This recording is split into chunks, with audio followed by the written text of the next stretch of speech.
Hello, gang. Welcome to the stream. This is the Adrel Show, where 3 times a week on Mondays, Wednesdays, and Fridays, we look at everything World of Warcraft gold making. On today's stream, we're going to be going through...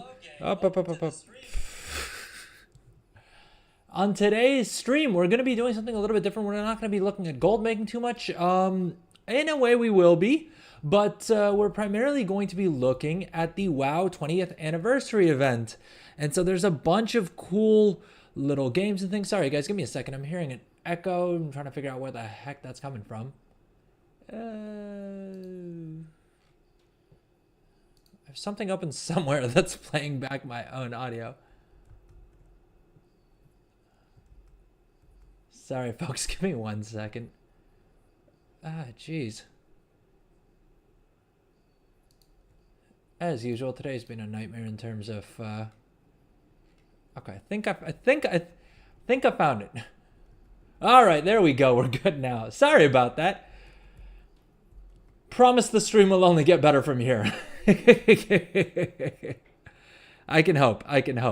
In any case, today's stream, we're going to be going through the World of Warcraft 20th anniversary event. First things first, happy 20th anniversary, everyone. I don't know about you guys, but I've been playing this game for about 19 and a half years. So closing it on 20 years. I started playing with the Encourage patch back in Classic, or back in Vanilla. And then I've kind of just kept going since then. I mean, I'll quit for a year or two here or there. But World of Warcraft is the one game that I keep coming back to. And I'm sure it's probably similar for a lot of you guys out there. But let me know in chat. Welcome everyone who's watching live. I see we have a couple people on Twitch, a couple people on YouTube. What's up, Glitcher? Hi, how's it going? Wow, cool. Yep. But yeah, so today we're basically going to be going through the event. There's a whole bunch of rewards, right? There's some mounts, there's some really cool transmog like this set right here, right? Yeah, we're going to go through, we're going to see how we earn the currency, right? We're going to take a look at some of the other changes that they've included in patch 11.0.5, because that also dropped last night. I know Blizzard announced an 8-hour maintenance, which seems kind of crazy, but as usual, Blizzard did Blizzard things, and in past weeks, I feel like for the past couple of months, since prior to the launch of the War Within, which is the new World of Warcraft expansion, or the latest World of Warcraft expansion, I should say, I feel like every time they've gone on maintenance, they've said that it'll be like an hour, and then it's always ended up being like 3, 4, whatever it is. Yesterday, they kind of threw us for a loop, because they said it was going to be an 8-hour maintenance, but I think servers were up in like a couple of hours. Yeah, it definitely wasn't the full 8. But I decided to not play around with the event, not do anything, and I'd save it instead for us to do it on stream. So not only are we going to do the event, but we're also going to open our vaults and things like that, which usually I do on Tuesday nights itself, and so we don't end up getting to see on stream. But hey, I figured some stream luck.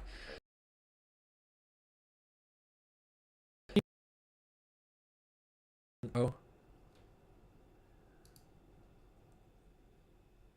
Hold up. Is OBS crashing on me? I hope not. I hope not. Something's happening.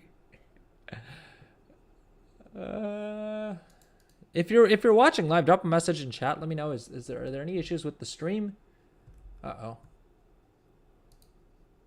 Ooh. I think my graphic card is having a little bit of an issue. Not entirely certain as to why. I think we lost the camera. Oh god.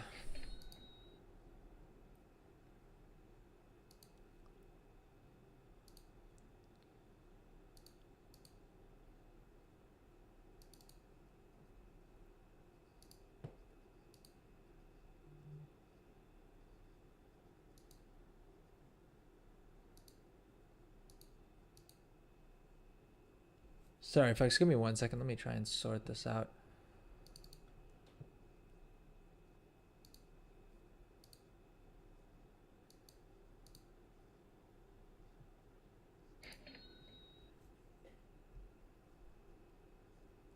All right, we seem to have gotten the camera sorted out.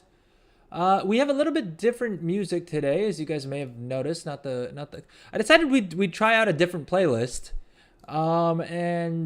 Instead, in keeping with the 20-year anniversary, we would we would follow suit and play some 2000s electronic music. So we're listening to the Apple Music Radio, which honestly so far has been kind of hit or miss. But if you are watching live, let me know in the chat. Are you guys enjoying the music? Is it kind of weak? Is it kind of cringe? Let me know. We can swap to something else.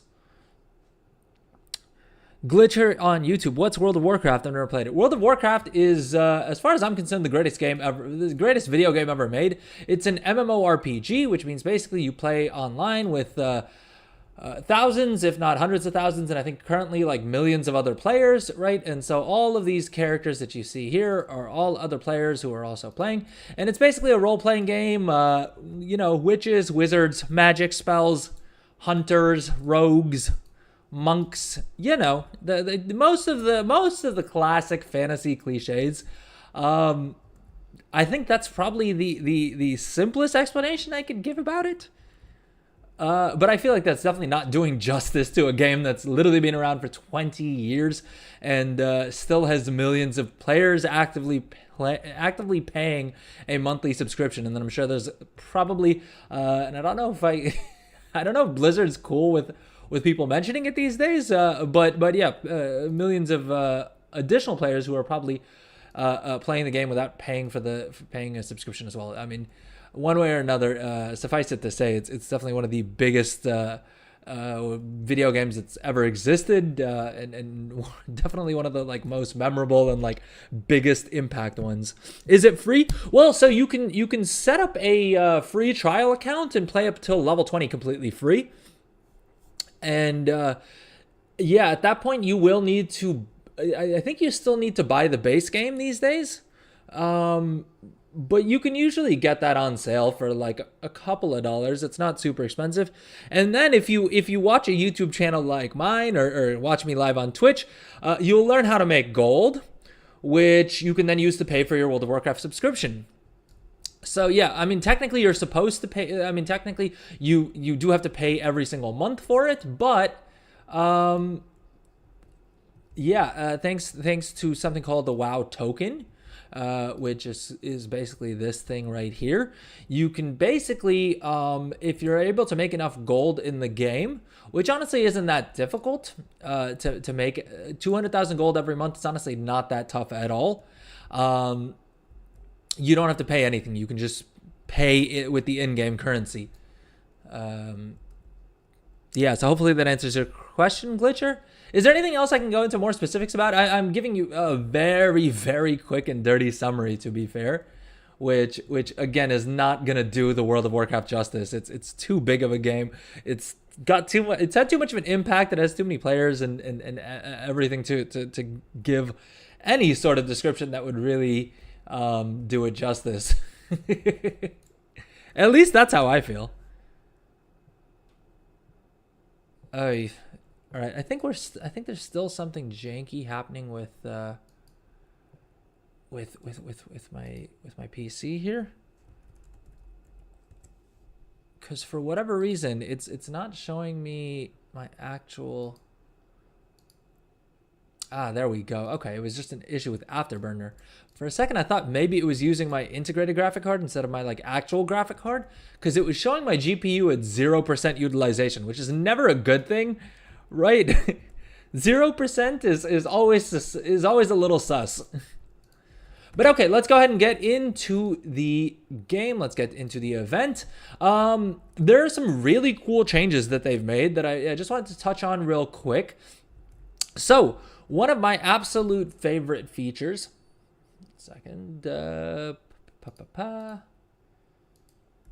So one of my absolute favorite features that Blizzard introduced with the War Within expansion is that you're now able to transfer currencies between your different characters, which is an absolute game changer, especially for things like Time Warp badges or Dark Moon prize tickets, as previously you could only spend these on the character that you earn them on. With the change, you can now come into your currency tab. You'll hit C and you'll click on the little currency tab and it'll pop up all the currencies that you have available. Now you can then click on any of these currencies, hit transfer, and it'll pop up a window like this that allow you to transfer currencies between your characters. with the patch that dropped yesterday, they've made a couple of really cool changes. The first one being that you can now not only see currencies that you've earned on this character. So prior to the patch, you could only transfer over currencies that you had already earned some of on this character. With the patch, with the changes made with the patch yesterday, you now have this drop-down window that allow you to change it instead to all warband transferable, which will mean that you can transfer over currencies that you may have earned on other characters. Now, I'm fairly certain... Oh, never mind. Okay, I was going to say I think that was a bug, but I was getting confused. In any case, so now you don't need to actually have earned any of this currency on any of these characters in order to transfer them over. Instead, you can just swap to this. You can hit this drop-down menu right here, and you'll now have access to all these menus. It's super handy for things like Kej, where you may not actually have farmed any of the currency on this character, but you still want to buy something on them, or for some of the other currencies as well. Maybe you want to buy Transmog for your paladin in this case, but they haven't farmed up any of the resources that they would usually spend, and if their account transferable, you can now do that without having to earn any of the currency. The other nice little change that they made, which is a nice little quality of life change, is that they've added this max button, which will just save you a little bit of time because you then don't need to type in the amount that you see here. You can just transfer over the maximum amount of the currency possible, which is super sick as well, and definitely will save me a little bit of time. Yeah, so I just wanted to touch on that because I thought that was kind of cool. Let's see what else. Oh, they've also made it so that you can now complete crafting orders with materials that are in your war bank, which I know is something that people who were running huge alt armies were really looking forward to. So that's a cool little change as well. Glitcher, okay, I may try it someday. Watching this before I go to school. Well, have a great day at school. Yeah, thank you so much for stopping by. I really do appreciate that. But yeah, check out World of Warcraft. I mean, I'll be honest. These days, I'm almost a little hesitant to recommend World of Warcraft to people just because it will take up a lot of your time. But honestly, I would be lying if I said I didn't have an absolute amazing time these past 20 years enjoying this game, making friends.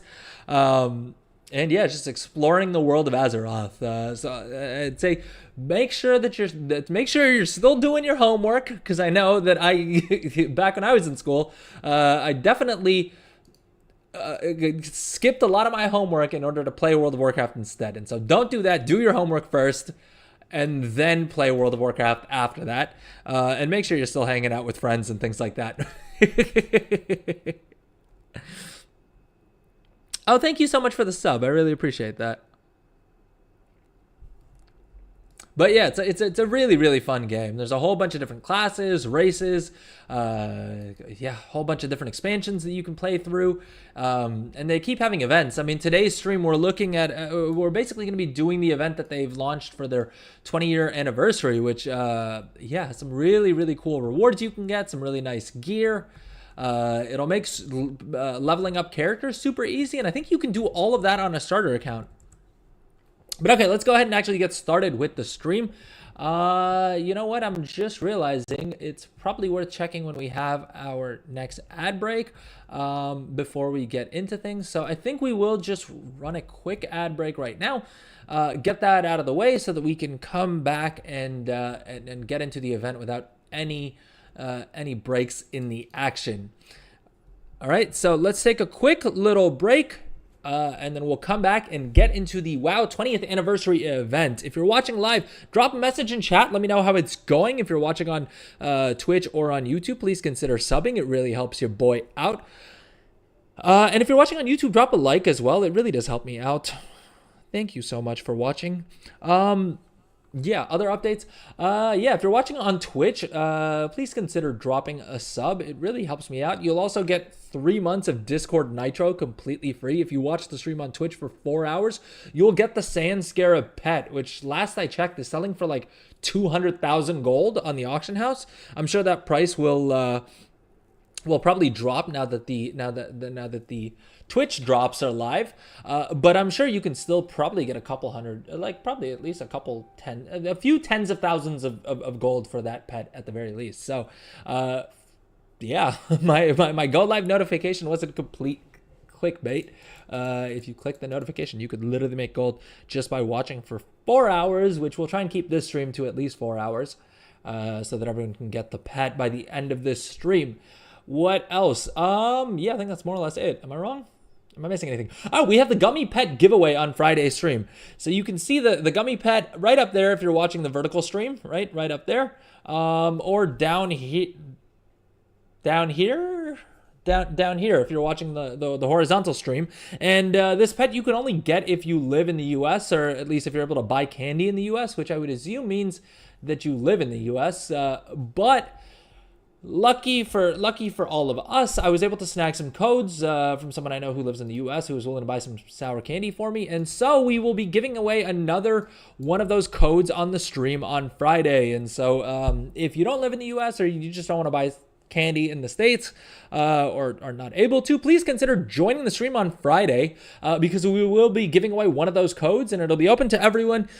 Twitch subscribers do get 5 bonus tickets, but last week we actually had 2 winners, and neither of them were Twitch subs. So if you're watching on YouTube, you can join the giveaway. If you're not able to sub right now, don't worry about it. You still have a very good chance of winning it. So much so that some of my subs thought that it was a reverse conspiracy where I had rigged it so that people who weren't subscribed would win. I guarantee you that's not the case. I want you guys to sub on Twitch, all right? That helps me out a lot. We're trying to replace the broken headset here. Funnily enough, just in getting ready for this stream, the microphone actually broke off of the headset. So that's not great. If you want to help me out, consider subbing on Twitch. It really does help me out. Glitcher on YouTube. Oh, thank you so much for the like. Appreciate that. Happy early Halloween. Oh, yeah. I'm getting ready for school, so have a good day. Thank you so much. You too. I hope you have a great day at school. But yeah, I mean, we were just talking about events. I mean, I think the Halloween event is going on as well right now, isn't it? Oh, never mind. It begins on Friday for some reason. I think it started in Classic already, but I guess they wanted to stagger it maybe, and not give us too much content all at once. So there's that. The Codex of Chromie. What is this? Ooh, that's some nice rewards. Gold, Valor Stones, a chance for crests, and a Warbound until equipped item. So we got to run that at some point. Time Walking Classic is finally here. So we'll do that. What else can we do? What else do we have here? Do we have? Oh, Blackrock Depths is on the raid finder as well, which is kind of sick. We'll probably run through. It's one of the raids. We'll see what we do there. Ooh, we got our Great Vault to open up. All right, let me see. Are we? Oh, we were just about to go to ads. So let's take a quick little break and come back and then get into it. See you guys in a few.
All right, gang, welcome back. How is it going? So today's stream, we're going through the World of Warcraft 20th anniversary event. And yeah, that's basically it. We're going to see what the rewards are like, how we gather the currency that unlocks all of those rewards.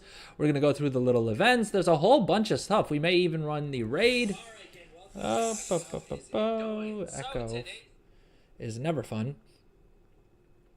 But okay, let's make sure that I have the live chat open here. There we go. All right, so first things first, let's go ahead and open up our vault. Right? Is there anything else I should be doing before that? Nope. I think that is supposed to be the first thing I do is open up my vault. Let's go ahead and see here. We are looting Windwalker stuff. Let's see what we got. Treasure Seeker bindings. All right, that's a legit upgrade. Hero Track bracers.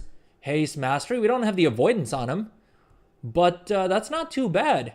Ooh, or we pick. Well, I mean, it's Veteran Track, and we do have our final Catalyst charge today, so we can just pick any other shoulders as long as we loot. Like, if we get, I think I'm gonna save that Catalyst charge for like Hero Track shoulders. Although at this point, I may as well just catalyze. Well, I suppose I could catalyze the shoulders if I wanted to. Because Champion Track is not too bad. But the point is I already have my Force Set bonus, and so I don't know if I need to bother catalyzing it other than for the Transmog. But I guess we can decide that later. In either case, I think this is easily the choice, right? I like when vaults are simple like this. I did take a risk this week because I didn't farm all of my Hero Track slots in the vault, at least for this character, who is my main. But I honestly just couldn't be bothered. And it seems to have paid off because we did actually get an upgrade in the one slot that we would have chosen for this. So let's go ahead and select that, get that equipped. Boom, Treasure Seeker's binding. Let's equip that. We'll slap an enchant on it. Anything else we got to do for it? Not really, I don't think, right? Well, we got to unlock more slots in our vaults. Listen, this may be actually this is the second week since launch that I've actually been happy with my vault on my main. So GG, the stream's off to a good start. I don't think we're going to use up our Catalyst charges yet. Do I have any other pieces that would like make more sense to catalyze? I don't think I have any non-equipped Hero Track gear. I think all of my Hero Track gear is equipped. Let's see quickly here. What track? What eye level does Hero Track gear start at? Do I have any Hero Track gear that I don't have equipped? I literally don't think so. I think I've upgraded all of my Hero Track gear as well, right? Let's see. Hero 3 out of 6. I suppose I could. Like, oh, see, okay, yes. So Hero Track gear starts off at 610, and like I said, we don't have anything that's Hero Track that isn't equipped. So I think we're okay for now. Sorry, folks. Give me 1 second to mess with my air conditioner.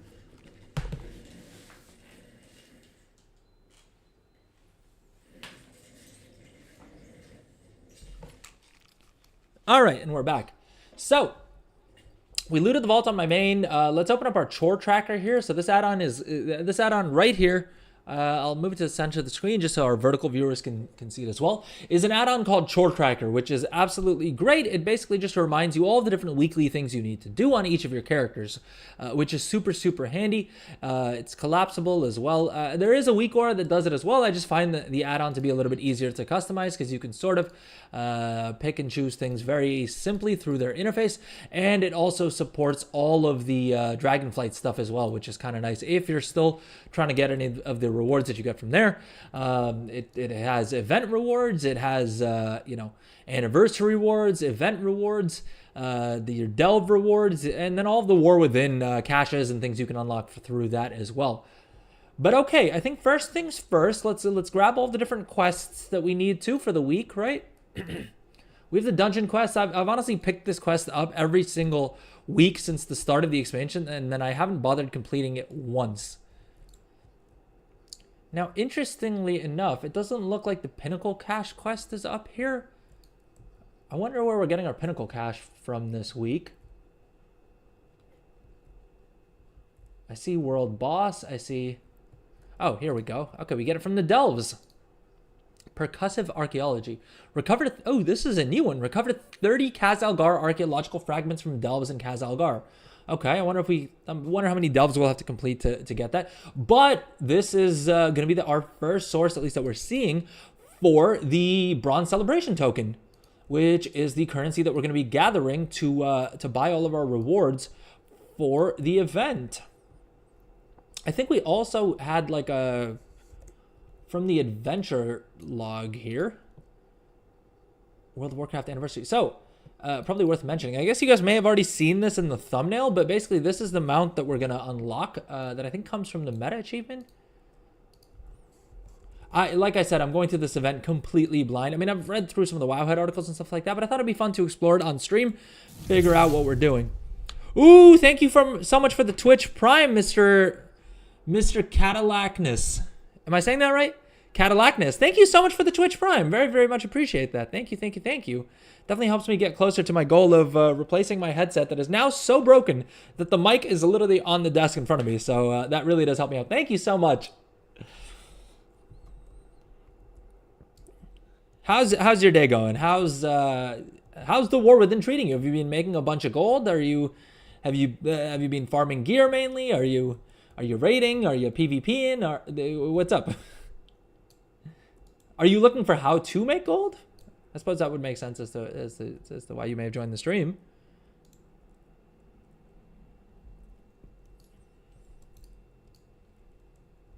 Doing a bit of everything. Good stuff. Good stuff. How is your vault this week? Have you opened it yet? Or I guess if you're playing on EU, then you're has EU server maintenance finished yet? You're well past gold making. Fair enough. What's up, Cylindrius? Welcome back. How's it going? The day's been good. I mean, I had a bunch of technical issues with OBS prior to starting the stream, so that's where most of my morning went, I would say. So that wasn't super great, but other than that, we got an actual upgrade from our vault, so that was a nice surprise. And yeah, I'm super excited for the event, that the 20th anniversary event, right? The mounts, the transmog. Funnily enough, I was waiting for this patch to drop to farm tier 2, but I was just gonna farm the OG tier 2 just because what do you call it, because I feel like I feel like the tier 2 sets are the most iconic sets in the World of Warcraft for each what do you call it, for each class. Yeah, for each class. And so I started farming it, but then I realized very quickly that I would basically have to farm it on every single class that I want to unlock the transmog for, and that I didn't have the patience for. So instead, I decided to wait until this patch, which basically now the changes that they made to transmog are that whatever character you loot things on, you can unlock transmog for all other classes and for all other armor types as well. Previously, it was for all other armor types, and now you can also loot it for all other classes as well. So I was thinking, okay, fine. Once this patch drops, I can farm Blackwing Lair and Molten Core for the tier 2 appearances. And then they announced that the anniversary event was going to give us remastered, I guess, is probably the best way to describe it, versions of all of the sets, as well as sets for all the classes that didn't exist back then. And so, like, this is the Monk set, which is super cool looking, right? And I think this is maybe the first 20th anniversary set that we unlocked. Oh, thank you so much for the sub, Guardian of the Moon, subbing on YouTube. Thank you. Very much appreciate that. I like your intro to Simcraft, or to Craft Sim, I'm guessing, on last stream. Thank you. Yeah, I'm glad that was of use, because I feel like at a certain point I started going super into the weeds, and so I know on Monday's stream we said that today's stream we would be continuing on with that. But I think we'll probably move that to next week, and maybe we'll do that next Monday. I feel like this week it's gonna be more fun to go through the anniversary stuff than covering the Craft Sim. I mean, Craft Sim's still gonna be there. We'll get back to that. But I'm happy to hear that the guide was helpful. I need to edit it down. I know I say this every stream, but I think that stream I'm actually gonna edit down into like videos that are handy because we covered Auctionator, we covered Craft Sim, we covered Journalator, we covered Baginator. What else did we cover? We covered Weekly Knowledge. Like, we covered all of my top gold making add-ons. And so if you guys are watching the stream live and you're interested in gold making, go check out Monday's stream. And hopefully some point this week I'll edit that down into like shorter videos so it's easier to figure out what you want to find. But yeah, thank you, Slenders. I'm glad that was of use. What did I get? So I got these. I got hero tier bracers, which yeah, I'm not too unhappy about because they were a fairly significant eye level upgrade for me, as well as just like an overall upgrade in general. So hey, the hero piece of gear that I can use is all I'm hoping for these days. When it comes to trinkets, I've sort of given up hope. Actually, hold up. Isn't Ovanax's Mercurial Egg kind of good for Windwalkers?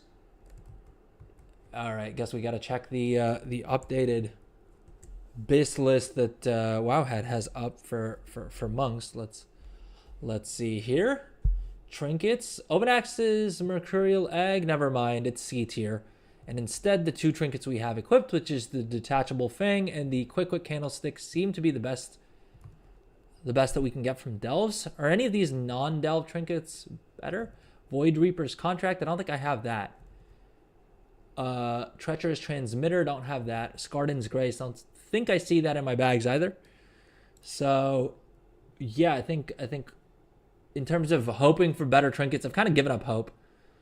And far be it from me to cross my fingers and hope that I get more trinkets, because Lord knows my bag's already filled with trinkets. Like, if there's a trinket that you can get from delves, your boy has gotten it. Heck, even my vaults sometimes have just been 3 duplicate trinkets that I already had. That's how I got these champion trinkets here, because my vault, literally all 3 slots were champion track trinkets. What's up, Moon Mama 73? Thank you so much for the follow. Very, very much appreciate that. Welcome to the stream. How's it going? How's the War Within treating you? Have you started playing the 20th anniversary event?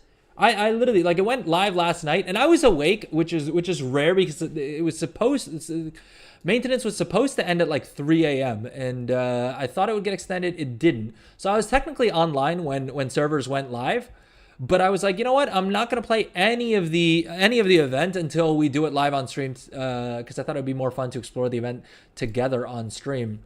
But okay, I think enough getting distracted. Let's get into the actual event. So I guess we got this quest called Another Timely Invitation, which I guess is what's going to start off the entire event. I'm trying to think what the quickest way to get to, well, probably just porting to Orc, right? Because I think everything's going down in the Caverns of Time. Yes, started last night. It was awesome so far. Oh, awesome. I'm excited to check out the event. It seems like it's super, super fun. World Bosses was a blast. Oh, I'm glad to hear that they... Dude, World Bosses in the War Within have been so pointless. Like, I do them every week because there is the very small chance that you actually get some gear, right? There's usually a world quest associated with it. And in general, like, it barely takes any time. But like the drop rate on the gear from world bosses, like, I mean the War Within world bosses, these four guys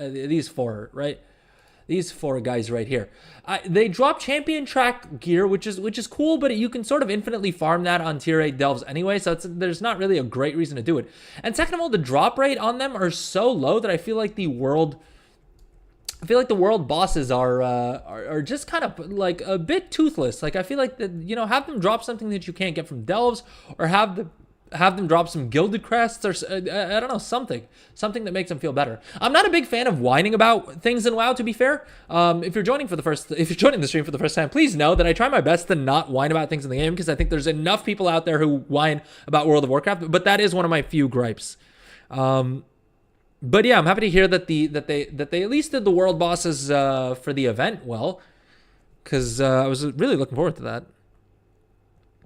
I've enjoyed the stuff I've done. People complain about the archive, but people always be exactly Slenderous. I feel like so much of the player base of this game is just constantly complaining about like, classic Blizzard L. Like going through Wowhead comments or like YouTube comments for like anything Blizzard announces. I almost wonder like, all right, why are you guys still playing? Like everyone claims to hate this game and hate Blizzard so much, and it's like this game has been going for 20 years. Name any other paid MMO, because you can argue like, okay, maybe RuneScape or something like that, it like is also up there as like one of the greatest MMOs of all time.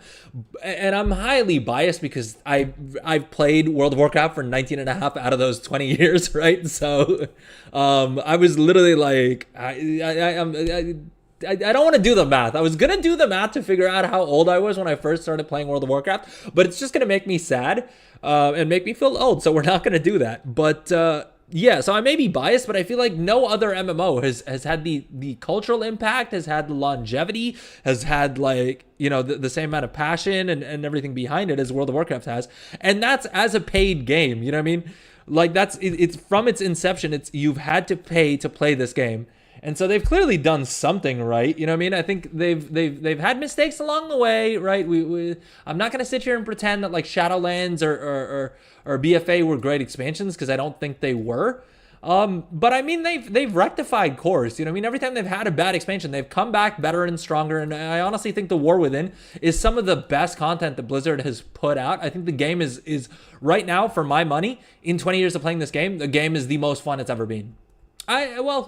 I mean, aside from like nostalgia of like, right, when we were playing this back in high school and middle school and college, like there's fond memories, so I'm not taking that away, but I think in terms of like current systems and like current content, this is the most fun I've had. With Delves have been amazing, right? The profession system I think is even better than it was in Dragonflight, which was already a high watermark, which is saying a lot.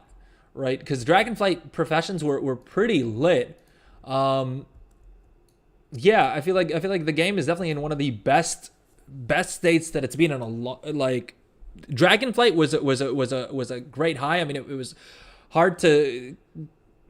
Well, I was gonna say it would be hard to not have a great expansion after how much of a mess Shadowlands was, at least in my mind, and I think in the majority of the player base's mind. But hey, it's a Blizzard. We can't put it past them that they could have messed up and doubled down on everything they got wrong.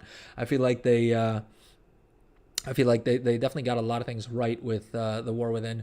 Well, with Dragonflight first, and then with the War Within especially. So I got PvP gear from one of the bosses. I don't PvP anymore, so it's cool. Oh, that's. Well, yeah, but I mean, even the PvP gear system, right?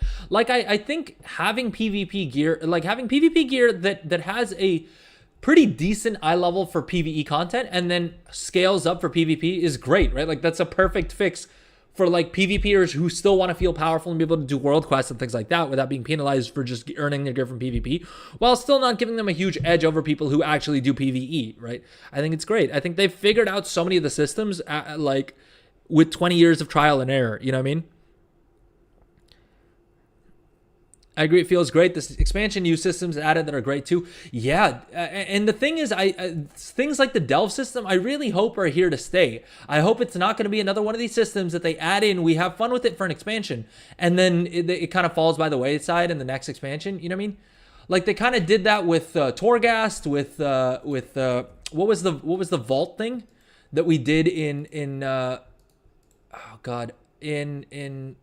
Dragon Isles, in the Forbidden Reach. What's it called? Up here it was somewhere? Where was it? It's the Scare Vaults, right? I thought that I had a lot of fun with that. I kind of wish that they did more stuff like that, like just fun puzzles that, because of the fact that they were sort of randomized, you couldn't really just turn to Wowhead and like figure out what to do right away. You know what I mean? And I realize that you can just go I realize you can play this game without opening up Wowhead for every little thing. I suppose it's theoretically possible, but come on now. We all know that's not how you really play WoW, right? You have to min-max the fun out of everything. That's what WoW players do. But yes, I really hope they keep the delves. I really hope they keep the profession system feels great. I feel like I hope like they continue to iterate on it, which would be great. But overall I'm really loving the expansion, and this event sounds great as well. And it seems like the early feedback, people are enjoying it as well. Memories. I went from top tier raid guilds to 10 years later solo player while my kids are at school. I love it. And I think that's the other thing, right? Like, is so much of the player base has just been playing this game for so many meaningful periods of our lives at this stage. This is old man gamer Adrella here, reminiscing about the good old days. But like, I don't know how many other games, boast as big a population of dad gamers and things like that. And it's really cool. It's also really cool seeing fellow players, guildmates and people that you played this game with for so long, like we get slowly getting married and then now having kids and now, raising their kids and stuff like that. It's just really cool because, and I don't know how many other games have that. I mean, I'm sure there are other games out there that, do have that, but at this scale, and I feel like WoW's best days may still be ahead of it, which is wild to say about a 20-year-old game, right? You really have to be doing something right to have that be the case. But okay, enough bloviating. Let's get into it. Looks like there's a toy here, so we need to come back and grab this at some point. 10 bronze celebration tokens. I think we'll probably save the toys for later on. Ooh, I love that they've actually done something different and set up this whole little tournament type thing here. That's kind of cool. This is fun. I love when Blizzard puts a little bit more effort into these events, because in the past, some of these anniversary events and some of the launch events have been a little lackluster. I think this time around, it looks like they've given it the gravity that it deserves to have. But okay, we've just got to talk to some people, and in doing that, we'll unlock some of the tokens. What was the second quest that we picked up? Meet and greet and celebrate good fun. All right, let's see here. Special, not special, seasonal.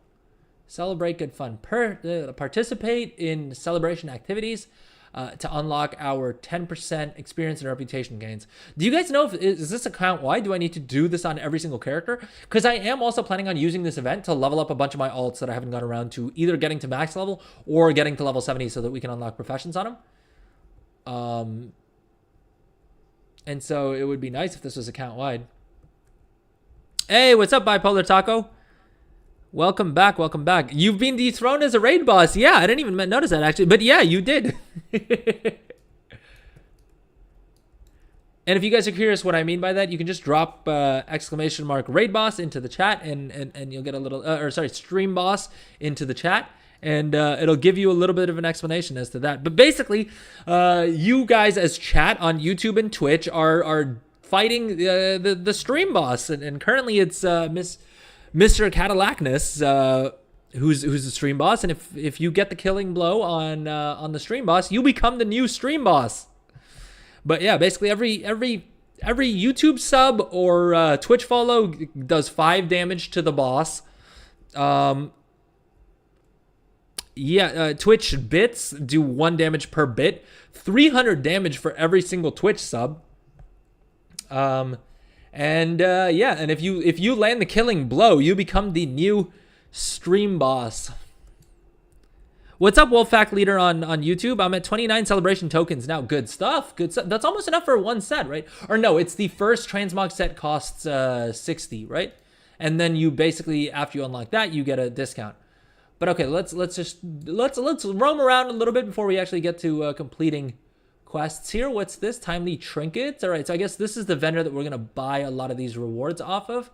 And it looks like they have a good split between rewards that are going to cost some bronze celebration tokens and rewards that just cost like your standard time warp badges.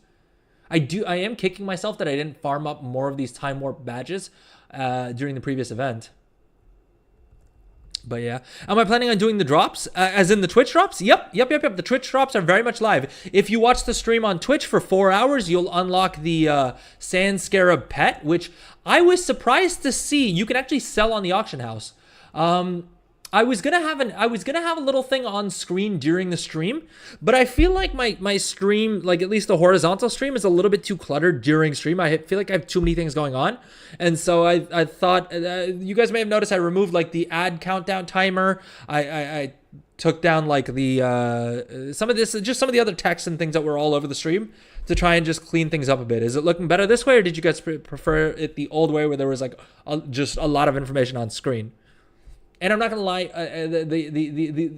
the pet that you get for watching the stream for 4 hours, which is this guy right here, the sand scarab, right? This cute little guy right here.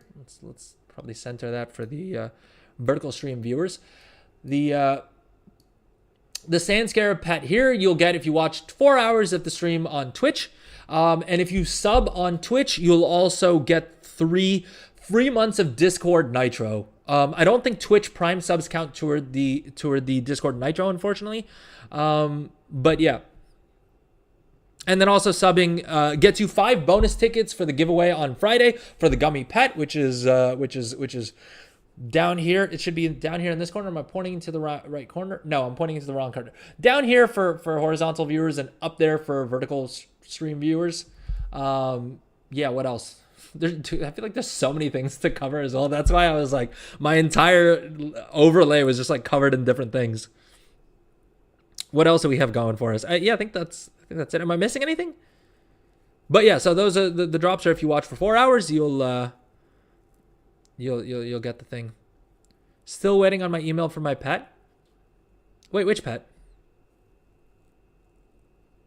Oh, I'm hoping you're waiting on an email from like Trolley and not from me, because you freaked me out for a second there. I was like, did Bipolar Taco win a pet that I forgot to email him?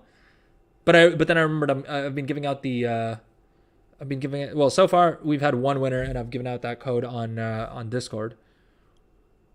I'm not sure if Midro is here, but yeah, Midro was the one who won the first one. Trolley. Okay, yeah, they did take. So they say 24 hours, and I got my first set of codes within like a day or two. So I mean, maybe they're busier now because I did it like right at the start of the promotion, so maybe it's picked up or something like that. But yeah, welcome back, Master Louie. How's it going?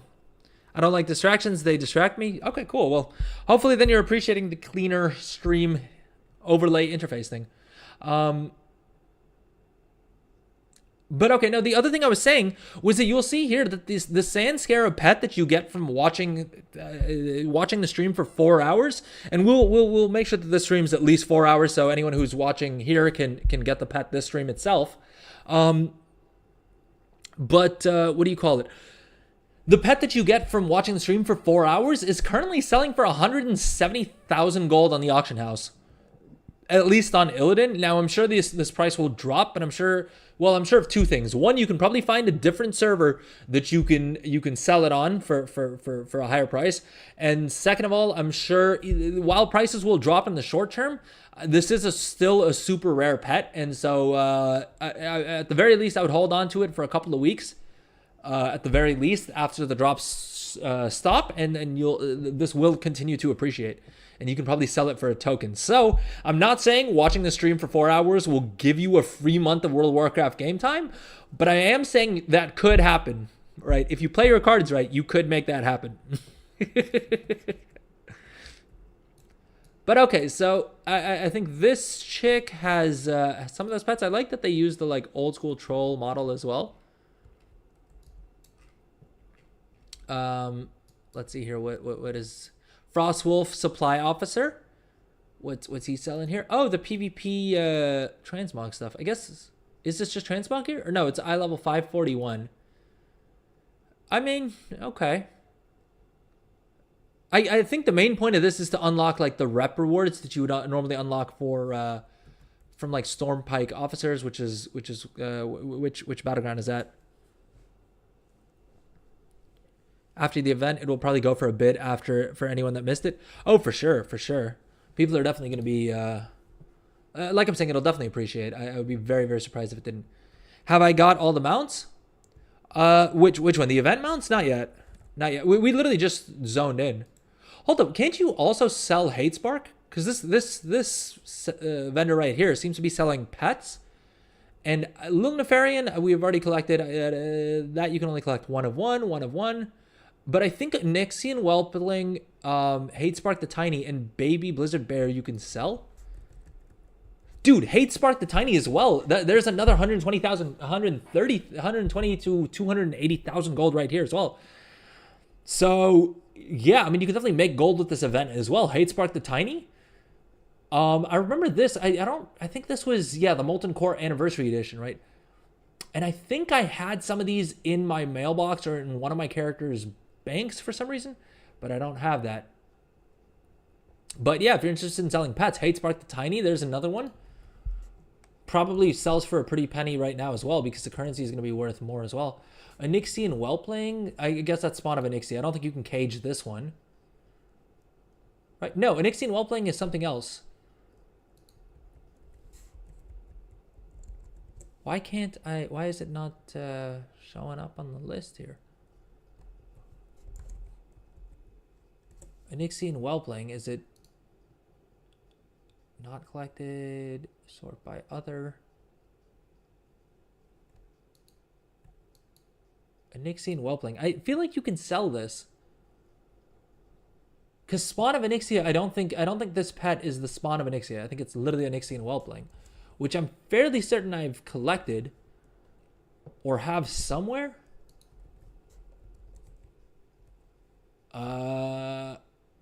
Anyone have any idea what the name of the actual pet is? Over to trusty Wowhead, I suppose.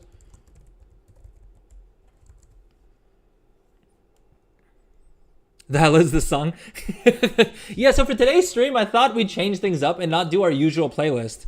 And instead, in honor of it being the 20th anniversary of WoW, I thought we'd do like a 2000s electro mix from Apple Music. And so far, it's been super hit or miss. How are we feeling about the music as a whole, chat?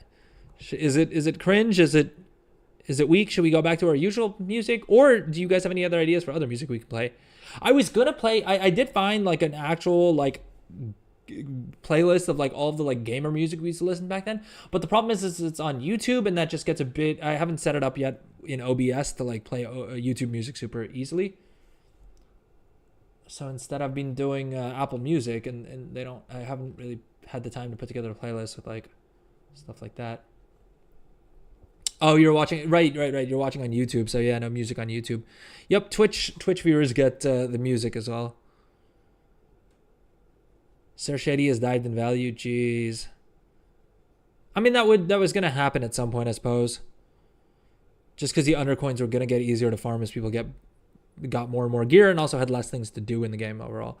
But those prices are based on prices before the event. Now everyone can get them, so they are not worth as much, right? Well, yeah, in the short term, they won't be worth as much. Dude, what is this song as well? Apple Music Radio is tripping.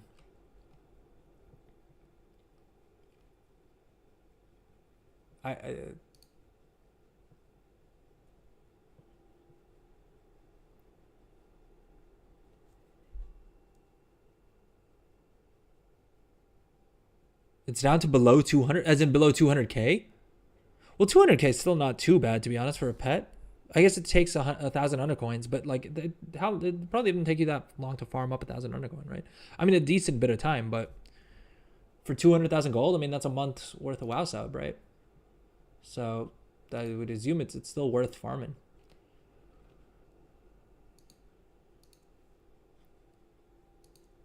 Let's see. Okay, so the pet that this teaches us is literally called the Onyxian Whelpling.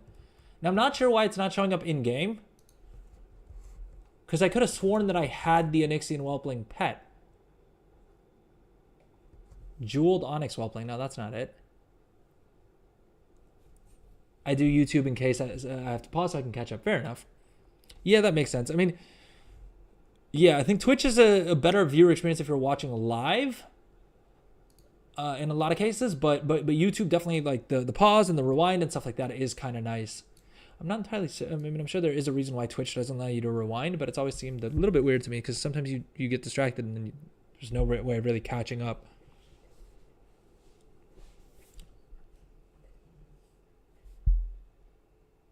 Joy Orbison. Was that the music? Oh, it's 10,000 under coins. All right, so that'll take you a decent bit to farm up, I guess. Ooh, I'm excited for the baby Blizzard bear, because I think this was from the collector's edition, right? Dude, why are none of these pets showing up in my log here? We have not collected checked. Are there like hidden pets? Because I know I've had that issue with the gummy pet as well. Like the gummy pet doesn't show up here for whatever reason. And I don't know if it's my add-on or my pet add-on or what. But okay, so we know we want to grab, we got to get at least 1, 2, 3 of these pets and potentially more to sell. Armor vendor. Is this our guy for the transmog sets?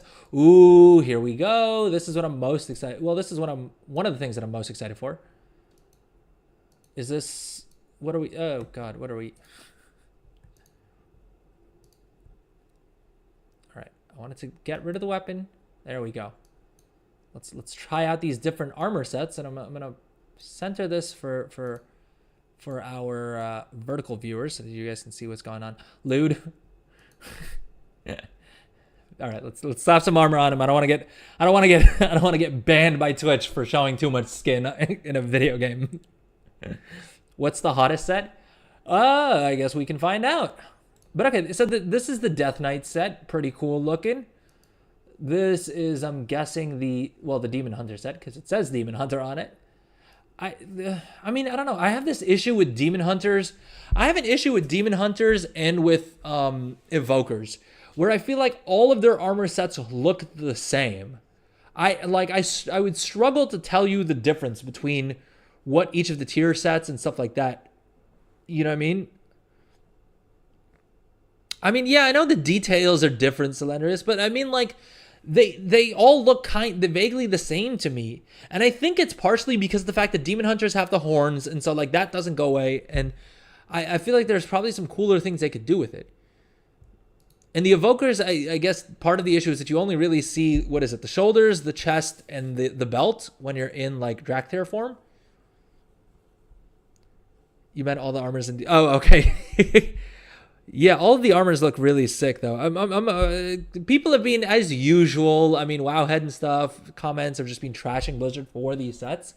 But I honestly still think that Tier 2 is the most iconic set for most classes, and I really like the sets that they put together for the other classes as well. I mean, this Death Knight set looks sick.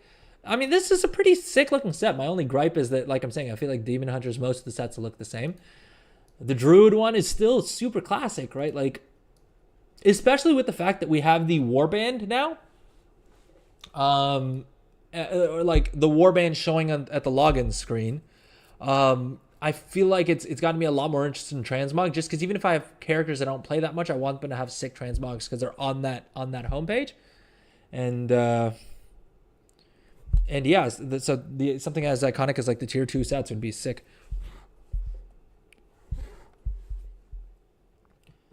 But okay, the Evoker set, I mean, like I said, unfortunately, they just don't... Like, it is what it is, right? The Hunter set still looks sick as hell. I don't love the new boots, to be honest. The, like, little claw things that they added to the boots.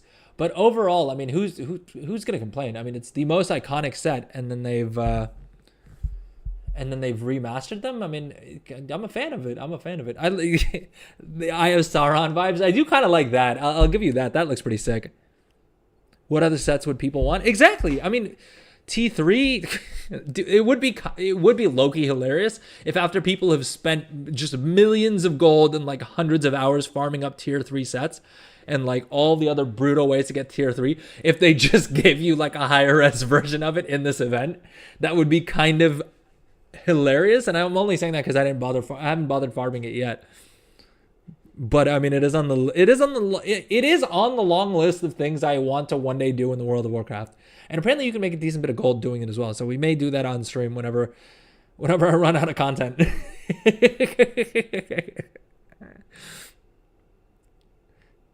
He sees you. The Gribbers. Did you guys see that Overwatch post? I have no idea what the heck was going on at Blizzard HQ. that they thought that that was a good idea to post. I'm not going to show it on stream because it's just too cringe and I refuse to watch that video again.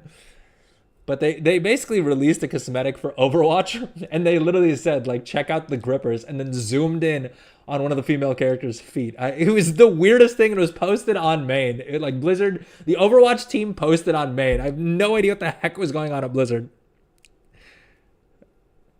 I mean, it was hilarious, don't get me wrong, but it's also a little concerning, not gonna lie.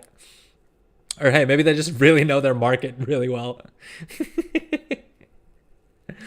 Metal furry vibes. Yeah, the Zalatash stuff. I guess they've been showing it off, but I don't know, man. It's weird. Anyways, the Hunter set has always been one of my favorites. I absolutely love this set. The Mage one's pretty dope too, right? A very iconic Mage set, I feel like. Transcendent Priest, I just don't play Priests, but I think this is still really sick looking. I mean, the hands down, the Paladin one is the best looking version, right? I don't think there's any question about it. The Paladin set is just so iconic for Paladins in general and for the World of Warcraft as a whole. I feel like it's such an iconic set. And then the Rogue one's super sick too. I feel like it's just super dark and like ominous. Shaman one's sick as well. I don't play a shaman much at all, but again, very iconic. I mean, those shoulders are sick, goated.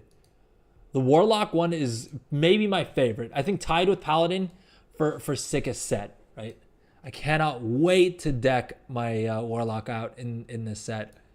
Super stoked for that. And then the Warrior one is also sick as hell. Come on now, how is anyone gonna hate on this? The shoulders for the Warlock one.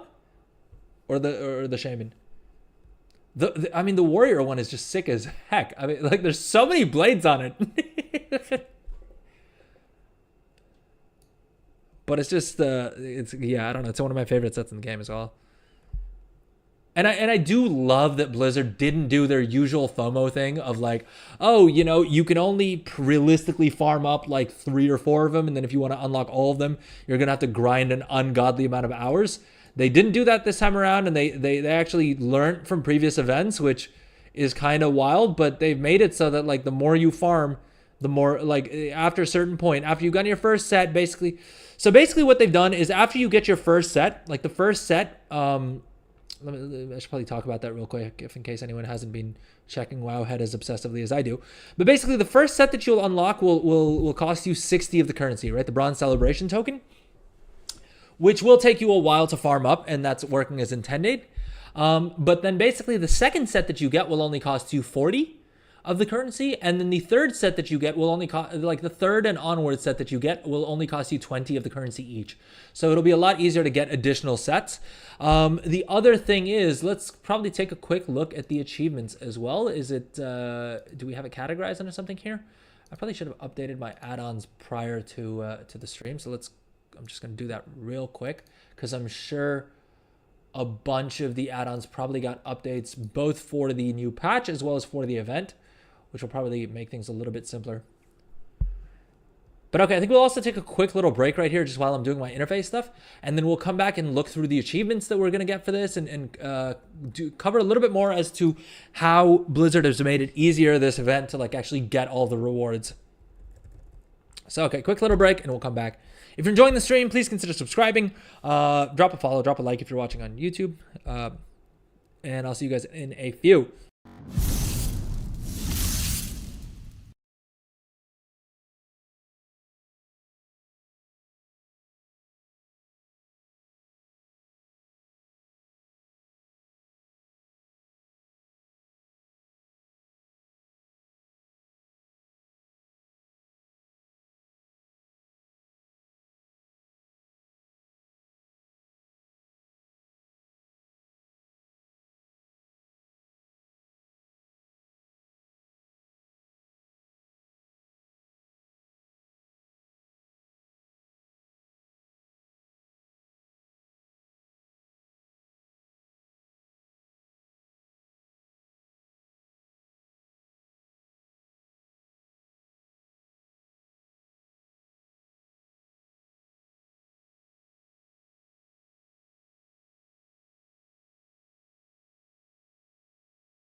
All right, gang, and welcome back to the stream. How's everybody doing? We are playing World of Warcraft: The War Within, and we're basically going through the 20th anniversary event, which just dropped yesterday and is so far looking super sick.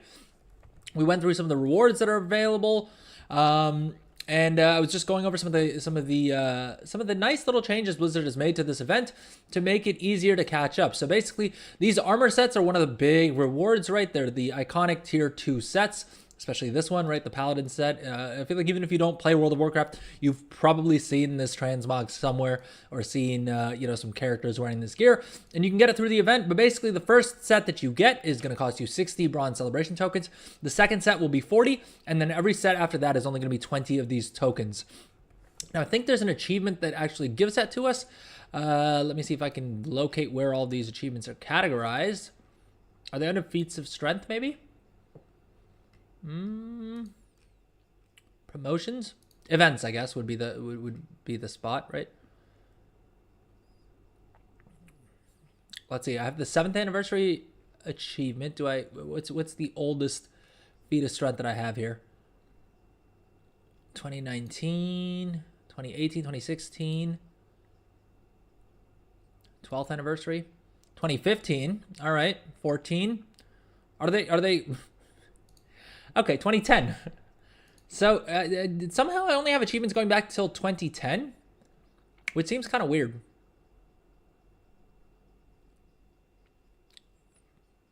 But anyway, let's see here. Maybe I didn't log in during each of these anniversary events. Is the thing? Still seems kind of weird. What's up, chat? How's it going? Let me catch up. Warrior gonna get a second job at the lumber mill with those shoulders. Arathi Basin is ours to make a killing with. They diminish it with the achievement. Yeah, I'm trying to find the achievement actually. But basically there's an achievement that you'll get after you earn 100 of the currency, which will then open up more sources for you to actually get the currency from. Let's just search maybe for 20th anniversary. Token collector. Yeah, here we go. Here's all of the achievements it looks like. Oh, boom. Our add-on already has it filtered here. So we've got a match 1 mount during Mount Mania. We've got a cast 1 vote at the Fashion Frenzy. We got to use a pet disguiser to look like your pet. Get the zoomies for more than 20 seconds while disguised as a pet. Balloonist, ride one of the celebration balloons. Ride all 4 types of balloons. Are these all part of the meta? But essentially, I think the main ones that we're going to try and the main ones that we're going to want to focus on is basically this meta achievement, which will reward the mount, which is super cool looking as well. I really like the 20th anniversary mount that they're giving us. This guy here, the Cold Flame Tempest. If you're watching on YouTube, you may have seen it in the thumbnail. But basically, we'll unlock this mount, which is inspired by basically all of this, like all of the gear that's on this character is inspired by the rewards that Blizzard gives its employees. And I think basically if you've worked at Blizzard for like I think it's 1 year, 5 years, 10 years, 15 years, and then 20 years, you get different rewards. And basically all of the reward, a lot of the rewards from this event are themed after those. So that's why you're seeing this blue and white and silver sort of color palette. All of these are themed after that, and that's where the armor for this comes from. But super cool mount. And basically we'll get it by completing the meta achievement, which basically requires us to, looks like more or less take part in at least a little bit of each of the events, like each of the little sub events. Although it doesn't mention any time walk or anything like that, so that's kind of interesting. But I think we should be able to get this on this stream. So we'll do that, and then Tricked Out Thinking Cap. I'm not sure what that is, but basically we have to complete all the hidden guest relations, local stories, High Alert Thinking Cap. That looks kind of cool. Titled Detective. I like that. But okay, so it looks like we've got to do 2 of these achievements, which doesn't seem like it'll be too difficult. But then this was the achievement that we were talking about. Basically, once you've collected 100 of the Bronze Celebration tokens, you will then basically have access to more events, that like more activities that'll give you bronze celebration tokens.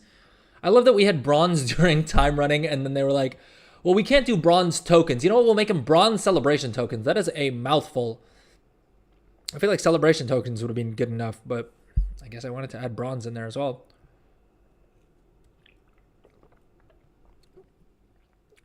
It's like 320 total for everything. Jeez, that's a lot. But hopefully, I mean, the event's also super long, right? The event started yesterday and it's going until like the start of January. I think like the first week or two of January. So we've got plenty of time to farm everything up. This isn't going to be something that we have to like classic Blizzard FOMO sort of vibe, right? Where you have like 2 weeks to farm up everything. We've got a good long while with this event. And so I don't think it should be too tough to unlock everything that you want by just playing pretty casually. Man, I just had to bail on time walking Zul'Farrak. It was brutal. Jeez, Mr. Cadillacness. Is Zul'Farrak really that... dude, I remember Zul'Farrak being a fun dungeon back in Classic. But I guess any LFG group can go super sideways. It's a lot of tokens. It can be. The easiest thing to do is pull everything in smaller groups. Yeah, we may run some time walking dungeons later on stream as well, just to try and get as many of those tokens as we can. Upgraded apparel. Yeah, so this was the second achievement I was talking about, which basically unlocking this achievement makes the subsequent tier 2 armor ensembles a little bit cheaper. And yeah, is there anything else interesting here? I do want to run the Blackrock Depths raid. Chat, have any of you guys tried the Blackrock Depths raid yet? They're doing like a time walking version of it, I guess. Or they revamped it. I think they redid the entire raid with like, well, they redid the dungeon as a raid and then added a bunch of mini bosses and things like that. And it's rewarding. I believe it's supposed to reward, depending on the difficulty you do it at. Is it? Oh, it's not in here, is it? Oh, never mind. Okay, never mind. It is. Yeah, depending on the difficulty. For Raid Finder, you'll get veteran track gear. And I think you basically the upgrade level gets higher as you get further into the raid. And then normal mode rewards champion track gear, and then heroic rewards hero track gear. Now I would love to try and run a heroic track gear, but I've heard that the heroic version of this time walking raid is actually pretty difficult. I've heard it's tuned pretty tough.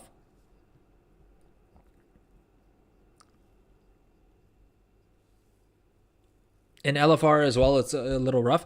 My general rule of thumb is that for LFR, usually the first couple of days to the first week, LFR is kind of trash because no one knows what they're doing, right? No one knows the paths. We like everything hasn't been figured out, and then like after about a week or at least a couple days is when things start to get a bit easier to sort of do. But okay, speaking of the raid, in the raid, let's go ahead and pick up the raid quest as well. Ooh. Looks like there's multiple quests here. Truth of... Okay, so we get 5 bronze tokens for defeating the end boss in any difficulty.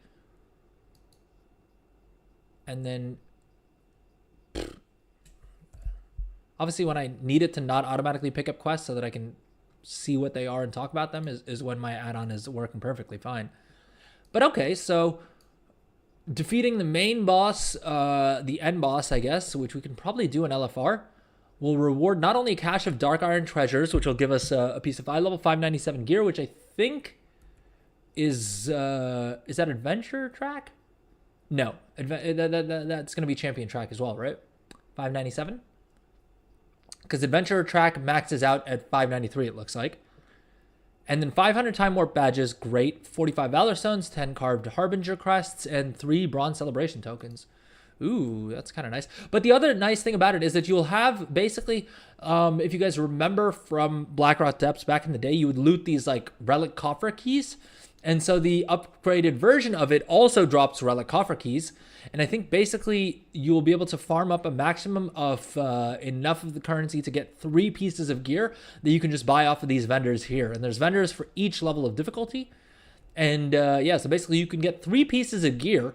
Veteran from Raid Finder, champion from normal mode, and then hero track from the heroic raid.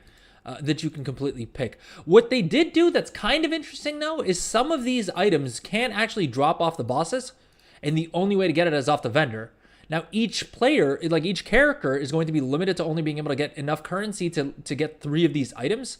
So presumably, if you really wanted to unlock every single appearance here, you would need to do it on like a bunch of different characters, which is, again, a little bit of a weird design choice. I wonder if they'll buff that in the future.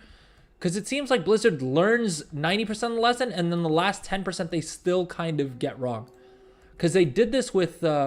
Oh, we can ring the scarab gong, dude. Like I said, I first started playing during on Garage, so this is boom, and that gave us Traveler's Log progress as well. I this month I slacked, and I didn't actually get around to putting together my little YouTube short like I usually do about the trading post rewards, but I'll probably get that done this week if we're lucky. Chromie's Codex. Is this like a scenario thing? Ooh, this also gives us a weekly cache, which will give us. Oh right, they upgraded the caches as well. So now the caches previously I think gave veteran gear. Do they all give champion gear now? I thought they upgraded it from adventurer to veterans gear, but do all these caches give champions gear now? Oh, what? How does that make sense? So these cache, well, I guess I need to abandon the quest and pick it up again, is maybe the thing. No, these ones are still giving veteran gear. I thought they upgraded. Yeah, that's what I thought, that they upgraded them from what do you call it? Adventurer's gear to veterans gear in the regular caches. But then this cache in specific says that it's going to give you, well, the first weekly cache you earn each week contains a piece of champion gear from Black Rock Depths and a restored copper key. Oh, so I wonder if these are different caches. Subsequent caches contain a piece of veteran gear. Is this like a daily quest? Is that maybe the point? That like you can complete this quest multiple times in the week, and that's why it's saying that the first time you complete it, you'll get champion gear, and then like the rest of every day when you complete it, you'll get more pieces of veteran gear. Either way, that's a great way to gear up a character real quick. Souvenirs. What do we have here? The Devil Sword lunchbox. Oh, I need to farm up ancient mana for this, don't I? Ooh, I actually have enough ancient mana to if I can transfer it over to this character, then I have enough on my alts. Let's see. I think ancient mana was Legion. Oh, it's not transferable. Oh, dude, that's annoying. And I guess these items, well, these souvenir items, you could also buy and stick on the auction house.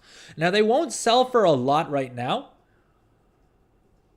I mean, I'm sure you may get lucky and people may buy these, but it wouldn't be a bad idea to stick some of these in one of your characters' banks and then sell it like later in the year when the event isn't up, because there will be people who buy it for whatever reason. Wait, what does it say? The cache? Yeah, so that's what I was saying. I thought it shared the same RNG as like the Halifal Brazier or the World Quest stuff in Spider Place, the 20 wave thing in Ring of Deeps. Yeah, that's what I was trying to see. And if we see here, I mean, these ones give you the mechanical caches and stuff like that. I know they upgraded these caches. These are like the War Within caches, and they upgraded these. These used to give a piece of adventurer gear in your first 2 per week. They've upgraded it with patch 11.0.5 to basically give veteran gear instead now, which is kind of nice. But I think the cache that you get from doing Chromie's Codex is actually a different cache. I feel like they should have made the text a little bit clearer on this, but it does seem like this is a different cache, because this cache, instead of giving you the stuff that the other cache says that the first weekly cache you earn each week contains a piece of champion gear from Black Rock Depths. And I wonder if that's because maybe the stone, not the stone vault. Where is it? Black Rock Depths. I wonder if. Well, this is a cache. This doesn't have to say the same thing. My guess is that there's probably other quests that you can do that will also reward caches like that. And my assumption is that it's on a separate lockout than the weekly caches that you get just from doing like the War Within content, like the weekly War Within content. Ooh. So here's one of my little tricks that I always do at the start, like anytime I'm starting off making gold. I talked about this on stream on Monday a little bit, but one of the best ways that you can make a bit of starting gold is by buying all these vendor pets, right? And usually you need to travel all around the world. There's some that you pick up in Gadgets, and there's some that you pick up from random vendors around, around the different zones and things like that. And they usually sell at a pretty little premium. Right, so these ones you can pick up for 40 silver off the vendor, and you can, as you can see, they're selling on average for about 100, 150, you know, 350 gold, 500 gold, depending on how hard they are to find usually. But, sorry, one second. Interestingly enough, it looks, I got distracted by something here. Interestingly enough, it looks like they're all stuck on this vendor. So if you're looking for a good little easy way to make some quick gold, let's say, you know, you're still under, I would say this is probably useful if you're under like 100,000 gold. It's not a bad idea to pick up, you know, at least one of each of these pets and stick them on the auction house. They do sell. Now, they're not the quickest sellers, but they will sell. And given the fact that you can just pick them up very easily off the vendor right here, yeah, probably not a bad call. You probably will be able to sell at least one or two of them. And that's how I would basically start making gold if I wanted to make gold on like a different server. Now, obviously, in the War Within, it's super easy with the Warbank because the Warbank is region-wide, so you can very easily just transfer gold through the Warbank. But prior to that, if you wanted to make gold on a new server, this would always be my starting move, would be to pick up these pets off of the different vendors and just list them on the auction house, and they usually sell within a day or two. And that would give me enough startup capital to do whatever else I wanted to do, even if it was just like flipping items and things like that. But one second, I haven't seen these items before. What do these do? This is what messed me up before. Pet Prep a Beginner's Guide. Increase your current pet's level to match yours. Is this for like hunter pets? We gotta check Wowhead. Do you still have, I'm guessing you still need to level up hunter pets, right? I'll be honest, I barely play my hunter anymore, so it doesn't even look like Wowhead has a listing for this item, which may mean that it's just dropped with this event. Hunter pet levels with you. Yeah, that's what I thought. That's what I thought they changed it up to. So what does this do?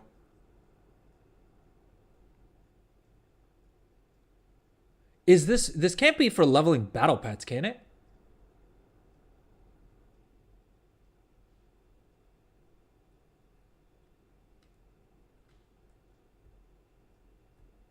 Because it doesn't say level 25. It just says usable between levels 20 and 39. So does this mean that I just set up, like that I just need to buy a bunch of these on alts that are level 20 and then use that to level up my battle pets?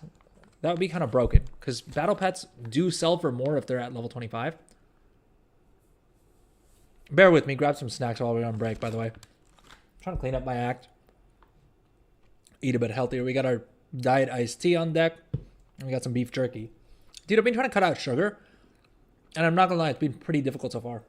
I mean, to be fair, I kind of cheesed it a little bit because I just bought a whole bunch of like sugar-free versions of all of the like chocolatey cookies that I usually eat. But hey, they don't have any they don't have any sugar. I think they're supposed to be for like people who are diabetic and stuff. But it's still super handy for yeah, trying to cut out sugar like that. And it's probably a good thing for all of us, right? Yo, Squirt is just here. So for those of you who may or may not know, if you found it on the Wrath Wowhead, so maybe old content. Ah, okay. Seems weird that they would stick it on the vendor though. Squirt's here the entire time. So Squirt, basically this NPC right here, is usually in the garrison. And there's something called Squirt Day, which sounds a little, may sound a little bit dodgy. But basically once a month, like I think once every 3 or 4 months, you have this perfect storm where you have the pet battle weekly event up, which basically gives you bonus pet experience. And then Squirt is also up in the garrison. And during that week, you can basically, I think it's in like 4 or 5 battles, like pet battles, you can basically level a character from 1 to 20, not a character, a pet, you can level a battle pet from 1 to 25 in like no time. So it's wild that Squirt's just here permanently now. But okay, let's see what these quests have for us. Defeat Gauss, Bane, Fury in a pet battle. Well, what's the reward? I mean, I'll probably do it at some point because why not? But okay, this one at least gives us a stack of pet supplies. What's the reward for beating Gauss, Bane, Fury other than just doing it? Maybe there's is there an achievement? I don't remember seeing an achievement for it. Pet box. Ooh, I got a pet mirror. Oh, I think I need this for one of the achievements. Wait. Wait, what are we waiting for? We can do Threads of Fate in Shadowlands?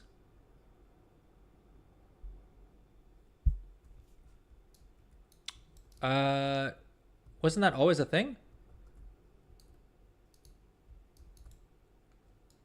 What's the change? What's bugged? I thought you could always do Threads of Fate in Shadowlands.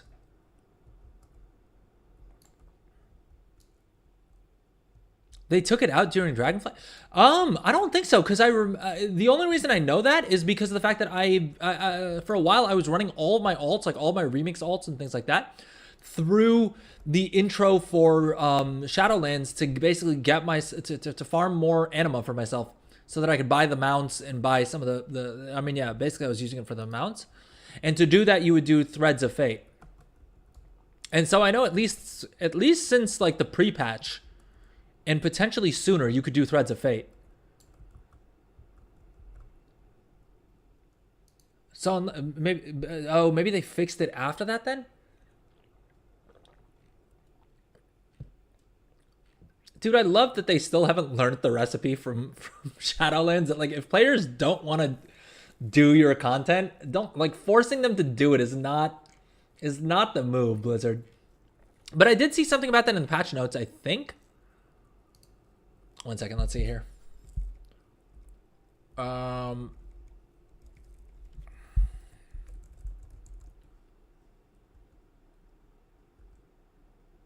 it was just about raid encounters of mine. And they added something for like the mole machine if you played a Dark Iron Dwarf. Jeez, okay. Let's have we done a full round of the event grounds yet? Dude, there's so much stuff in this event. I love it. I love it. I love it. I love it. Ice cream vendor. Heck yeah. I don't know if these flavor vendors necessarily do much, but it's still cool to have them, right? World Boss Guide. Ooh, Soldier of Time. Earn 500 honor in core extra. Ah, okay, so this is why. You basically get these bronze celebration caches of treasures from multiple different quests. And so the first one will give you champion gear, and then the rest will be veterans gear. Honestly, still a great way to gear up characters. Like alts.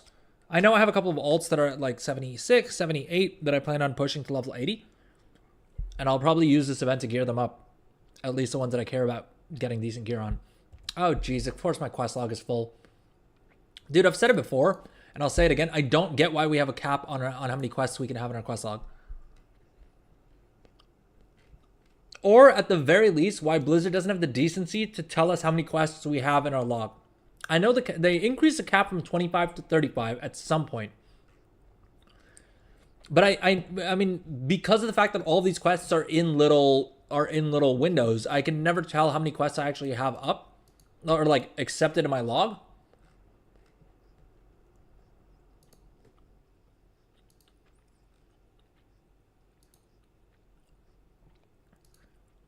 And so anytime I'm like capped, I'm like, well, all right, which category here can I go to easily abandon a couple? And I've tried to find some add-ons that do this as well. I mean, I use, at any given point, I use like 200 different add-ons, right? So it's not like I'm afraid of using add-ons to do this kind of thing. I just literally haven't been able to find a good enough add-on. Now, I think Titan Panel does have a widget that you can add to it. The point is, I'm not going to get a full, like a panel bar add-on that's up all the time just so that I can once in a while see how many quests I have. But okay, hopefully that made enough space. I doubt it though. There's so many quests here that I'm getting the feeling that I'm not going to be able to have all of them in my quest log at the same time. I'll probably have to complete a couple, heaven forbid, and then accept more of them. Hemet Nessingwary Senior retired?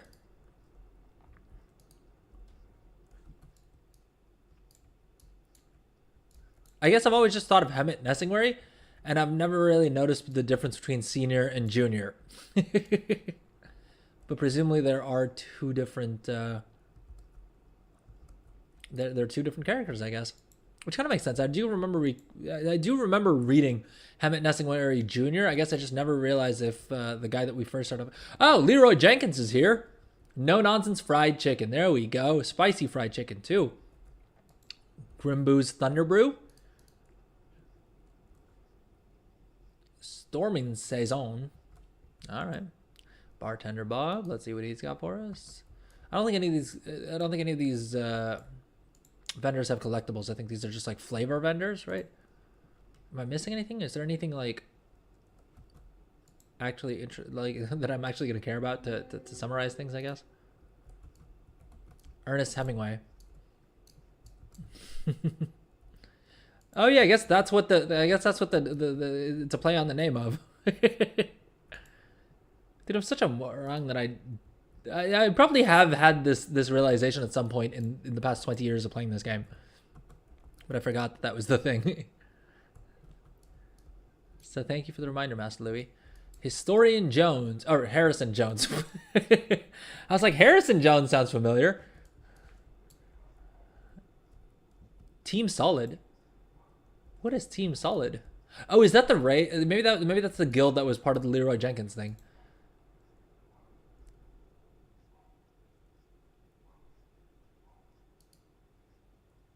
What is this leading to? Why am I asking him about his sister? Ooh, Mount Mania event is up.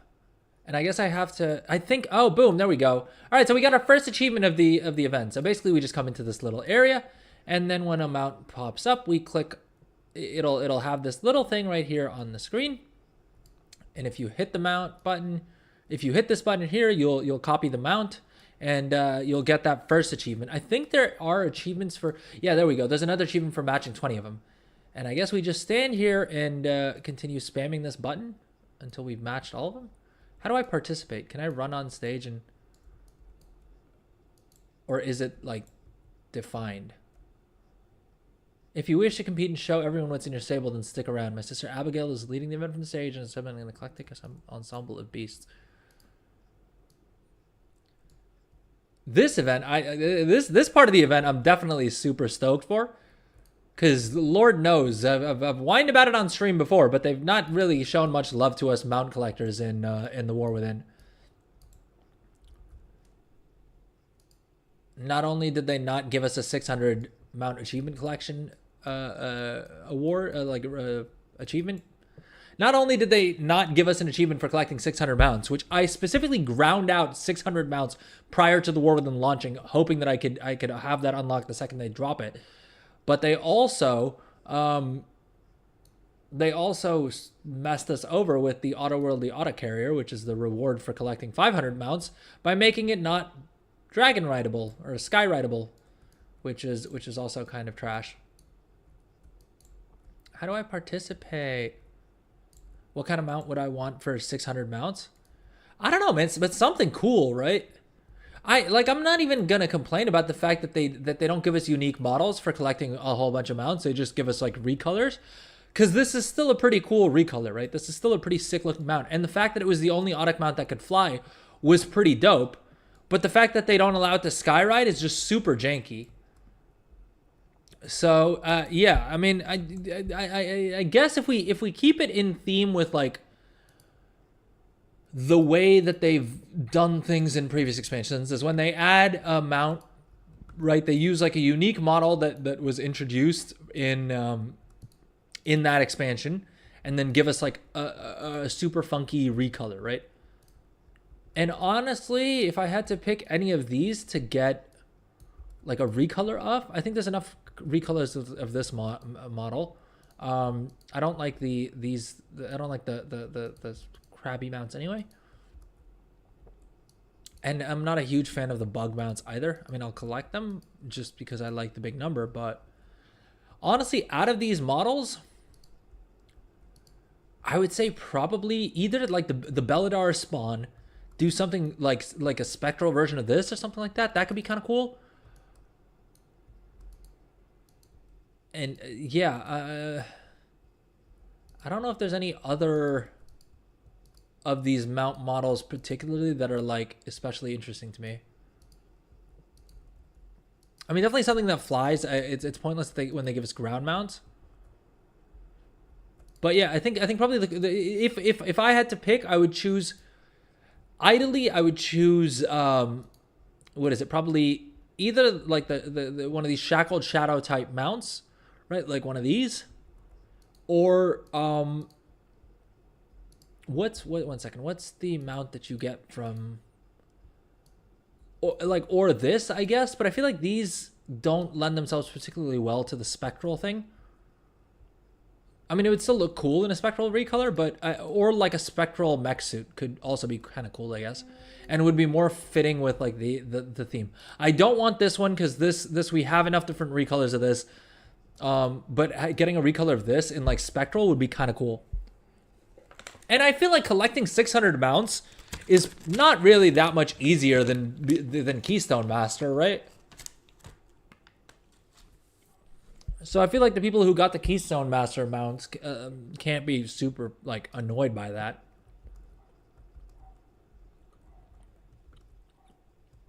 But okay, one achievement down, and I think like 20 left to go. Let's pick up the pace here, boys. Oh, they brought back this standard one. All right, let's test my WoW trivia. And so basically, this quest you just get 5 time warp badges for answering a question from this guy. Let us test your knowledge of history. Then, who is the mighty proto dragon captured by Loken and transformed into the Razor Scale?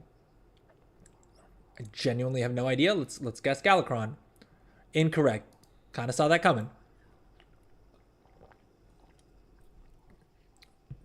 I've said it before and I'll say it again. I've played 20 years of World of Warcraft and I still have no idea what's going on with most of the lore. Although this one I think is Magni Bronzebeard, right? Boom! Magni Bronzebeard. 5 time warp badges. Boom. Baba Dormu. They were really running out of names on this one. Okay, so this is the same cache as well. Okay, that makes sense. So basically, there's a whole bunch of different caches you can get. The first one you do every week will give you a piece of champion gear, and then after that they give veterans gear, which is fair enough, really. I guess they have also given us repeatable ways of getting hero and champion track gear. What is this? Caverns of Portal to Uldum, Twilight Highlands, and Mount Hyjal? Oh, this is probably for the other raid bosses, right? The world bosses? What's up here? Ooh, this is the Transmog event thing. Fashion Frenzy. How do I participate?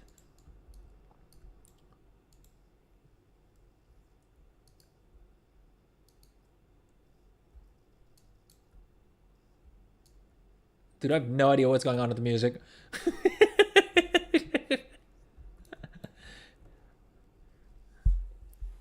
Weirdly ominous.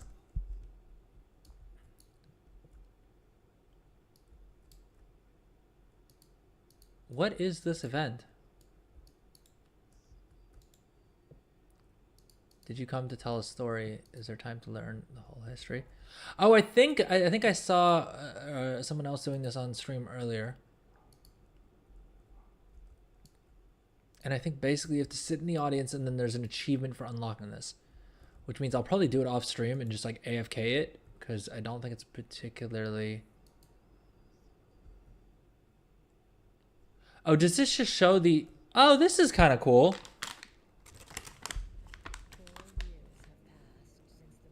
So you can just... I mean, basically it's just an interface thing to like access all of the... what do you call it? Cinematics?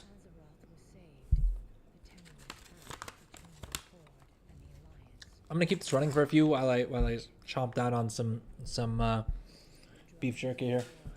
If you guys are watching live, drop a message in chat. Let me know what's up.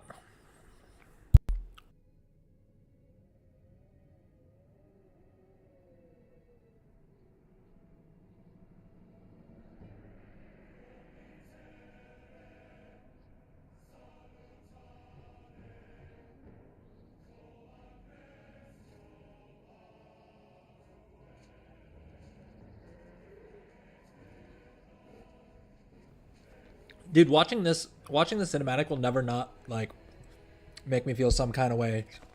My first character ever was literally because of the cinematic a dwarf hunter, and I had a bear as a pet.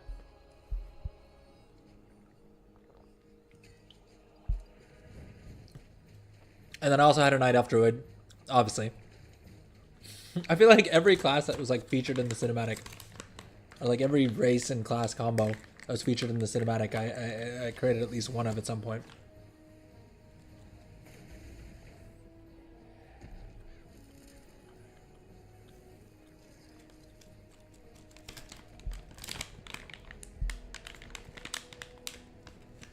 Undead Warlock was my main for a long while. Doing time walking randoms, good stuff.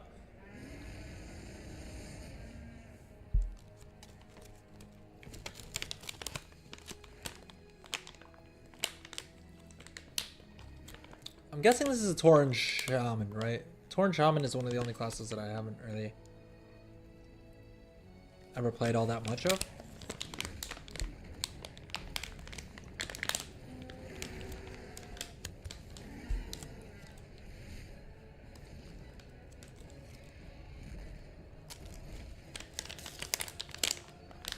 Human Mage, obviously.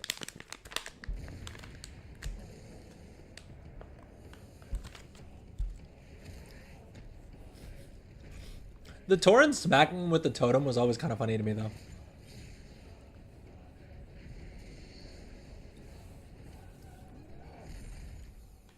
Dude, 20 years later, this cinematic still slaps.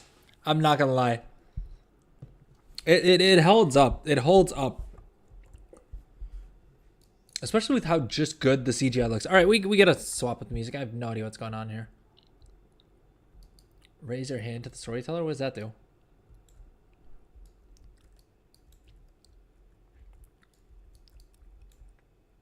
And if you guys are watching live and you're enjoying the stream, please consider dropping a sub, liking if you're watching on YouTube, following if you're watching on Twitch, right? All the things. It all helps your boy out. All right, I think let's actually go and do one of the world bosses now that we picked up that quest. The Doomwalker. Oh, Doomwalker's super far away. Well, who's up here? Oh, never mind. Doomwalker's right here. Why is it telling me it's like 1,400 yards away? All right, I don't think I can solo this guy. So let's see if we can find a group real quick. Do you think they'll be listed under Raid's Legacy?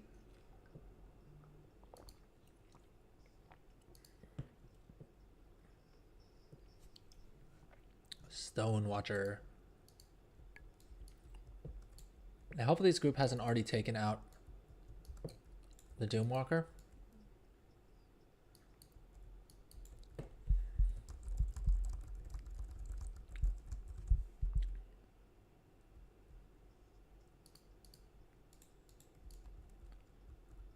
Archivon, the Stone Watcher. Is everyone there?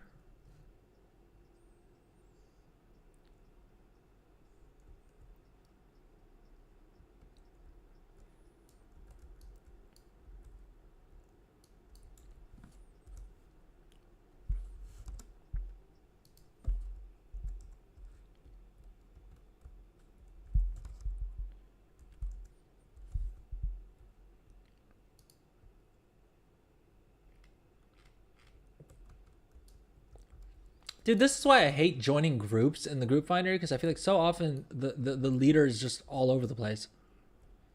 Whereas like if I just create my own group, then I can lead it and make sure that we actually get the thing done in like super quick, right? Is it just me? How do you guys feel? I feel like the group finder is great, but like a lot of the times like you join a group and like it's just aimless, either because people are like rotating through it or whatever. And I feel like a lot of the times it's just easier to set up your own group and make things happen.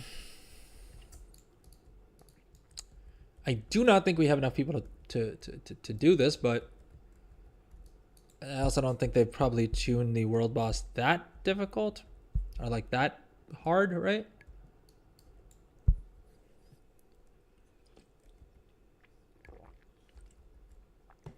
Yep. Got stunned. Nope, that's not good. Dude.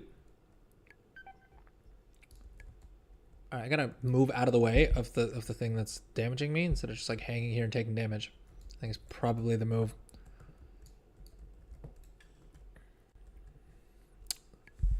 All right, I'm not gonna lie. I'm so far, Apple Music Radio, kind of a miss.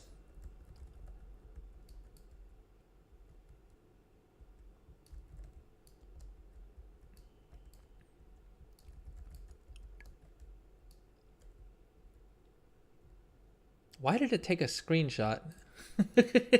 One of my add-ons randomly took a screenshot right then. And I'm not entirely certain as to why.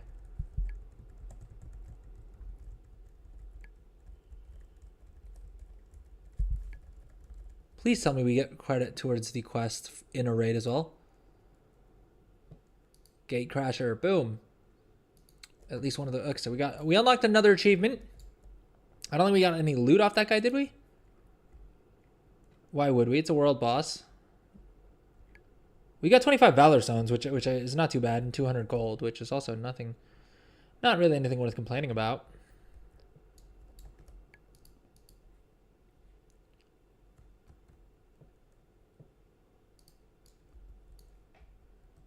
But okay, let's head over to the next world boss, which should be, I think, the Shah of Anger. Or I guess we're hopefully doing Archivon, the Stonewatcher next. And I think all these bosses are dropping their mounts as well, right? I mean, the Shah of Anger, hopefully you got the mount back in, what do you call it? Miss Pandaria Time Walking. Although Blizzard has said if you didn't get it, like that they are going to be bringing back not just time running, or that's what it's called, right? Miss Pandaria Remix Time Running. Anyway, they're bringing back not only remix, but they're bringing back specifically Miss Pandaria Remix at some point or the other as well. So you will still have a chance to get it that way. But I guess if you didn't get it then you may have it. I guess it's nice to have a chance for it to drop during these events as well. And then I think Archivon also used to drop a mount. I remember getting a mount that you could just like solo all of the bosses in that raid. And you would basically unlock. There was like 2 different multi-person mounts that you could get. Which, I mean, now it's a lot easier to get your hands on like multi-passenger mounts, but back then those were still pretty rare. Like those were some of the first few that came out, so it was like quite an achievement to like have a multi-person mount. You missed it? Yeah.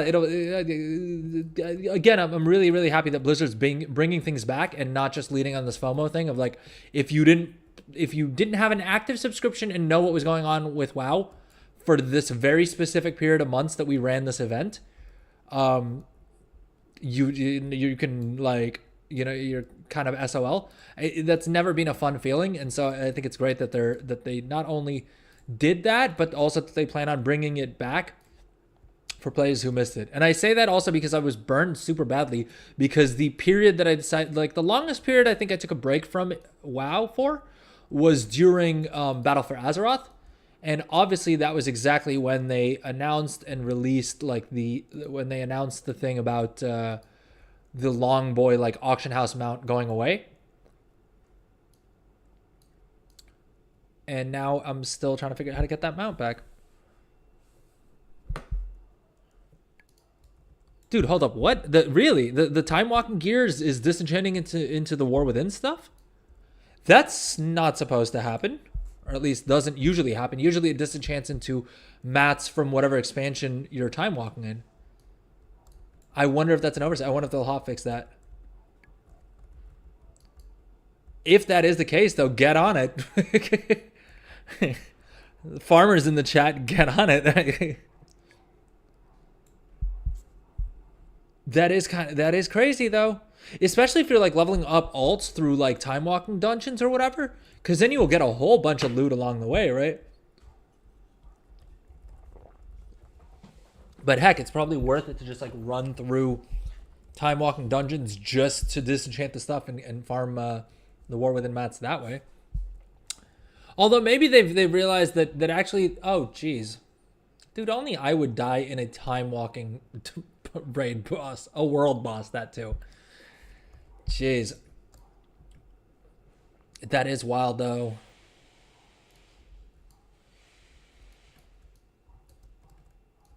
I mean, on the other hand, it is one of those things where like how much are the mats really worth anymore? Like even if you were able to guarantee rank 3 crystals, which you won't be able to, that would only be about 400 gold. So it's not it's. I wonder if they've just left it like that because of the fact that the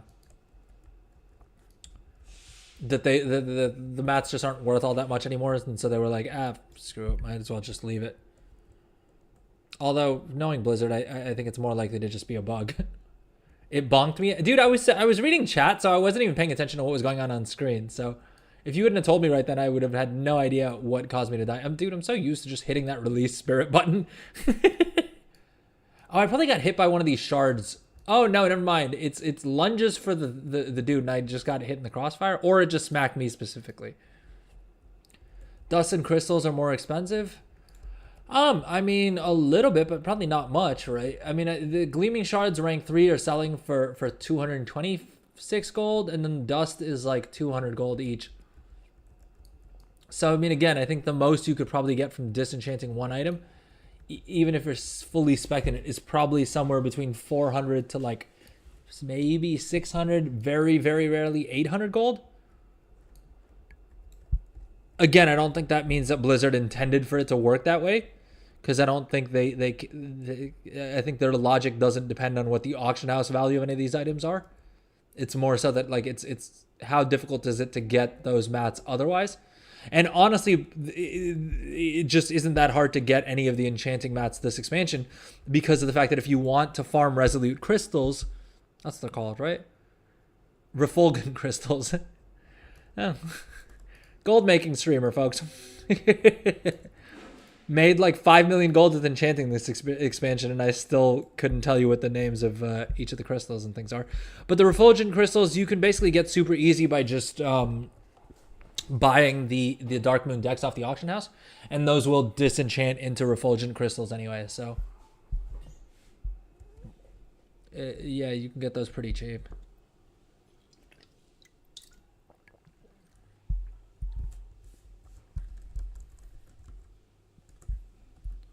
All right, we may as well finish off Shot, and then at least we're done with one of these quests. Buying the cards individually is cheaper. Yeah. So, I mean, I guess I should say, yeah, you can also do that. That is the way to, like, min-max it. It's to, like, buy your own cards, and Master Louis, as you rightly said, you're also, the cards aren't on the region-wide auction house? Actually, that kind of makes sense. I guess they do kind of count as a reagent. So it kind of makes sense. But yeah, you would buy those. You buy all the cards, combine them, and then disenchant them on an enchanter who's spec'd into enchanting. And we'll cover that build on Monday's stream if you guys are interested, because I think there's still a good amount of gold to be made. Like, I still think it would be my recommended, like, first build for anyone looking to get into gold making.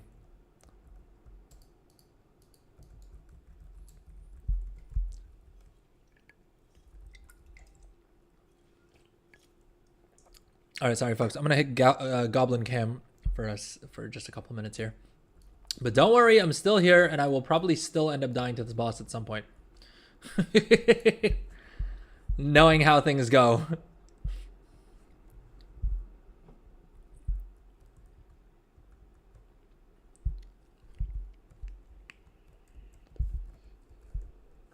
But if you are watching live, drop a message in chat. Let me know how it's going. Let me know if you're playing the event. Which rewards you're most excited for from the event? Is it the transmog? Is it the mount? Is it all the pets? Is it the achievements? Are you an achievement hunter, maybe? Yeah. Is there anything? Are there any other collectible? I guess toys. I know some people really like collecting toys as well. Dude, didn't I tell you? We came so close to dying right then. Let's see. We may still die. Let's just stand here healing. Mounts and pets, to be honest. Yeah, fair enough. All right, so for me, I would say it's probably the mount is cool. It's whatever. I've kind of soured a little bit on collecting mounts because of the fact that Blizzard has forgotten about mount collectors. It feels like, right, by not having that achievement and like not really giving me much of an incentive other than like if it's a cool looking mount. Which I think the new mount is pretty cool, but like isn't the most exciting thing about this event. I feel like for me it's definitely the tier 2 sets, because that is something I've had my eye on for years at this point, right? Like going back to vanilla it was something that I wanted to have, and being able to farm it up for all of the classes and for and while doing current content is just amazing.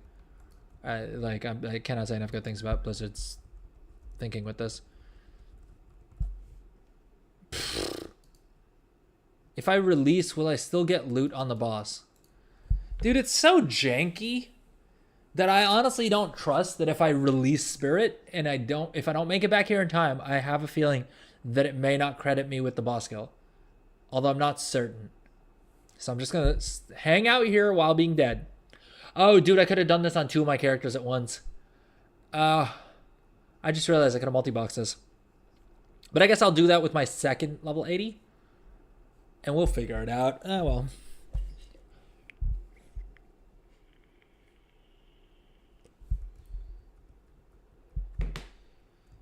While we're hanging out, I'm going to try and sort out the music because I have no idea what Apple Music is doing to us here.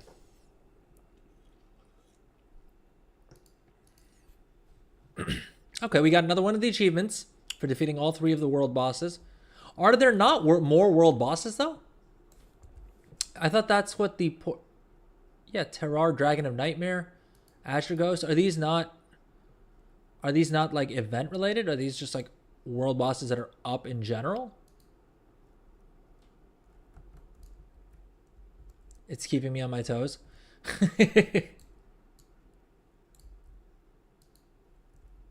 we get any loot off of the Shah? Oh, we got 5 Valor Stones. GG.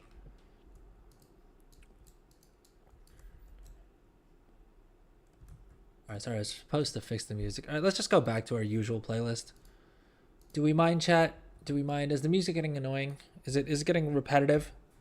Having the same, dang near the same music on every stream. Should probably spend some time and put together another little playlist for stream.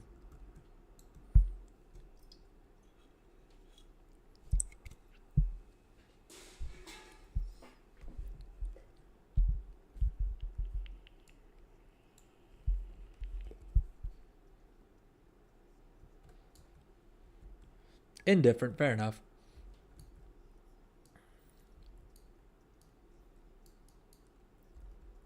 Oh, we didn't even finish the quest that requires us to like talk to all the different people. But okay, let's turn this in and open up our first bronze cache here. We got 3 bronze celebration tokens. Is that the first? Are those the first tokens we've gotten? Boom, Flamestrider robes. Okay, well that is technically an upgrade for us because it's champion track chest piece. And we can catalyze this so that we can upgrade it past 606. So, okay, not upset. Not upset about that. Right, all right, let's finish off the quest where we got to talk to people. And I think there's an NPC, oh, back here. Dude, we talked to Chromie already.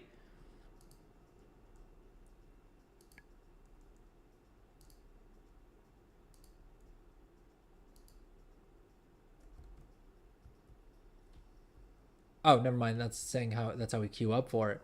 All right, let's talk to Vanny. Photo greeter, meet and greet. What do we do here?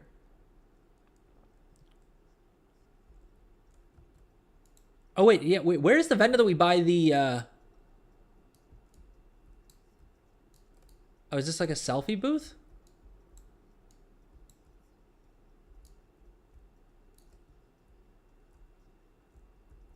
Okay. Or is there like a mini game tied to this as well? Well, I feel like if they were gonna do this, they should have at least made the like the bench interactable with, so that I could at least like sit on the bench naturally.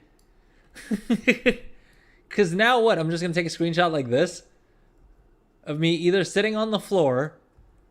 Can I sit? I guess I could sit on the bench with my legs crossed. Dude, this is weird. You're supposed to be behind it. With more people, I guess. Like, it would be cool to take a guild picture here. But again, it would be cooler if you could, like, click on this and actually sit on the bench properly, right? Ah, well. It's Blizzard. Listen, this event is sick as heck. All right, I'm not gonna give Blizzard any crap. They did a good job with the event. I don't wanna pull them down, and when they've actually done a good thing this time around.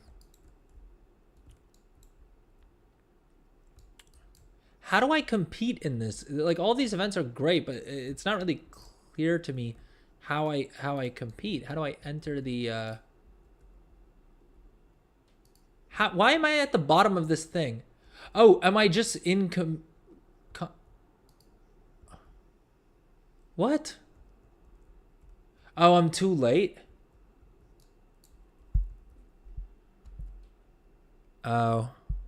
Well, I'm hoping one of the add-ons, one of the many add-ons I have will add like timers so that I can figure out what like which event's starting when.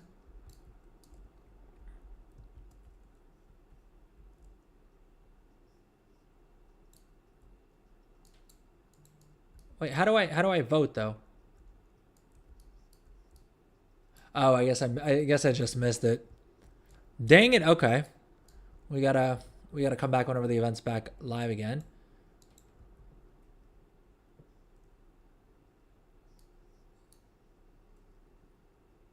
Chortles expensively. I love it. I want to chortle expensively.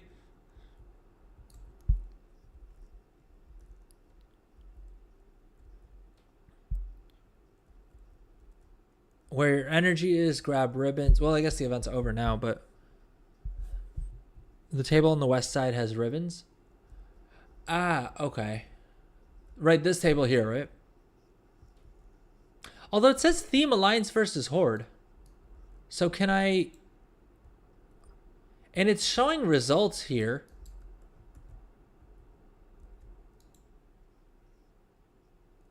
Oh, okay, there we go. Dude, this is a mess. How am I supposed to see what anyone looks like?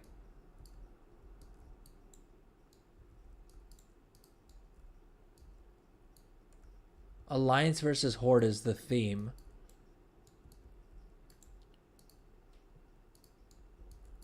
It's kind of jank. Not gonna lie. Oh, I forgot to vote for anyone. All right, timed out voting for anyone, I suppose.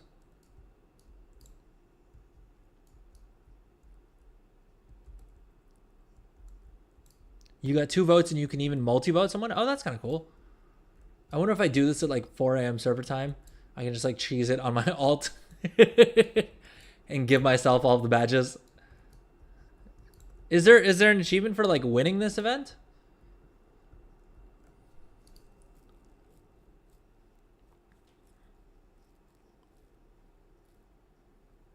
Cast 1 vote at the Fashion Frenzy. Oh, okay. Let's hang out and do that. Let's at least complete that part of the meta achievement. Because I think we said the goal of this stream was to unlock the achievement mount, right? There's an achievement to give them, I think. Okay, not to earn them. Yeah, fair enough. That always makes sense. It's always been weird to me when Blizzard not weird actually. It's just it doesn't feel great when like even in the Transmog event that they do like the weekly thing, right? The fashionista thing. Like you need to really get lucky to win a couple times in a row in order to unlock some of the currency and some of the transmogs and things like that. And that never feels great. I mean, it feels good if you win it, but if you you guys have seen me play.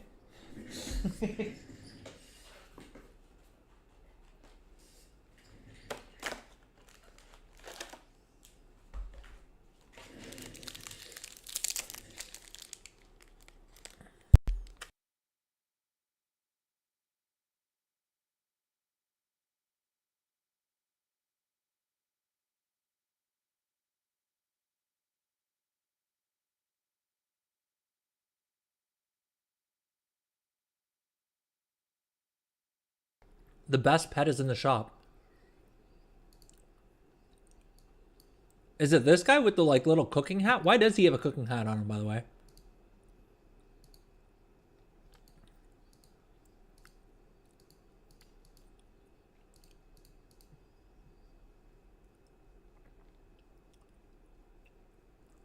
Oh, in the event shop.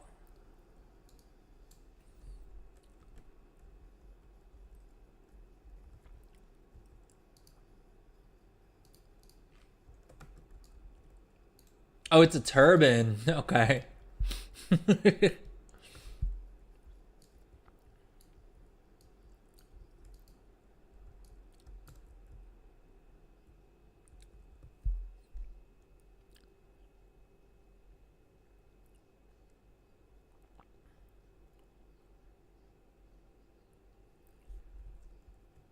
Oh, welcome to Stream Legendaries. I'm sorry, I didn't see you. You joined us here. Is in the store? Do you mean is it Hate Spark the Tiny maybe or I'm guessing you're probably talking about the little where is it? Where is it? Where is it? Baby Blizzard Bear. Right? Did I guess right?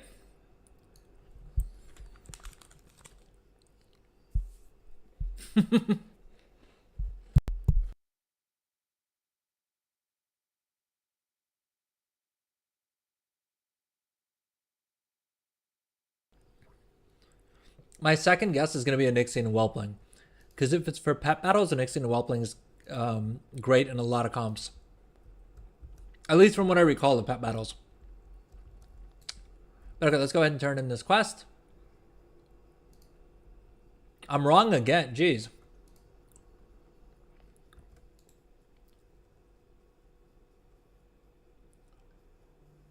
Dude, did my WoW just crash for turning in the quest?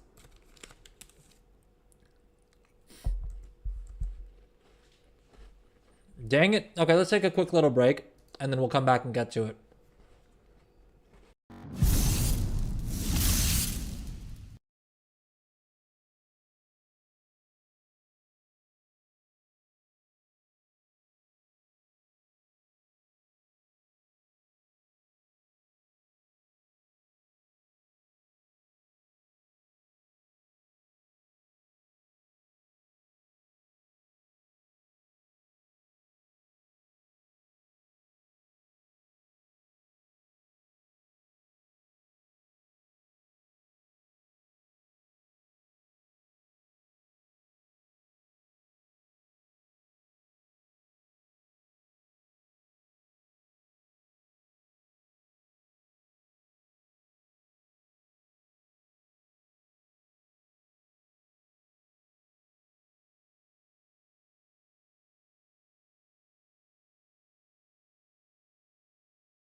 All right, we are back.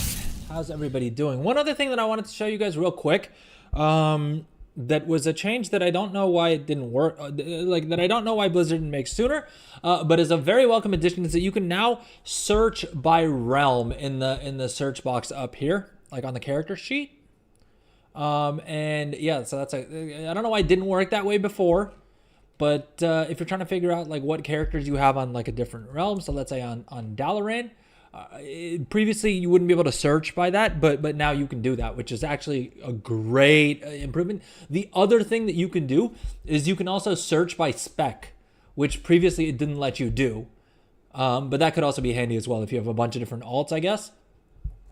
To be honest, I don't know why it doesn't already allow you to just search for, or I guess the change that they made now makes it so that you can sort of search by everything that's available in these fields.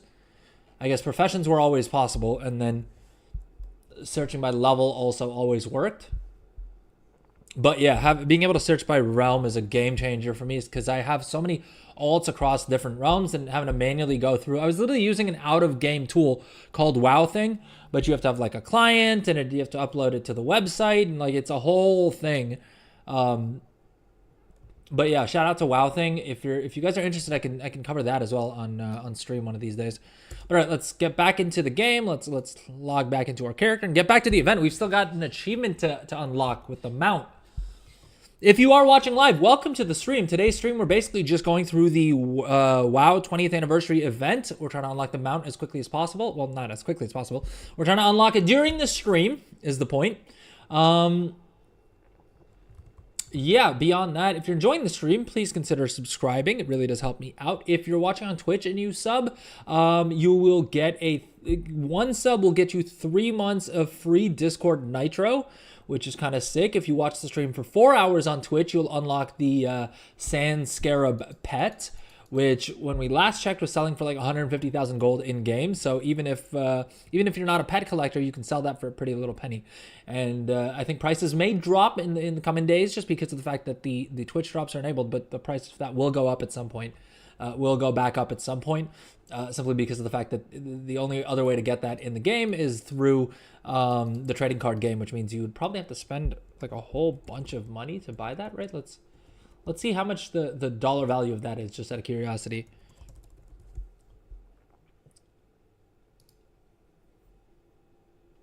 Okay, it doesn't seem that bad. It's going for like $10, but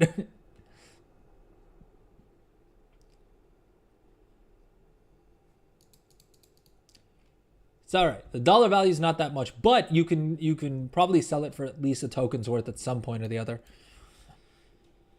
Anyway, let's try and turn in this quest without getting disconnected. Boom. What's the new quest having us do? Shopping spree. Ooh, 5 more bronze celebration tokens. How many are we up to? Are they like in my bags? Or are they an actual currency? And if they're an actual currency, there we go. So we have 6 of them so far. Only 54 left to go. to unlock our first Transmog appearance, at least. But okay, I think now we have to just go around to all the vendors, which is what we did to begin with, but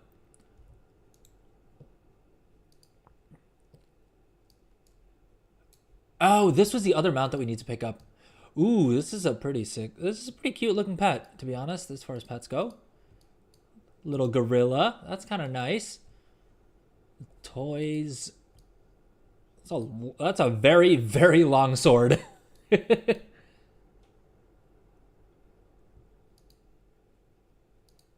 these are some pretty sick transmogs. I wonder if these will be coming back whenever we have what do you call it? Classic time walking? I feel like they should, right?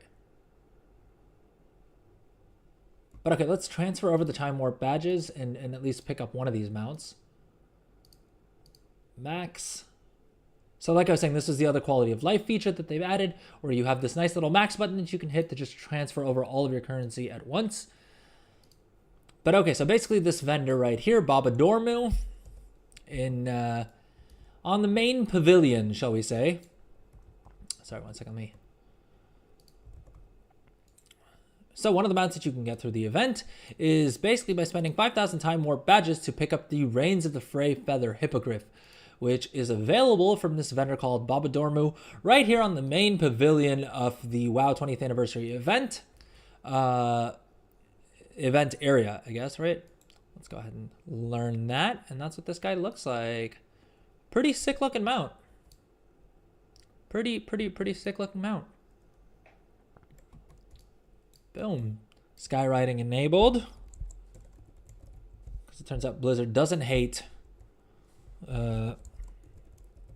people who time walk, I guess. It's just mount collectors that they have it out for.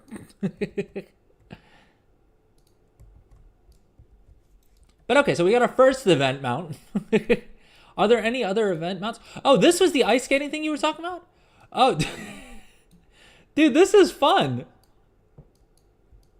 I feel like this would have been perfect for like a daily quest, as like you have to, I don't know, you have to like make it through a maze or something like this.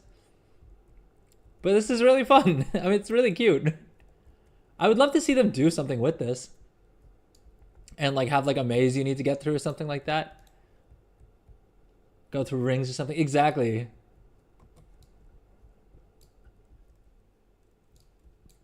Or even some sort of like PvP mini game, you know what I mean? Where like you need to try and ram into into your opponent and into other people or something like that. That could be kind of fun. Timely trinkets. I'll have a look around. Where's the third? I think the third vendor we need is over yonder. Oh, never mind. He's right back. He or she, I guess. She is right over here, the armor vendor. Boom.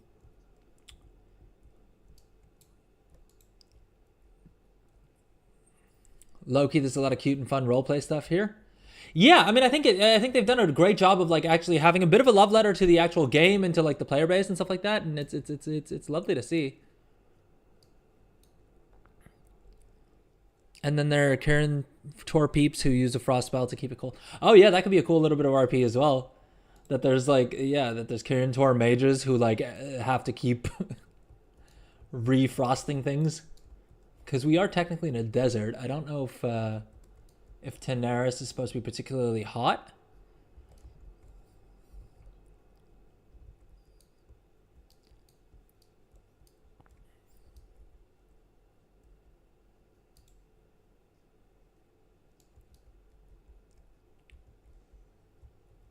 Oh, okay, there we go. There we go.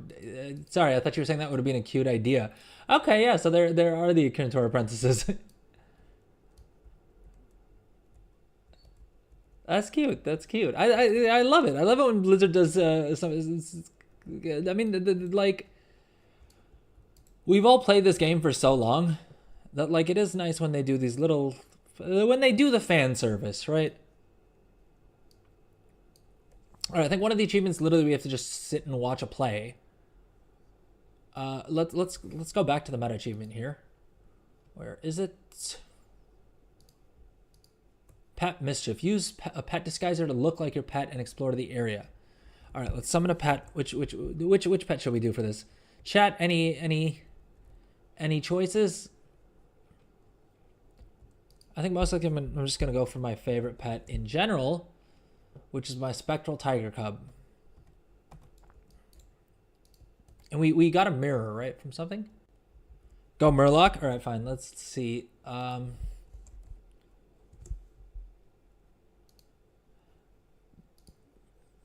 Mercastraza. Should we do Mercastraza?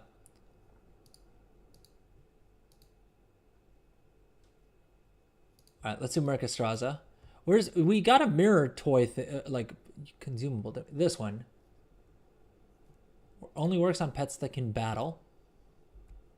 Pet mischief. Boom. All right, we got that achievement done. That was easy. What else do we need for the meta? Where'd it go? Where'd it go? Where'd it go? Peanut Gallery. React to Lorewalker Cho's stories.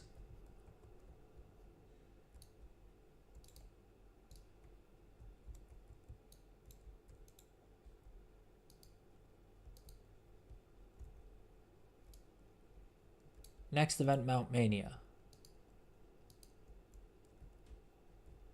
Well, so is this also on like a timer?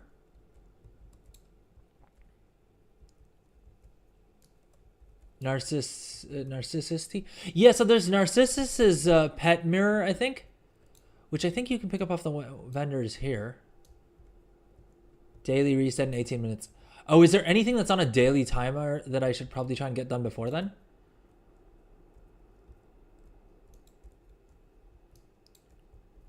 I suppose I could check Wowhead real quick to see if any of these quests are on like a daily lockout. Ah, well, even if they are, I'll be honest, I don't I don't care quite enough, to be honest. Oh, we need to ride the balloons around, right? Oh, the daily quest that gives you the experience buff? Oh, let's see how far we are along in it. Is 18 minutes going to be long enough to complete it if we haven't gotten it done yet? Or is it not weekend event, special, seasonal? Oh, we're at 73%. We may as well finish this off. What else can we do to get credit towards this? I was saying I needed an add-on to tell me what event was next, whereas literally just being in the zone pops up at the top here with which event is next if I'm not skywriting. Next event, Mount Mania, starting in less than 5 minutes. What else can I do to get credit towards this? Should we run the is this also daily? Oh no, okay, it's weekly. I suppose I can check through here. Blackrock Depths, which ones are weekly and which ones are daily, right? The PvP cost is daily? Which one? The Korax Revenge thing?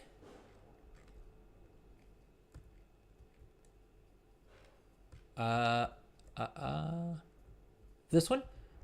Soldier, well, so Soldier of Time is saying that it's repeatable weekly. Because it says repeatable 6 days, 15 minutes left. What's up, Ed Spence? How's it going on YouTube? They will count too? Wait, what counts too? As the mount event? All right, screw all these people who are just hanging out here on their Brutosaur. Just rubbing it in our faces that we don't have them. And you know what? While we're at it, these guys on Invincible as well, right? I've killed the Lich King more times than any normal human should have to. And I still haven't gotten my gosh dang mounts, so I'm a little salty, I'm not gonna lie. Oh, the quests inside our daily, I guess, that give you 10 time walking badges. Ah, fair enough. I remember you saying legendarism that you got it last time walking despite never running ICC. And I very much appreciate how often you join the stream, but I'm not gonna lie, I'm a little jealous.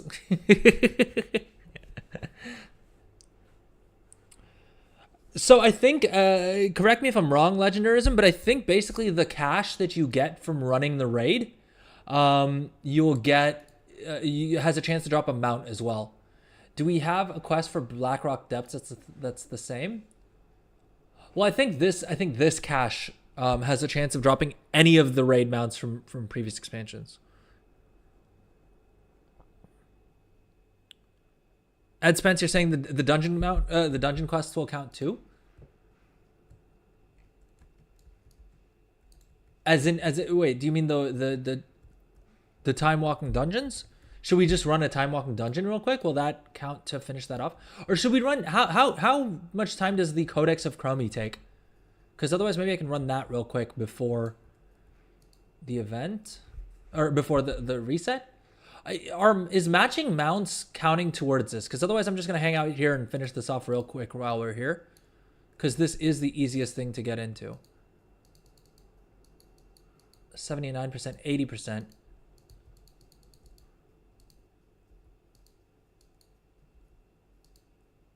Dude, is this just giving me 1% credit for each mount that I'm matching? Because... dude, it's giving me between like... That one gave me 5%. It's like randomly going up in starts and stops. If I just stand here and spam the same mount... Oh, I don't have this one. Dang it. I need to farm this at some point because it is a farmable mount, is what my understanding. Or no, it's an RNG mount, right? Elusive Quick Hoof.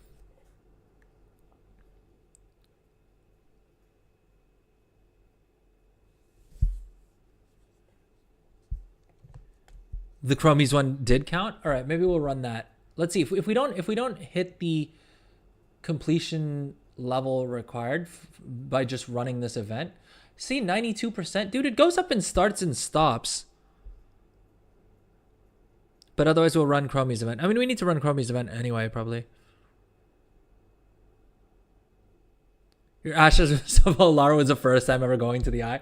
Hey, you used up your RNG on that. I hope it was worth it.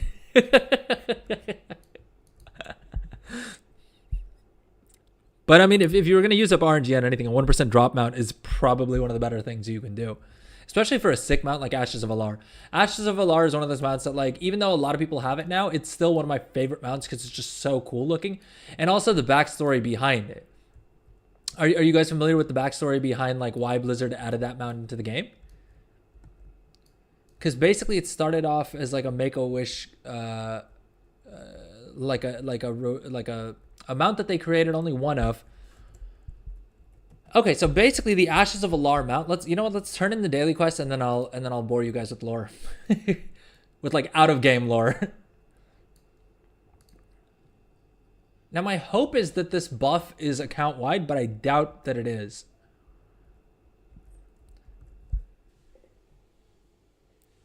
Now he'll get Galakron and memes head first time. Maybe. I mean, definitely, if I had that drop for me the first time, I would definitely try my luck and run like all the other 1% drop raid mounts that same day to see if you know, there's just something lucky going on. So, quick little story time. So, Ashes of Alar, this mount here, it's now a 1% drop rate off of Kael'thas Sunstrider, which is, I believe, the Burning Crusade, right? Super sick looking mount, super cool looking mount. But basically, the reason that Blizzard created this mount to begin with, or at least the first person to ever get this, got a version of this mount that wasn't even called Ashes of Alar. They added it to the boss as a drop later on. But basically, they had a Make-A-Wish kid whose wish was to go hang out at Blizzard headquarters because he absolutely loved playing World of Warcraft. And so he not only got a full day spent like with the devs and spending time at Blizzard and all that stuff, but at the end of the day, they gifted him this exclusive mount, which he was the only person to have for I think a pretty long time. At least I hope. And yeah, and then eventually they added it onto the other thing. But it started off as they tried to figure out what the coolest looking mount they could put together for this kid was, and that's how this mount got created, which I think is a really cool story. No? Okay, I know there is an achievement also for riding around on these balloons. I don't know if riding on just one is enough, or if I need to ride around like the entire area or anything like that. But okay, we got a daily quest done, I suppose. Did we get a cash out of that? Or we just got more of the celebration tokens. So we're at 14 now. I think we probably need to do some raids or something like that. What's up, Tafaloo? Welcome to the stream. How's it going? Ashes was the first mount I ever hunted. Yeah, dude, it's such a sick looking mount. It still holds up, you know what I mean? Because like some of the other mounts that you would collect, just because of the resolution and things like that, wouldn't hold up as well. Whereas Ashes of Alar, because of the fact that it's kind of blurry anyway, I think it's probably the best looking mount from like the mount that's held up the best from TBC, right? The Burning Crusade was like 16 years ago, right? And so the whole thing probably has like 20 polygons, right? Like most of the mounts from back then don't look that great, but no, sorry, that's not what I'm trying to do. I'm trying to filter on only the Burning Crusade. Yeah, I mean, like the Fiery Warhorse, cool looking mount, but it doesn't hold up, right? Like it still doesn't look great. The Spectral Tiger is by far my favorite mount in the game, I feel like, and it still doesn't hold up. Whereas the Raven Lord does decently because it's a little bit more cartoony than some of the other mounts. But like, yeah, the War Hippogriffs and stuff like that don't look that great. The Zevra, It could do with it could do, all these could do with a facelift, right? Like the riding turtle, bro. Look at this thing. Fairly certain like the Game Boy Color had better graphics.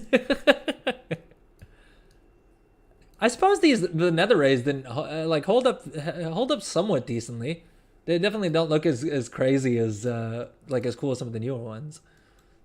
And these netherwing drakes are also kind of okay. But I mean, definitely all these look a lot different. Ashes of Alar was, yeah, way ahead of its time. Also because it was one of the first like crazy looking mounts that Blizzard had done. And so that's why it leads me to like, that's why the story behind it, that they were literally trying to just make the absolute coolest looking mount to blow that kid's mind is just, yeah, really, really, really wholesome story.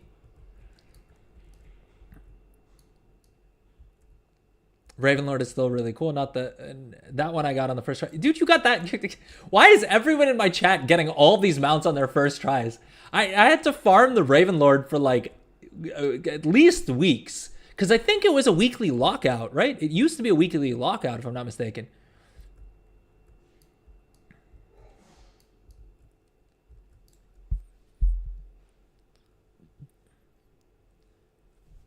There's a Frostwolf Snarler from the event.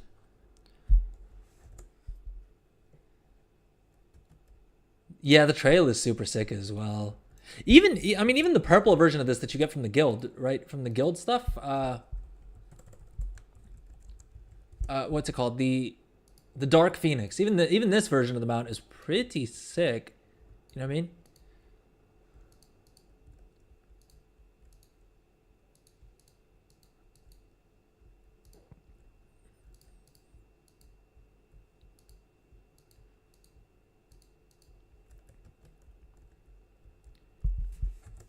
Yeah, I think you can get the Frostwolf Snarler from the event.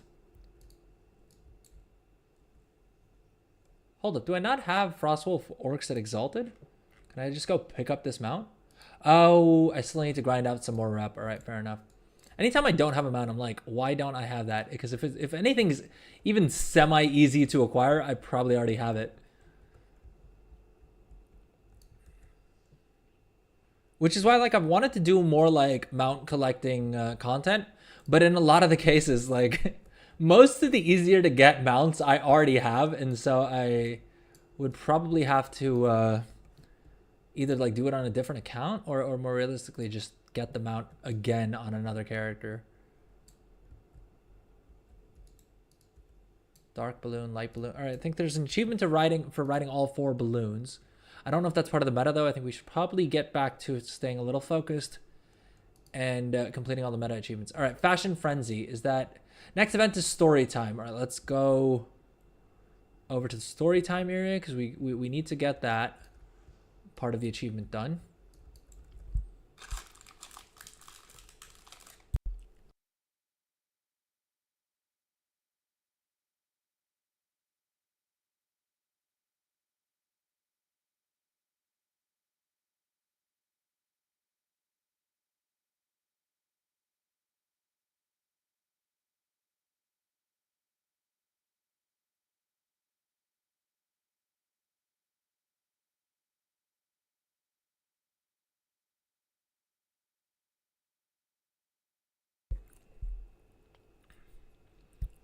Five time walkings in an hour. That's not too bad. 20 minutes per run, I guess. What do you guys think? Should we I think let's complete this part of the event and then we'll start queuing up for the well, I was gonna say let's queue up for the time walking events. What do you get out of these satchels? The Crystal Satchel of Cooperation. What do they drop now? Because I remember back in the day, they used to be super lit and you could get like rare mounts and pets and things like that. But I think they nerfed that, right? So like now these satchels only get you 2k runes. Is it literally just the augment runes? Okay, it looks like people are saying 1,000 gold and like 3 crystallized augment runes. Ah, that's kind of lame, dude. I don't get why they removed the pets and the mounts from this, because you used to be able to, it used to be the case that, well, also they're offering this for DPS. Dude, we may as well, right? I mean, it's just free gold. Yeah, screw it. I can't be bothered. I don't need more gold.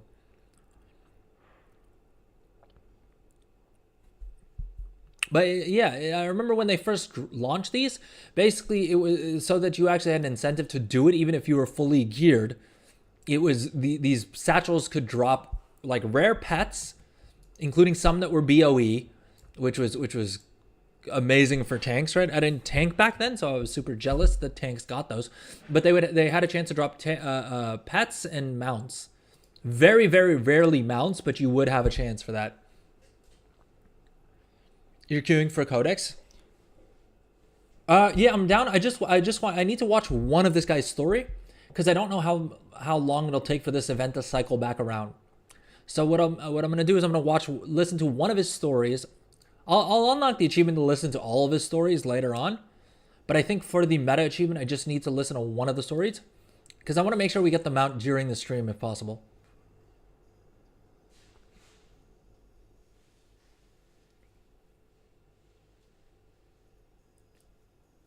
Because, yeah, I guess we do need to do the scenario for the meta achievement anyway. React to Lore Walker Cho's story. Well, he needs to start his dang story for me to be able to react to it. Guys, it's finally happened. I've turned into a React streamer. This is now a reaction stream. And today we're going to be reacting to Lore Walker Cho's story. It was a matter of time.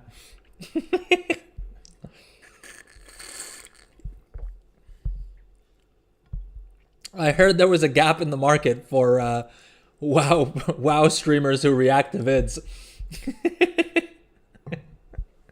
I heard there was a gap in the market for the next like week and a half.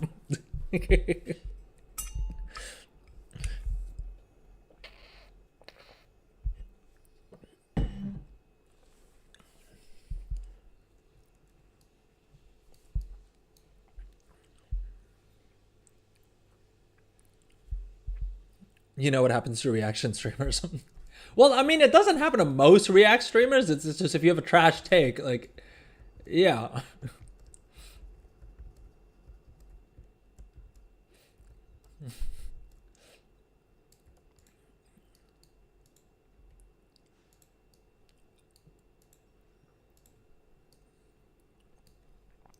Dude, how long is this event? Like, how long does it take for him to get started? Does someone need to, like, talk to someone to get it started or something? Or are we just, like, sitting around here? Is it literally we just have to wait until Lore Walker Cho gets off his fat butt and decides to actually start telling us a story? Hey. Check the top of the screen. Well, it says next event story time. And it says the event starts in under 5 minutes. But I mean, do we really need 5 minutes between events? Okay, there we go. It just started. I guess it starts right at like 7 o'clock, like 7 p.m. for me sharp. The funny thing is that I also need to do the theater troupe on this guy. And I think, well, I need to see what the weekly events are that unlock after you get this achievement. So basically there's an achievement, and I should probably not have something covering up my whole screen because I think the reaction bar pops up somewhere around here from what I've seen. But basically once you unlock this achievement here, the token collector achievement, you'll unlock additional sources of celebration tokens, but I think some of them are weekly locked.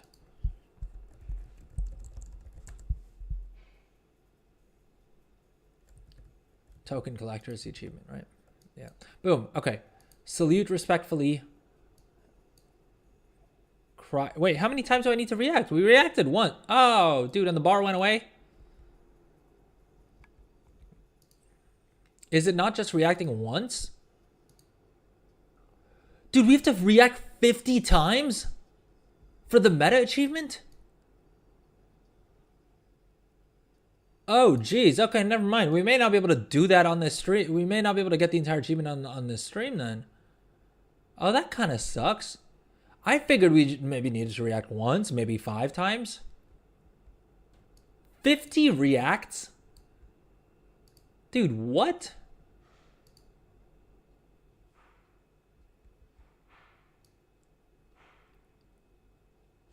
Is there like a way to cheese the achievement? Dude, that's whack as hell.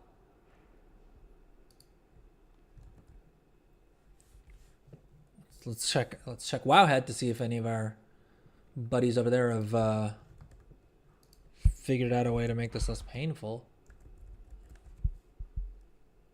Peanut Gallery, react to Lower Walker Cho's stories. It would be one thing if the bar was up, like if the react bar was up the whole time.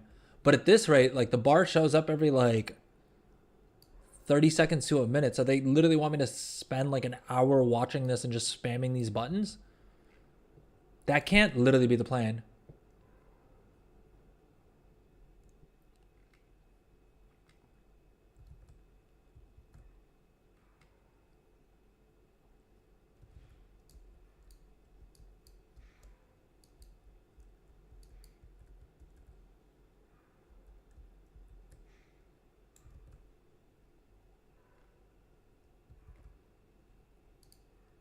Dude, this is going to take a long while.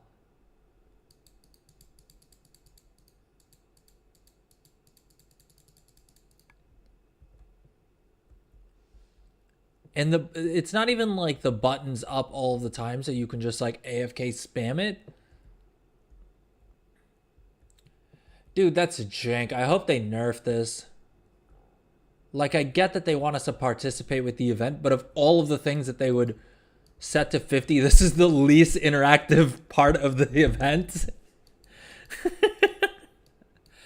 I mean, I suppose we should have seen it coming. With all this praise for Blizzard, there was bound to be something that they got horrifically wrong. I mean, I could even see making it like, you know what I mean, like 10 reacts, or like, I think 5 reacts is a good enough amount, right? Because that's long enough that you need to sit here and actually, like, you probably watch the play, right? Like, it's fine. If you got to do 5 actions, it's fine. 50 is wild. I almost wonder, like, that almost seems like it's a typo. Like, they meant to put 5 and instead put 50. Which I don't think it actually is.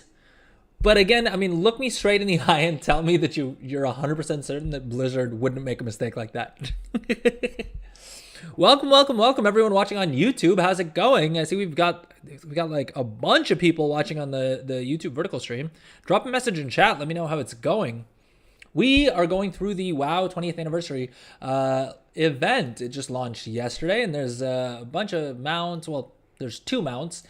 There's a bunch of transmog and a whole bunch of pets and things that you can grab as well, though.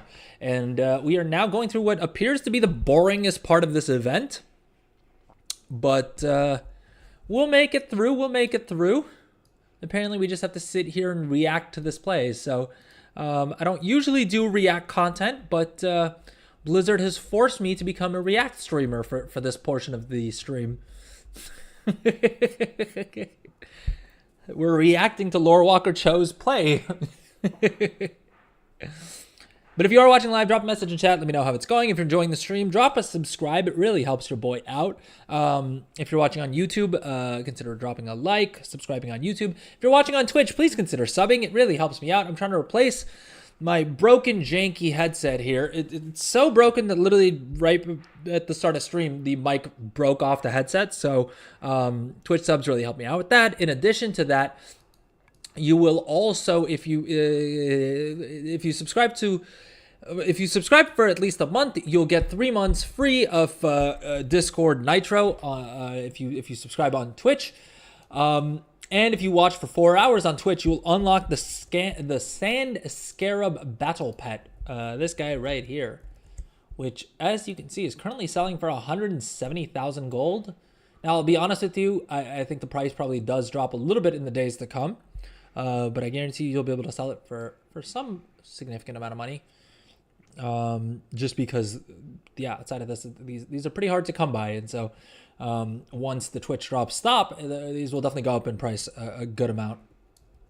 So hey, you could probably even pay for a full month of WoW, because I wouldn't be surprised if these are back to selling for like 200,000 gold on some servers once the Twitch drops end. So yeah, there's that. Okay, Fashion Frenzy is next. We do need to make that event simply because of the fact that we need it for the meta achievement, because I did participate in the event last time and I forgot to give anyone an actual award, which means that we don't have credit towards the meta achievement. Dude, we only got 8 reactions, so I'm gonna have to do that event like 6 more times or 5 more times. Dude, that's whack as hell. That is whack as hell. Why did Blizzard tune it like that? I really hope we see a hotfix on that. I mean, making me participate in any of these events more than one just seems kind of janky. I also love that they literally said that they had fixed arachnophobia mode with the change. And they clearly haven't, because this guy's still running a gosh dang spider. Blizzard, what are you doing? Let's see if we disable it and enable it again. Why isn't it anti-arachnophobing this thing? Ah, that's annoying.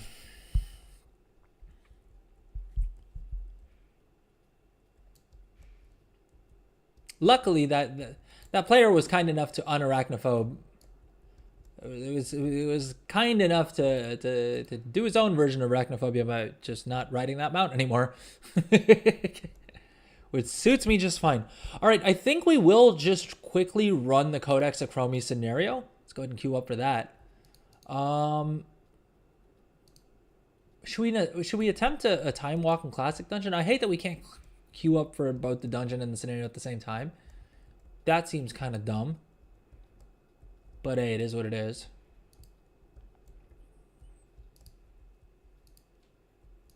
I suppose let's queue up for the LFRs as well. Let's see. Wait, is this... No, this is Narrowbar Palace. Shadowforge City. And the Imperial Seat. All right, let's queue up for the LFR versions of that as well.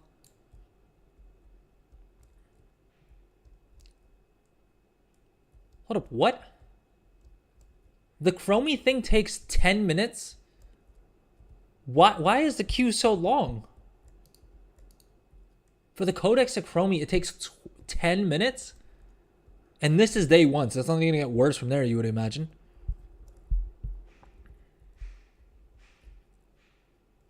Because it's I mean, even so, though. I'm queued as tank. You sat 30 minutes in queue with Pop. Oh, geez. I thought it was like a 5-man scenario. Or like maybe a 3-man scenario like the Miss Pandaria scenarios were. And so I thought it'd be like an instant queue. That's why I didn't queue up sooner.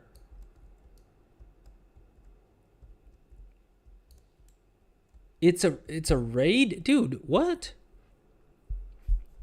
Okay, I guess we just hang out here and do these little events until one of the queues popped. I queued up for LFR BRD as well, just to check it out and to hopefully get that achievement done. I suppose once we're done with this, we can probably...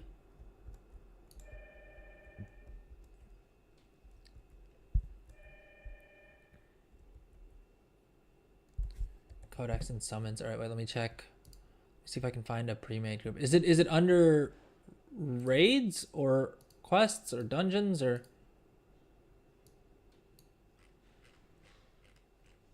just under custom?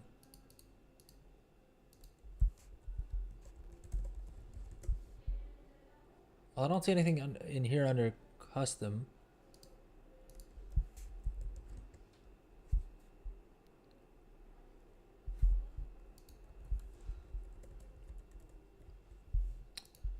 Probably double X isn't helping me out there. Dude, where... find a group... well, I searched for codex. Coex.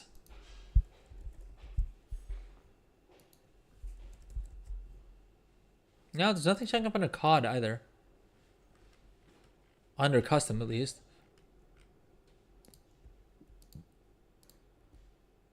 Legacy raids, nothing in here as well.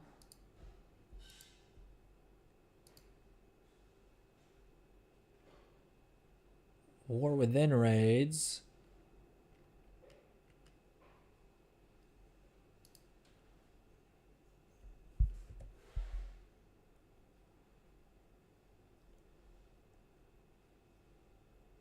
Well, so Legendaries might have you have added as a friend. Found under Dungeon Finder. Well, this just seems to be all like Mythic Plus, right? Is there anyone queuing up for? I suppose it doesn't cost us anything to search for it. One sec. I just want to make sure I don't miss the fashion event again. Sorry, give me 1 second. I gotta hit my door.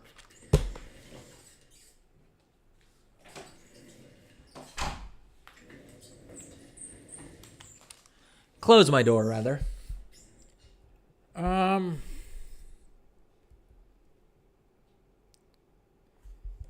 LFR being a 30 minutes to 1 hour queue is wild. Are people just not... Maybe people aren't just... Maybe people just aren't... I mean, to be fair, I don't even know why I'm running LFR. I'm mainly just running it to do it. Because honestly, BRD Raid Finder is dropping veteran gear. This character doesn't need any veteran gear. So the only reason to do it is for the transmog and for the currency. Which, I mean, I could just do on an alt instead. Which is probably what I will end up doing.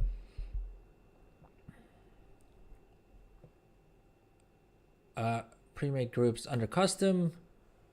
Codex. Dude, I'm not able to find it.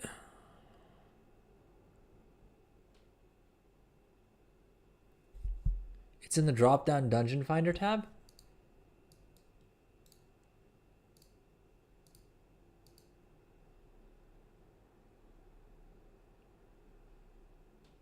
Well, I'm not seeing it in here either.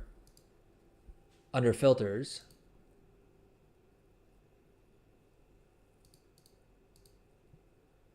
Gotta be... Dude, I've been searching for it for the past like 5 minutes, I feel like. And I couldn't find it. But best of luck. Maybe we can do one of those later together. Yeah, I don't know. It seems really weird that this is like launch day for the event and the queue times are this long.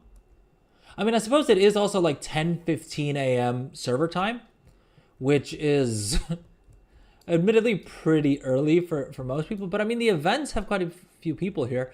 But I'm guessing people probably are like either like just on their way to work or like have a little bit of time before work or whatever, which is why they're running these things right now. And so they'll probably pop in, do some of these events, but probably don't have the time or patience to like run a full LFR wing or whatever. I don't know. Still a little jankful. I also hate that I can't queue up for time walking dungeons while being queued up for the Codex Acromi. Like, if it's a raid, then stick it in the raid finder. Why is it under Dungeon Finder so that I can't queue up for a time walking dungeon at the same time? Like, that's weird. Theme Alliance versus Horde. The thing is, I don't know what they mean. Do I have to pay the transmog fees, or are the fees at least free? Okay, it's free. Do I have a like a pre-made set that would make sense for this? I feel like this is pretty hoardy. Bones of the Blood Hunter. That's probably a more horde-like. All right, let's see if we can win this whole thing. What weapon is gonna go well with it? How much time do I have left? Oh, okay. I have like 1 minute and 30 seconds, so we're good.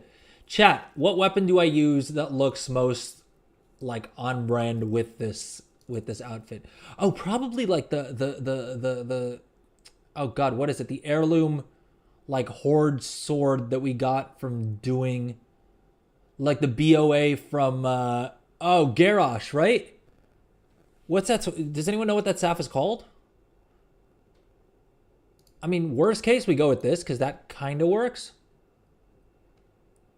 But I think that has like the Horde logo on it, right? Do you guys know the Hellscream's War Staff? Oh, never mind. That doesn't look that on theme.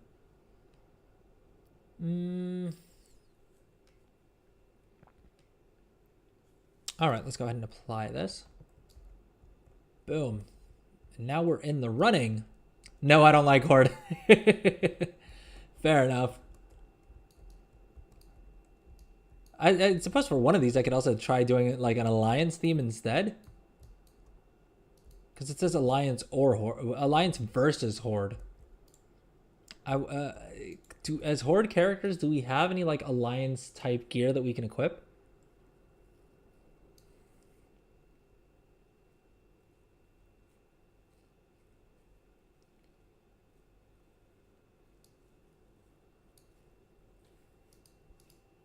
What are other good like Horde specific sets? I feel like this one kind of looks Horde-y. I guess the PvP sets would be the ones. But do any of them have like a Horde crest on them? Pick up your ribbons from the table. Use the ribbons to vote for your favorite appearance. All right, and I think for the achievement, I literally just need to like give one person an award. Boom. Achievement done. But I think we have a couple more charges, and I think there are achievements for giving multiple people.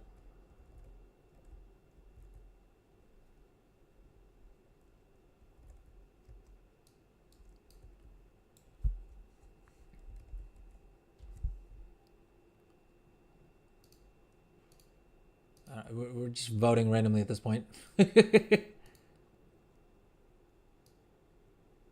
Not one person has voted for me? That kind of hurts my feelings.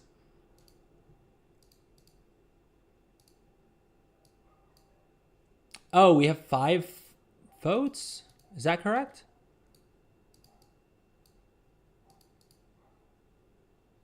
Okay, well, you get 5 votes. All right, one person voted for me. I feel like this person just kind of cheesed it by using the like size growth thing. Is that the hack? I think that's the hack. You gotta just use the items that like make your size a lot larger, so you just look bigger than everyone. Is it literally just the World Shrinker toy that does that?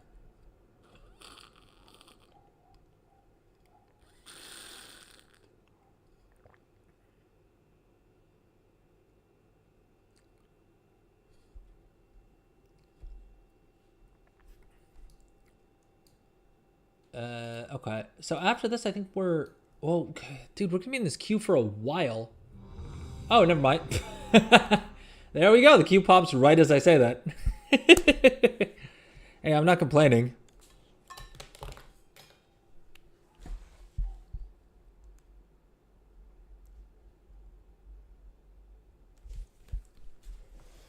Now, hopefully everyone accepts the dang queue. In a group of 15, we only need 1 healer. All right.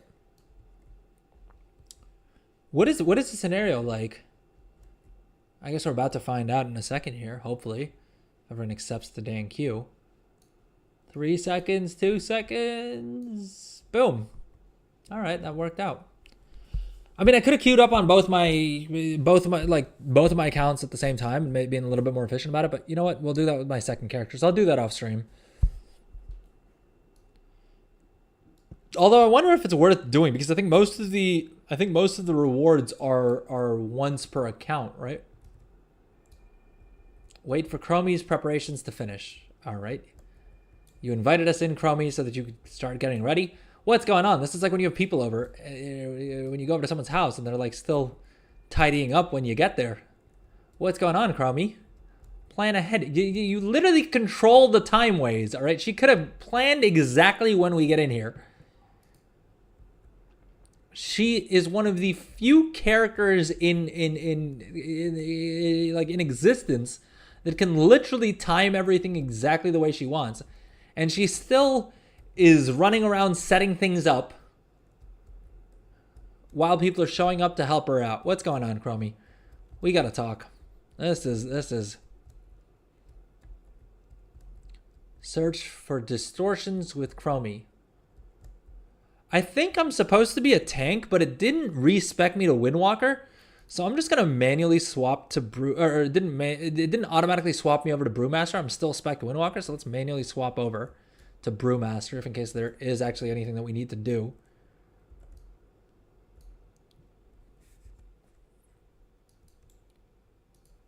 All right, Chromie's over here.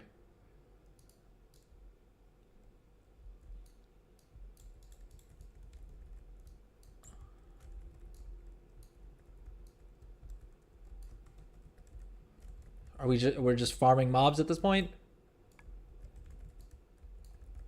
Grind fast. I mean, I like the little spectral appearance type thing that they've given to all of these all the inactive mobs at the very least.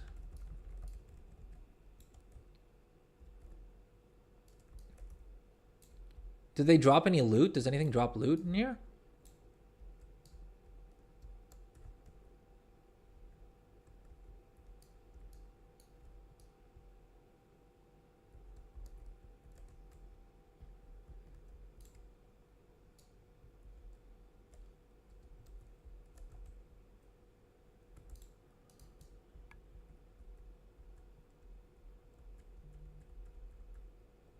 How am I supposed to know which of these mobs I'm actually supposed to take out, though?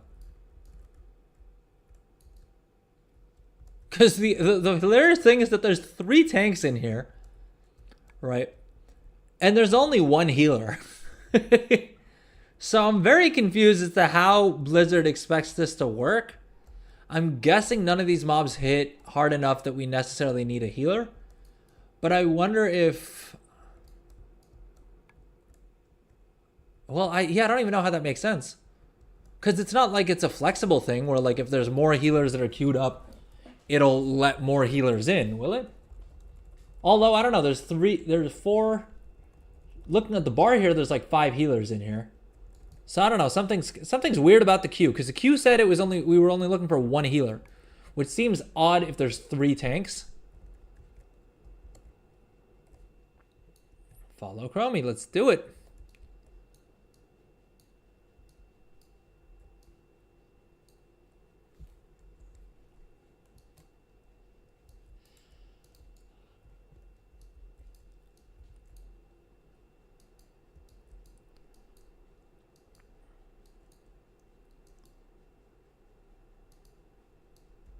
Wait, what's that shimmery thing that happens? Does that happen when I fly, like, through Chromie?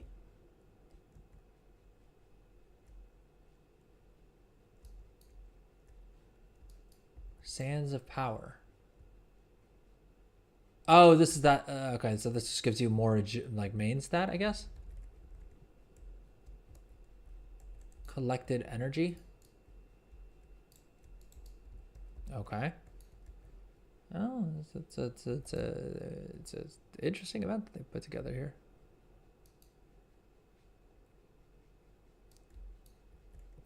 So do I just like skyride around and like fly through these little things and try not to land?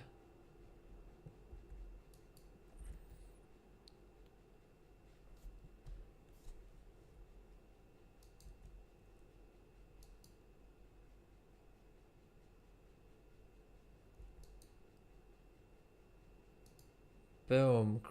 All right, I'm not gonna lie. I thought the scenario would be more interesting, to be honest. To be fair, it is Chromie content, which is always kind of convoluted in some ways. Am I wrong? Chat, what do we think?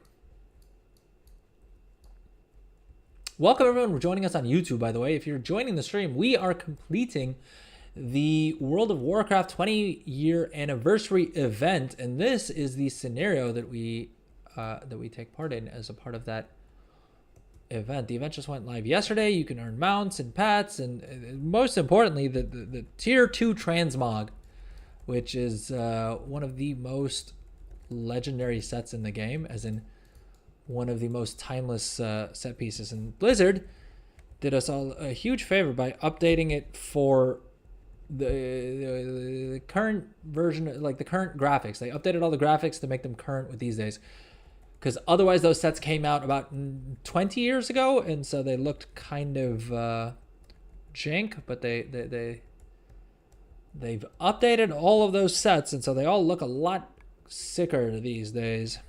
I'm super excited to collect all those. But let me know in the chat, what are you guys most excited to collect? It's super easy at the end. You fight Kel'Thuzad. Ah, okay. Thanks, Legendarism. Yeah, I mean, I guess I expected it to be like more, like better paced out, or at least like, I don't know. This feels kind of weird. This feels like doing like a world quest, where it's like we're in this instance, but everyone's kind of scattered all over the place, fighting different packs of mobs. And I feel like that's never great for like instance content, right? I suppose maybe if you're doing it with like a group of friends, you could do them together or whatever. But I don't know. That just seems kind of weird. That's how this would work. I feel like if you're gonna queue up for something, then it should be like a bit more structured, with like the entire raid is in the same spot, right?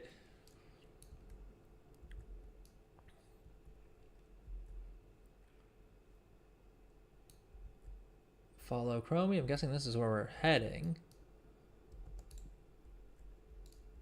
Assist Chromie with the last distortion. All right, so so it's at the end you fight Kel'Thuzad. Wait, so is this, maybe it changes from scenario to scenario? Asirin the Unscarred. This dude doesn't look like Kel'Thuzad. Or is there another boss after this? I don't think so, because I think it said that this was the final one. So it probably changes from scenario to scenario. That's kind of cool. Gives it a little bit of replayability, I suppose. Although, I mean, honestly, at this difficulty level, it doesn't really matter who the boss is. You're just going to show up, pew pew. And the boss will fall over. We'll all complete our quests, get some loot. GG. Right, and then not think about it until next week when we got to do it again for the quest. Oh, dude, I'm a moron. Oh, I'm such a flipping moron. I forgot to grab the daily quest again. Can I cheese it and pick it up from here? Korax Revenge. Ah, oh, dude.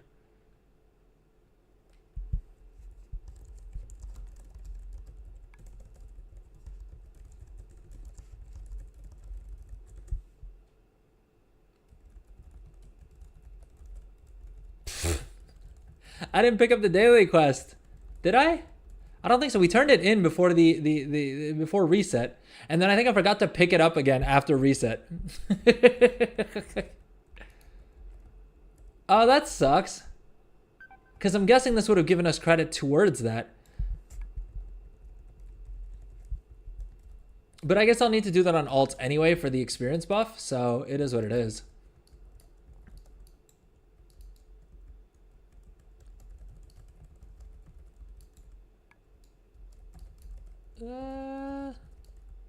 Come on now. We're at 8%.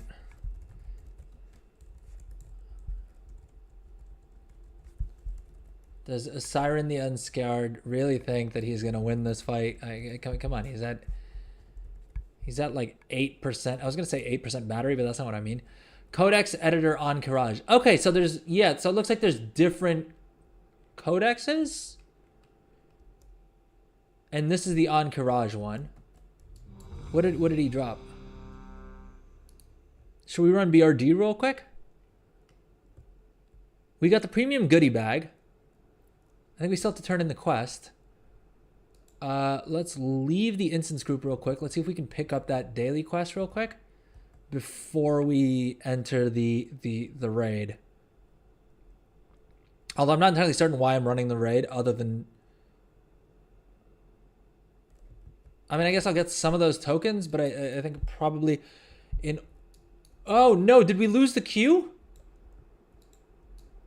Uh-oh. Uh-oh. Uh-oh. Wait, why doesn't...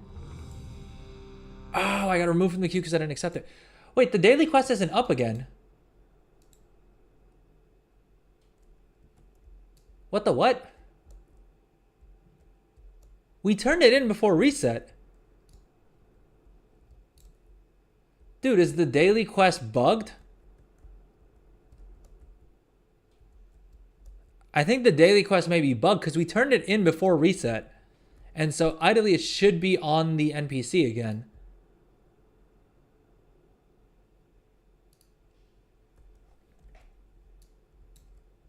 Oh, that unlocked a vault slot for us? Wait, what are the two events that we did? What were the two world activities?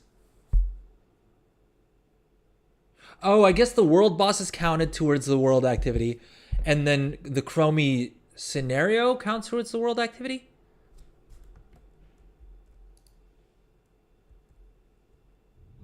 Veterans shoulders. Dude, what am I missing? Is that not a daily quest?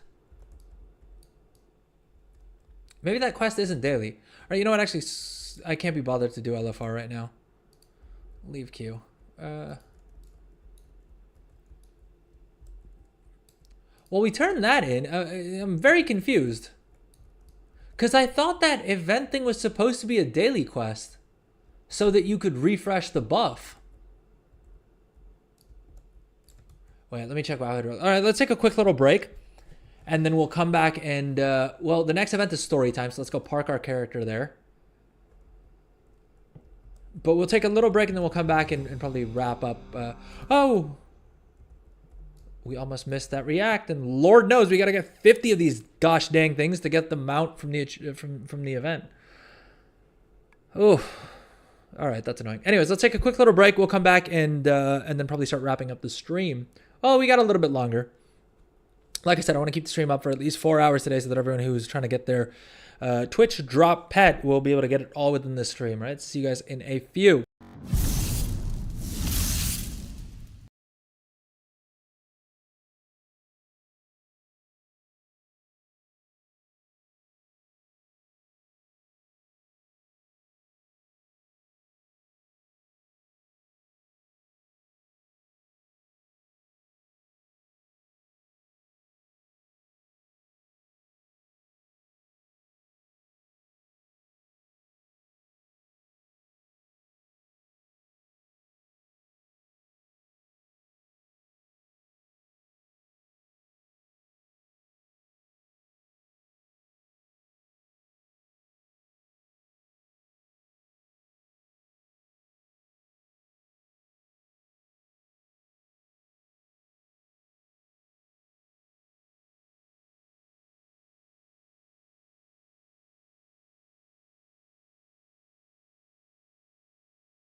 All right, welcome back, gang. How's everybody doing? We are playing the WoW 20th anniversary event, which launched yesterday or last night for me, this morning for everyone else, I guess, or for North American players, yesterday, I guess, for North American players.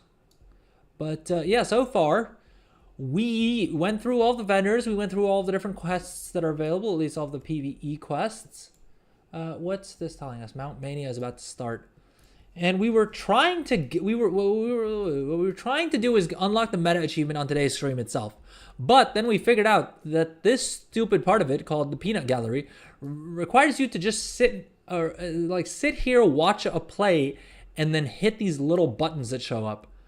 And basically, each time you complete the event, you only get like 8 reactions. At least that's how many we got on the first time that we ran the event. And it cycles between 3 events. It looks like Mount Mania, a Mount event, a Transmog event, and then this little play event. But yeah, I think we'll have to complete the play event like 5 times, which the stream would just be too long. So I don't think we'll quite do that on stream, but let's try and complete the last part of this, which is basically completing unoriginal. Defeat at least one of the following world bosses during the WoW anniversary. So let's jump into the group finder here. And let's see if we can find one of these bosses up, or a group for one of these bosses up, I should say. Doomshaw Stone. No, we don't need that. We already completed those earlier in the stream. Belladar Waiting Group, Be Wolf Skin, War Mode on. Yasandra. Oh, we could do that. Should we? Where is Yasandra? Or Yasandra? Adragos is there. Yasandra is there. What are the odds that this group can summon? Probably not high. I think there should be a port back to Orgrimmar here where we can switch War Mode back on. This is the first expansion in a long while that I've actually played with War Mode off the majority of the time. And I'm also being a moron and forgetting that I should switch on War Mode right before turning in quests for like the 10 or 15% bonus experience.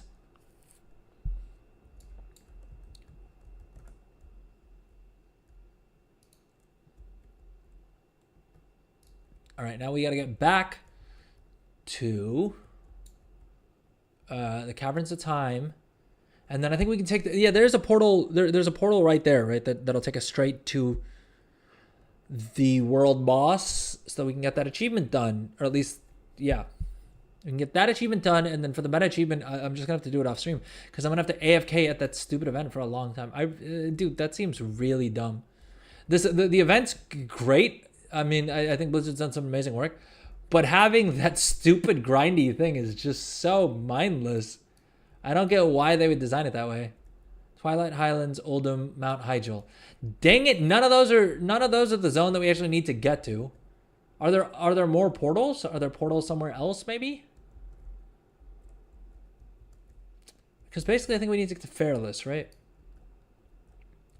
Is it going to be faster to skyride over? Oh, we have another cache that we didn't open up. Let's see what we got. Oh, okay. 584 veteran gloves. Not bad. I do have a couple plate wearers. My only problem is I don't want to reach there and find out that they've already taken out the raid boss.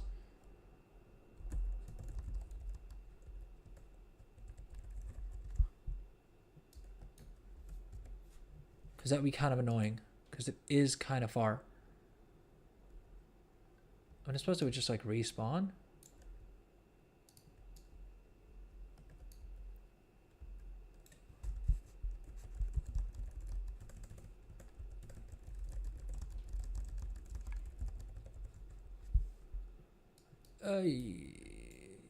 I'm honestly wondering, do you think it's going to be fast? Do you guys think it's going to be faster to skyride out there?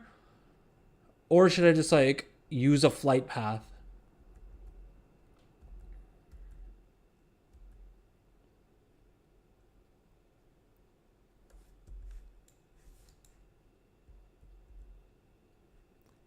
Is there a quicker way to get to Fairless that I'm forgetting? Am I being dumb right now? I don't think so. I think flying over Ungaro Crater is probably my best bet, right?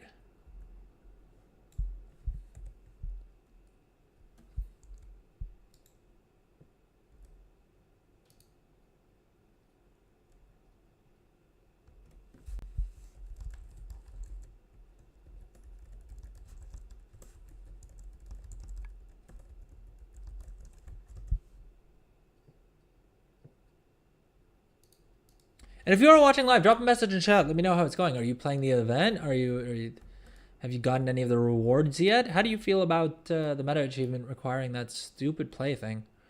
Do you agree with me? Do you think I'm completely wrong? Drop a message in chat. Let me know. And if you're watching on YouTube, please consider subbing. Heck, if you're watching on Twitch, please consider subbing. It really helps me out. If you're watching on YouTube, consider liking. Yeah, if you're on Twitch watching the stream for 4 hours, you'll unlock the Sand Scarab pet. And if you sub on, sorry, 1 second. What?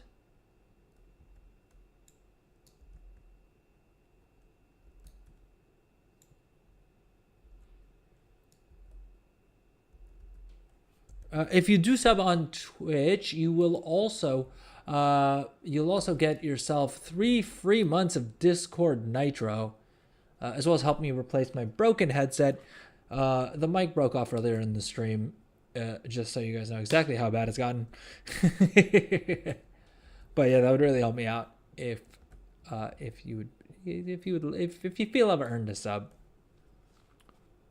But otherwise, following really helps me out as well. So. Whatever you guys can do really helps me out. But again, if you don't do any of that, just drop a message in chat. Let me know what's up. Okay, where is Yasondre?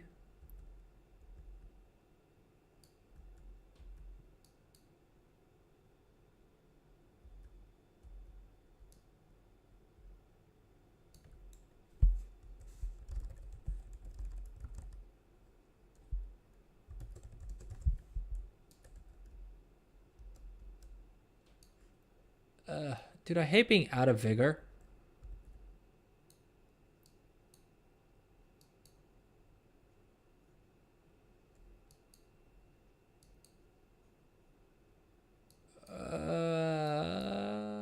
Can I make it?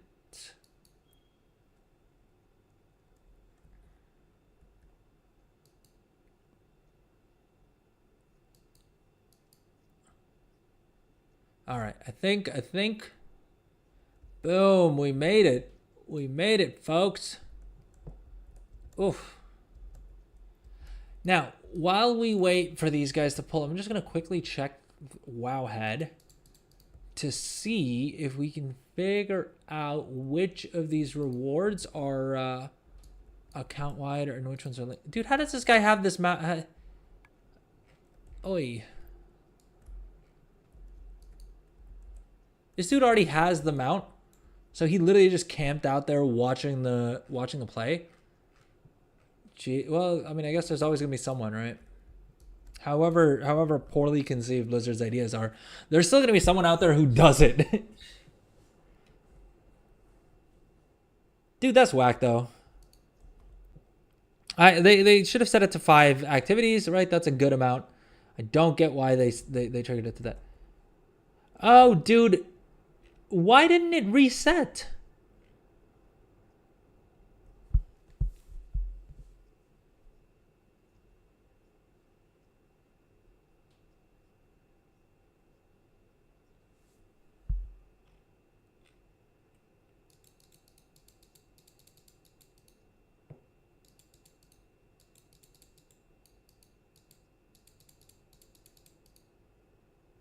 I'm very, very confused.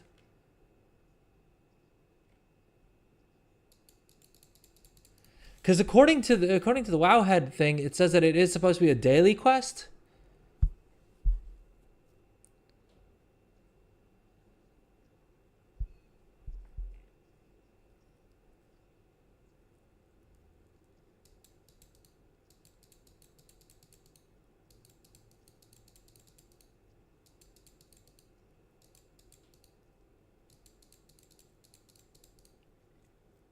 I'm very confused.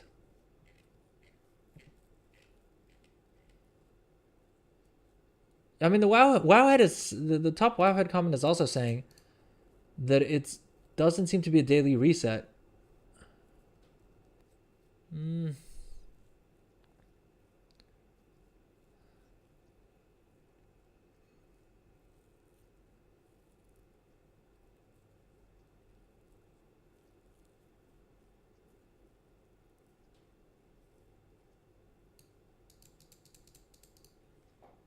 I thought that was supposed to. I thought the quest was supposed to be daily. Turns out the quest isn't daily because it didn't, or at least it's bugged. If it's supposed to be daily, then it must be. Yeah, I guess it's just bugged. That's kind of annoying.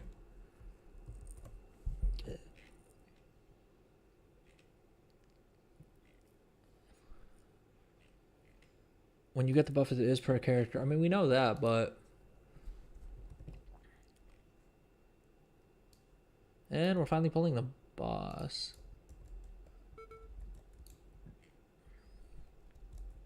Kill Azure Ghost. Kill Dragon of Nightmare. Kill Lord Kazakh. Actually, I think I remember this from last year's event. That actually these world bosses are kind of great for loot farming, at least from what I recall.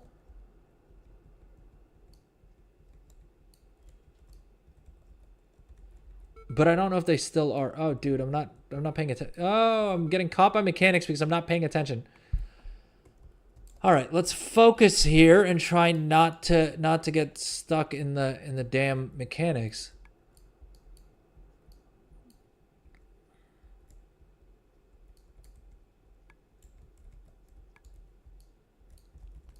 And actually try and do some gosh dang damage for a change. Did I pull threat?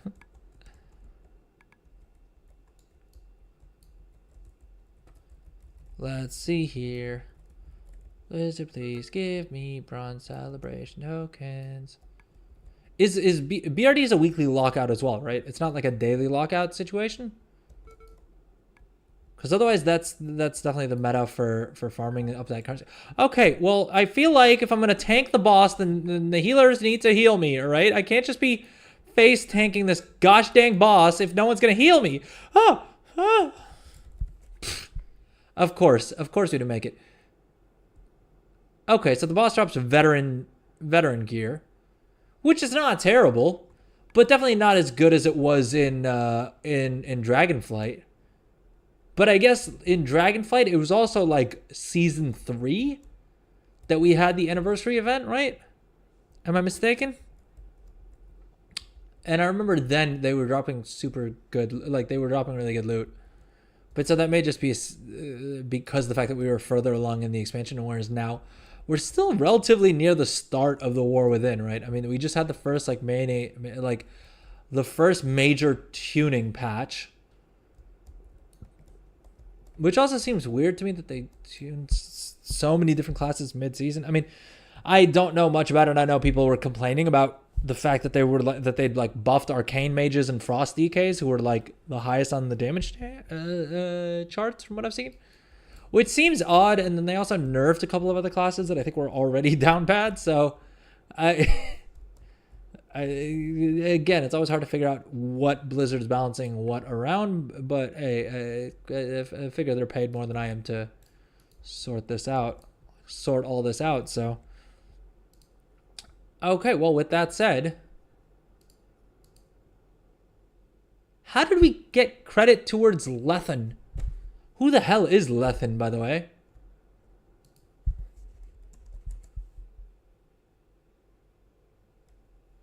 What? We took out Yasanre, right? I'm clear on that. I know we did that. But I'm very confused as to why we have credit towards Lethen as well. Who the hell is Lethen? Is that? It looks like that's a different boss. Am I wrong? I may very well be wrong. Azure Ghost. Lord Kazakh. Well, we know who that is.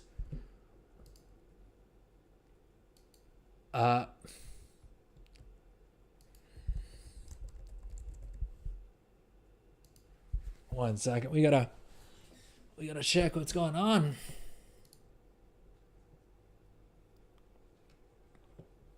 Lethen. Is that just a bug or? No, Lethen is in the hinterlands. So I have no idea why we got credit for that, because we definitely didn't kill that boss.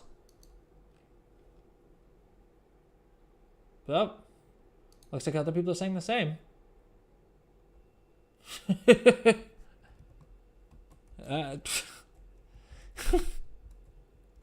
And here's me thinking Blizzard pushed a patch without a bunch of bugs in it.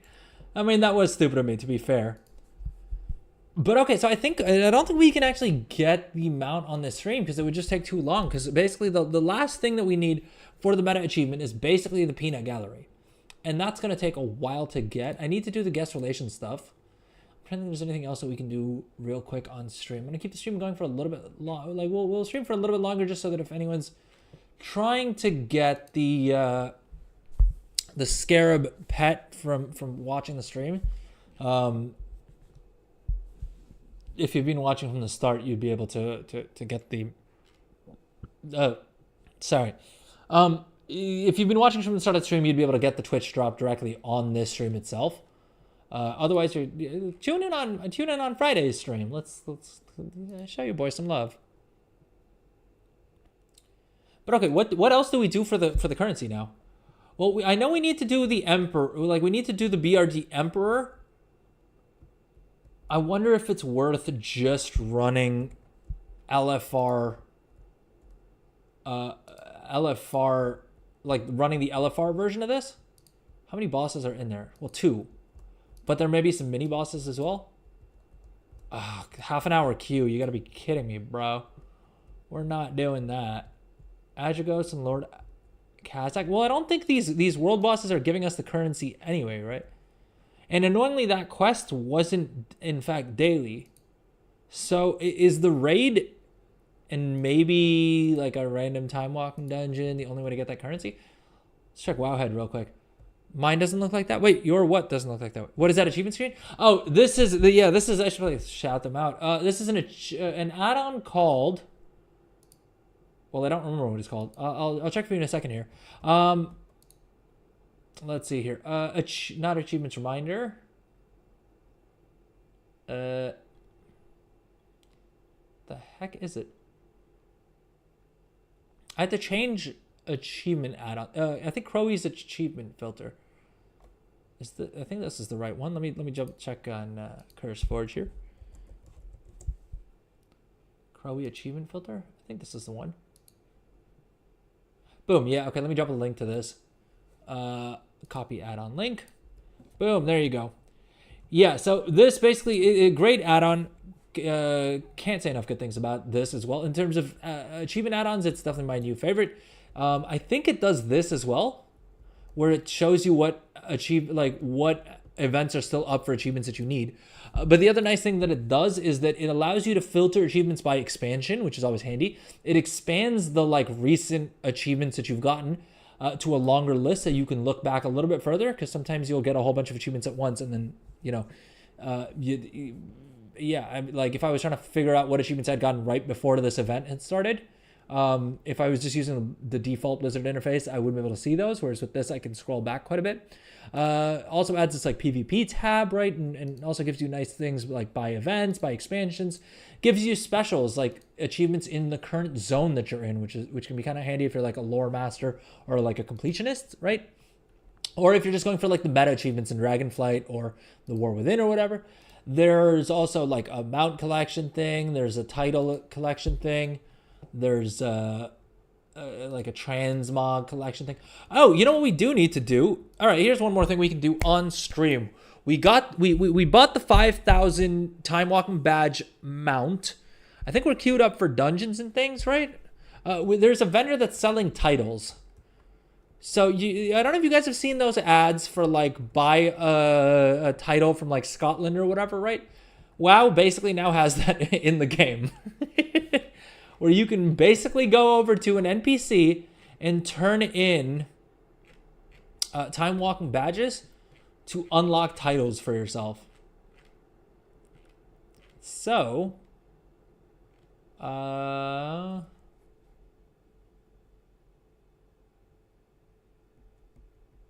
Dude, yeah, people are saying it's going to take 2 to 3 hours at minimum to get the last part of the meta achievement for the mount during the anniversary event, which is really, really dumb. Also because it's literally the least interesting and the least interactive part of the event. I have no idea what Blizzard was thinking with that. I have to think that it was like maybe an oversight. I don't know. I feel like it's such a crucial part of the event that it would be kind of weird if it was just completely an oversight. But let's be honest, as WoW players, we all know that with Blizzard, there's always a non-zero chance that that's what happened. Or that it's bugged. Because I also have a feeling that maybe that daily quest is bugged. Because I do kind of remember the devs in like a blue post or something saying that it was just going to be something that you had to do for like, you know, that would take you like maybe 10 minutes per character per day if you played WoW a whole bunch. But I don't know. Okay, let's head back to the Caverns of Time and let me see if I can locate that vendor that sells the titles. How to get celebration tokens. All right, let me share the Wowhead page, shall we? So the first completion of the anniversary introduction quest meet and greet will give you 4 of the tokens. Completion of the Blackcroft Depths quest will give you 5 of the currency. Fair enough. Supposedly celebrate good fun grants 3 bronze celebration tokens every day. That doesn't seem to be happening. Completing weekly events in Khazalgar grants 1 each.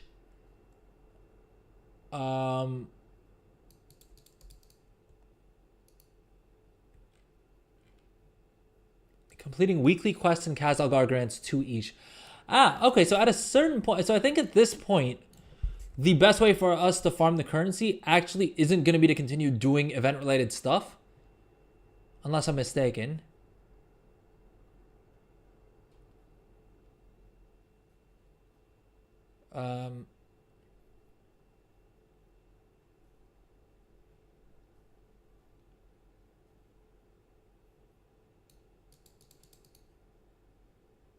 Well, we completed both of these quests.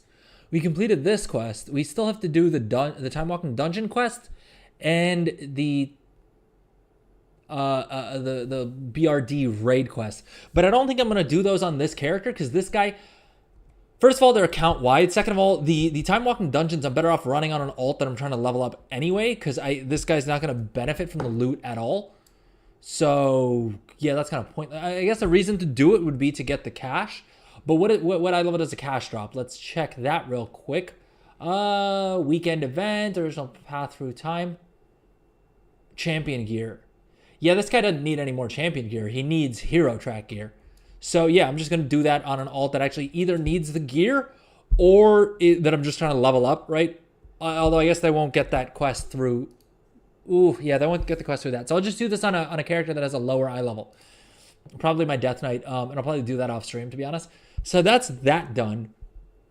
Beyond that, let's see here. The meta quest will give us some. A Call to Delves. Yeah, I think that's the one we have up now. But then after that, basically we're best served by doing the Khazalgar weekly chores. And then really the best way to farm them is going to be doing world quests. Or no, weekly quests. Weekly events and weekly quests. Although I'm guessing that's only once per account. Oh, okay, let's fly over and do the theater event real quick. Because it is 8:03. I don't know if we're... Ooh, we may be a little... We may not get the first of those chests.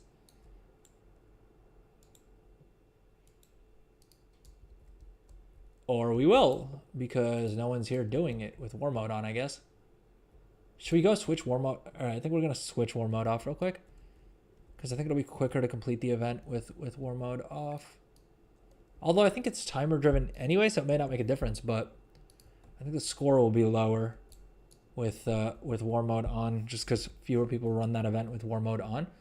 I never realized that the hack to like all these events, including during Dragonflight, was just to do events with war mode off. Because I spent the entirety of Dragonflight playing with war mode on. I would get ganked every now and then. Come on now, if you guys watch any meaningful period of this stream, you know that I find the weirdest ways to die in this game. But yeah, I only realized like in literally the last season that like for all of the world events, just switching off war mode was like the way that you could get all those events done at like the highest quality level or whatever. Like get the best reward from those events. I feel like at a certain point they should stop rewarding us with weathered harbinger crests and just start giving us higher quality. Although I guess weathered harbinger crests aren't completely useless because you can upgrade them, right?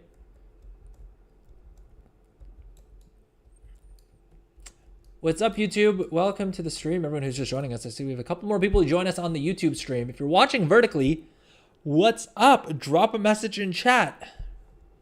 Because I'm just realizing some of the people who are watching on mobile may not actually have their volume switched on. Drop a message in chat. Was that good enough gesturing? But if you are watching on YouTube, please subscribe, like, drop a message in chat. I'm here to talk to you guys. So drop a message in chat, and I promise I will respond.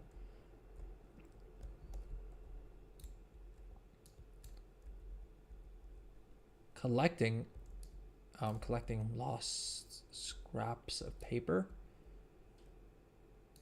Okay.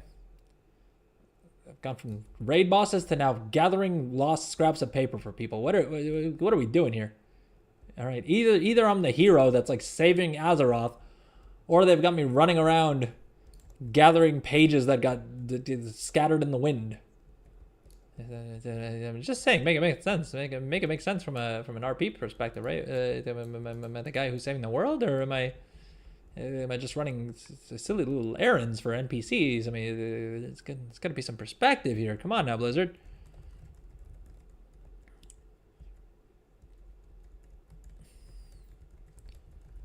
Tra-la-la-la-la. Oh, I have 20. Dude, why are there 2 timers? I either have 19 seconds or not, and they're both different timers. Like they're both counting down to different things, and I swear they're going at different rates. Dude, what? Is there like a Horde and an Alliance timer, or is just there like timers for different things? Makes no sense whatsoever. Do you guys have any idea what the heck those 2 timers are for? Was it like one of the timers was to get to center stage and the second timer was to like throw flowers at these people or whatever? Who am I supposed to throw flowers at? How do I get Oh, okay. I guess I stand here and then the action button pops up. Press buttons and pull levers. The most nonsensical tasks that Blizzard could possibly give us. I feel like this entire event was just like making fun of how pointless some of these world events are. And it was funny the first like 5 times, right? But then the crushing reality set in that we're going to have to do this every week on every character that you kind of care about progression on. And it quickly stopped being as funny. I do kind of wish they gave us a way to like speed up the event. Because especially if if you're hitting audience approval, like if you're maxing out your audience approval that quick, there should be a way for us to speed it along. But it seems like whether or not you participate in the event, it still ends up taking the same amount of time. I mean, I guess it kind of works because people are people including me are still doing the little mini activities despite the fact that there's literally nothing to gain from it. And I don't think it makes any of this stuff go any quicker. Like I think I could AFK and be just fine.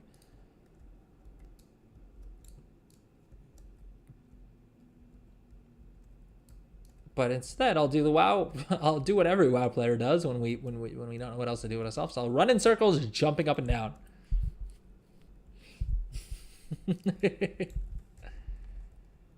Am I wrong? Am I wrong, chat? Tell me. I feel like that's half of World of Warcraft Endgame is just running in circles around either the capital city or whatever other zone, jumping. Boom. That gave us... Did that literally just give us 1 bronze celebration token? I thought it said that it was supposed to give us 2. Ugh. Of course we get yet another trinket that we don't flippin' need. Ay. Alright, so that was pointless. I thought it said world quests were giving us more of the currency, but I don't think that was right. I think it literally is the world events. And so I guess the others that we need to do is like the lighting the braziers event, right? And then doing Eyes of the Weaver will give us another bronze celebration token. What are the other like weekly tasks that we need to do? Let's pull this back front and center. I think it's the raid, right? Let's come back to the WoW head thing here. Do the raid bosses drop this currency at all? Like, is there any way that we can unlock that achievement in week 1? Queen Ansarek is dropping this currency. Unconfirmed. I mean, that seems about right. All right, there's spreadsheets about how to spend it, but where can I see because I was hoping Wowhead would have a complete list of like all of the sources, but that doesn't seem to be the case because it sounds like the raid bosses drop them.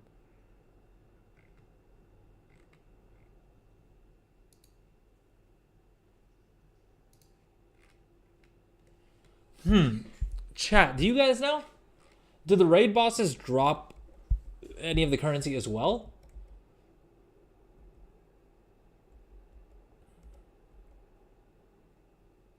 Bronze celebration tokens.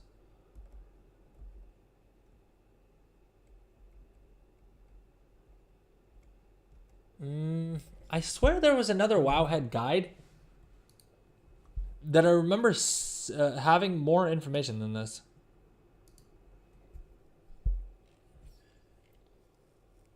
Oh wait, maybe it's this. Maybe it's the second news article here. All right, let's scour Wowhead together, shall we? All right, bronze celebration tokens. You'll need a total of 485. Oh, that's a lot more than the 320. Oh, 320 for all the eternal. Oh, for the eternal tier 2 sets. Jeez, that's a lot. That is a lot. That is more than I thought it would be. Oh. Anyways, we'll grind it out on stream probably a good bit, or realistically off stream. I don't know how engaging it'll be to do those repeated times. Oh, dude, that's whack. Earning 100 bronze celebration tokens will give you the achievement token collector, allowing repeatable activities during the event to drop additional bronze celebration tokens, and allowing you to farm them more easily. Oh. The activities below will give you tokens after the completion of the event achievement. Yeah, that's what I was saying. It seems like basically the move is that you don't want to like farm dungeons or do the raids or anything like that until after you've gotten the achievement, because otherwise they don't drop any tokens. Dude, that's whack. I mean, what's the point of time getting it like that? I guess that's the thing I don't fully get.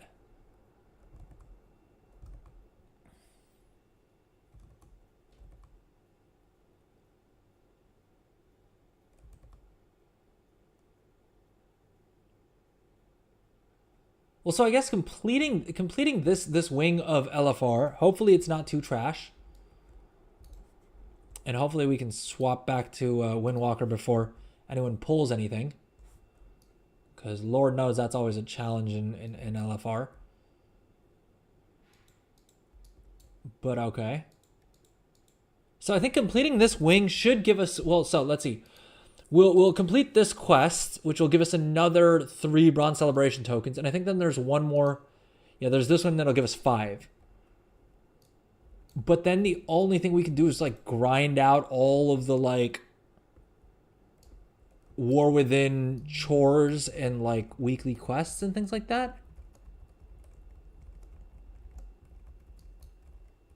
Which seems kind of jank. I mean, it makes sense. They want you playing the game to like earn the rewards, but I do hate that none of the like raid bosses will drop it, like will drop your rewards until after you've gotten 100 of the currency. That doesn't seem like it should work that way. What do y'all think? Chat, what do you guys think? Oh, sorry. Mr. Messages, Matthew Winchester on YouTube. What's up? How's it going? Just did LFR last night, and not one currency dropped except the coffer keys. Yeah, so that's the thing. Is basically once you get the achievement that for collecting 100 of the currency is when the raid bosses will drop the currency. Which fine makes sense for maybe week 2, but week 1, ideally you'd want to run the raid as soon as possible. But it seems like what this is saying is that the first week you just kind of have to be okay with the fact that you're not going to get any of the currency dropped from the raid boss, which seems odd. I don't get why they're time getting the raid boss on. It's all to get people to play longer. I mean, but I don't get how that works, right? I suppose maybe because this is like a multi-month event. Because the reason I was saying that was because my thinking was that the event was going to run like a month, right? And so if they've gotten you to sub for the month, they've gotten you to sub for the month, right? If it takes, I mean, realistically, you could probably do all of that within a month. So I don't think it even necessarily works all that way to get you to keep you sub for more than a month. Because if you wanted to, you could farm up that you could farm all of that up within a month, right? I mean, I think week 1 will probably get about 33 of the currency. Maybe more. I don't know. I'm not sure what the exact max is. For sure, the raid seeds seems overtuned at the moment. Plus, people don't know the fights. It's damn near impossible, and you're right about the pay time. Yeah, that's what I've heard. I've heard the raid on Heroic is super overtuned. Did you try it on Heroic, or did you find it overtuned on LFR as well?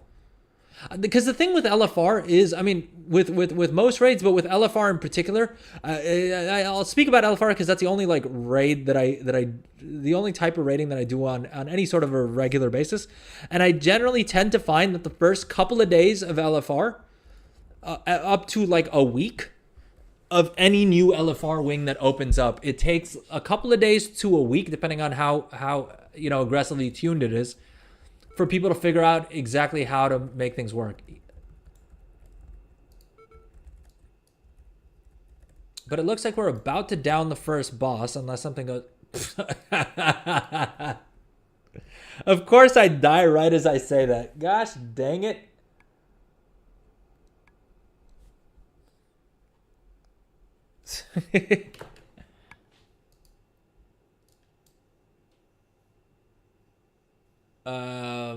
Okay.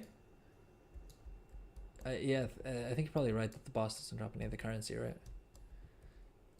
So I did the first boss on Heroic, couldn't do it. LFR is pretty bad. Haha, but we got a twink in the group, so they killed everything in the first hit. Wait, what?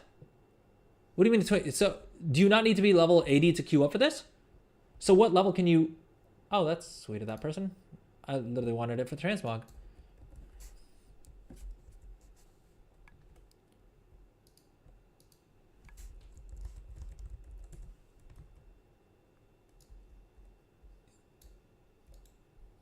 Okay, Matthew Winchester. So that actually really helps me. So you're saying you did everything that's possible on day 1 and got a total of 37 tokens.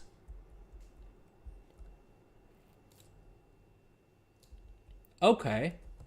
So yeah, so I guess they are planning that like it will take you, it's probably at least until week 2 then to unlock the achievement for gathering 100 of them, right?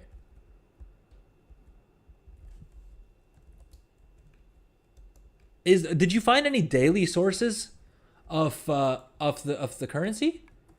Because that quest is supposed to reset daily, at least according to Wowhead, and I think according to a blue post. But I completed it right before reset, and then it wasn't available for me to pick up again after reset. So I don't know if it'll happen whenever this buff falls off, like the experience and reputation buff. Like I don't know if that needs to fall off for me to be eligible for the quest again. Although I don't think so, because also when I ran the little quest checking macro, it seemed to tell me that it was completed already.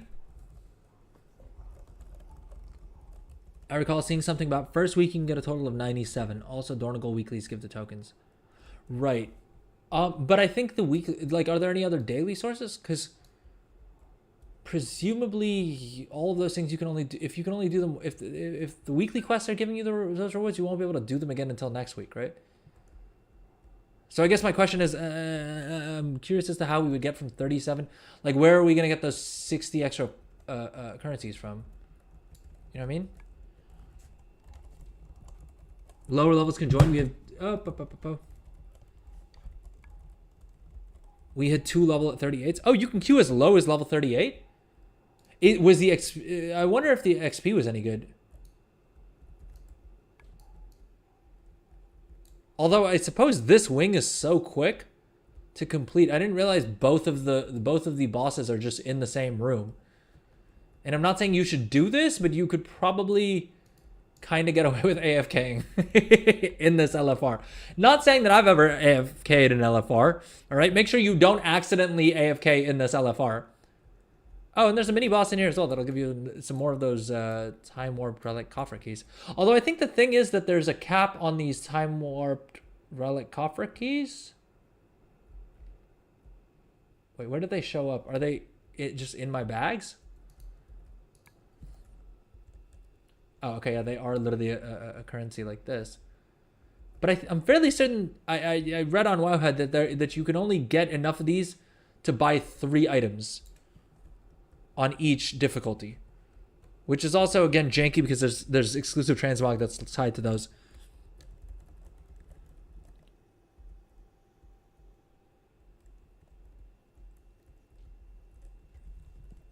I would assume dailies from the anniversary. I don't know if it's just level 38. That's what level they were as well. Okay, yeah, so I'm guessing it's probably like level 35, maybe? What, like, because if you used to be level 60 prior to the level squish, what level would you be now? Like, what level did you get squished down to? I'm guessing that's the level that it would be at. Because that's the same way that it works for time walking in general, right? Like for regular time walking, is you can queue up for anything as long as you were higher level. Like as long as you would have been the correct level post squish or pre squish, I guess. I don't know if that's making sense. But I don't know what level, like if you were level 60 prior to the level squish that they did in Shadowlands, I guess you'd probably be even lower level, right? Because at that point they scaled what was it, level 120 down to like level 50, right? Well, I guess now I have time to look it up. So if you were 60 and the squish happened, it was level 45. Oh, so then that math doesn't add up. Let me see if I can pull that up. Should do that off stream just in case Google pops up anything weird.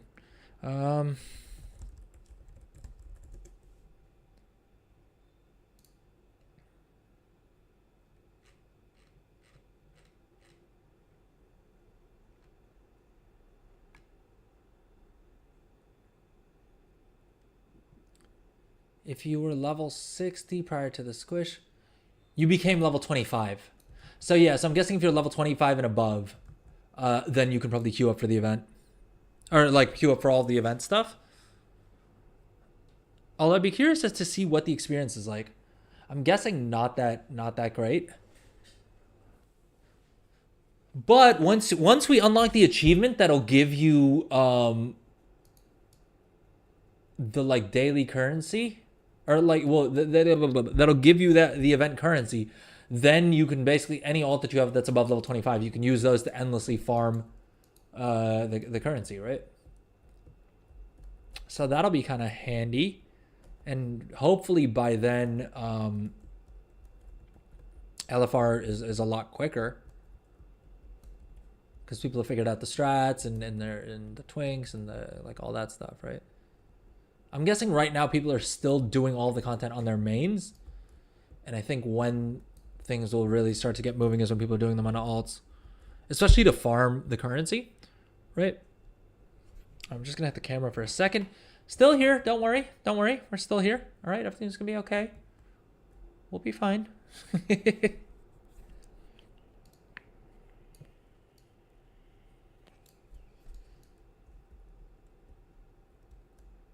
Did someone rage quit LFR? I think we literally lost the healer. That's okay. It's a 15 man raid, I guess, right? I was wondering if it's worth it farming tokens on an alt because of some of the quests for the event are a one-time token earning. Well, yeah, you know what? Let me boot up while we're waiting for this boss to get pulled. Let me boot up my second account, and we can then quickly see on stream itself which of these quests are account wide. Like you only get that only reward things once account wide, and which ones are like character lockouts. Because I thought everything was at an account wide lockout. I didn't think there was any character specific lockouts, but I did see people in like, I think in some of the Wowhead comments on one of the pages. The problem is that there's so many different articles and things for the event as well. Like there's articles, there's there's news posts and things like that. And so it's hard to like track back where you saw anything. But I think there was one of the, like I think I do recall seeing somewhere that someone was saying that that there are actually events that you can do on alts that should hopefully be then repeatable.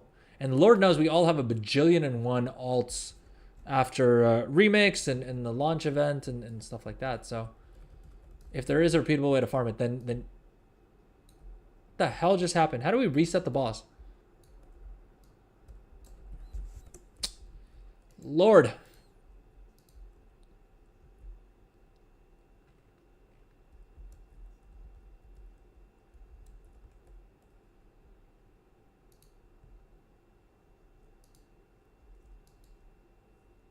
Okay, this makes no sense. Because it literally says here, if Moira is not defeated quickly, Shadow Word Nemesis and Shadow Word Necrosis will overwhelm the raid.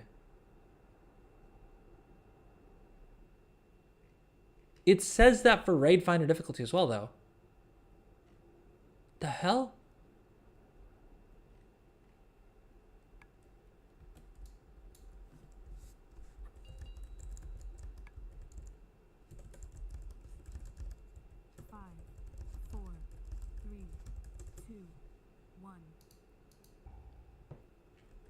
Oh, that was the other thing that I was looking forward to when the patch dropped, is I thought that the first login we'd all have, like, our entire chat log would just be filled with all of the additional transmog that we unlocked. Because basically one of the other major changes that they made was basically if you've ever completed any quest whatsoever, you now will unlock transmog for every armor type and every class and everything that's possible from that quest.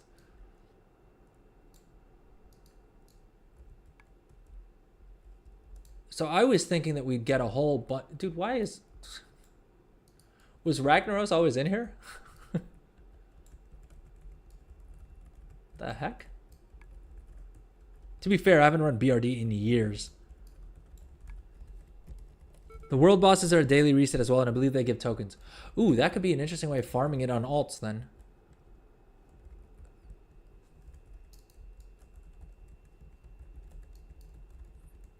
This fight is a pain in the butt. Well, I mean, it seems like we wiped once and we reset the boss once. So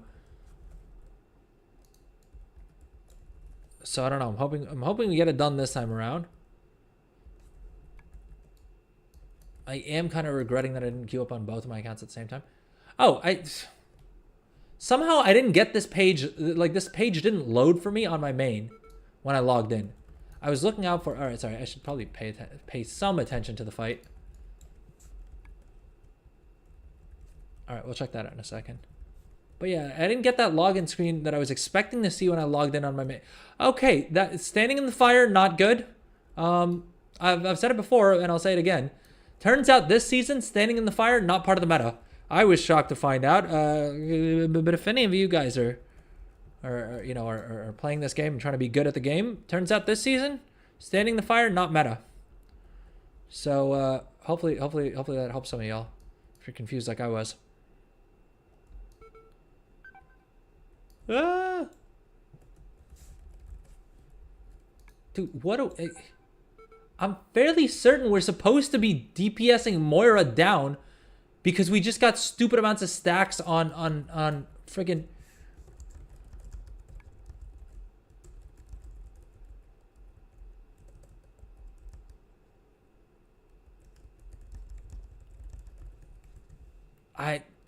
I'm just like in purgatory. Oh, never mind. I am dead, but I don't have the release spirit button.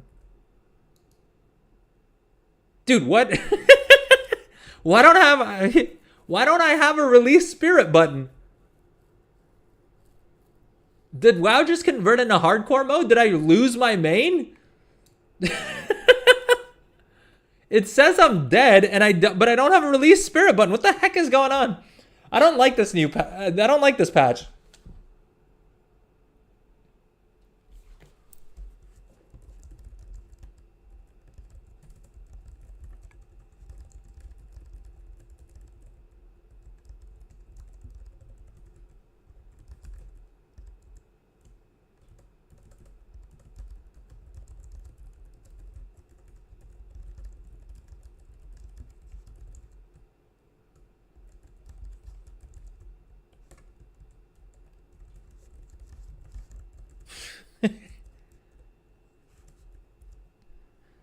Tell them to focus more and then ranged DPS needs to kill the ads up top and then you focus Dragon.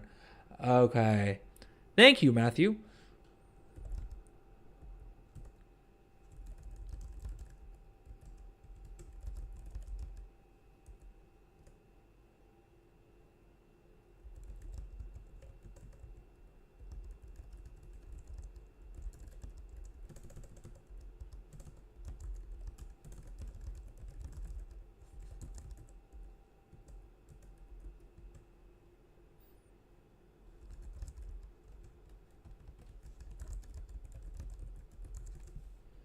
Dude, LFR is always just some version of like herding cats.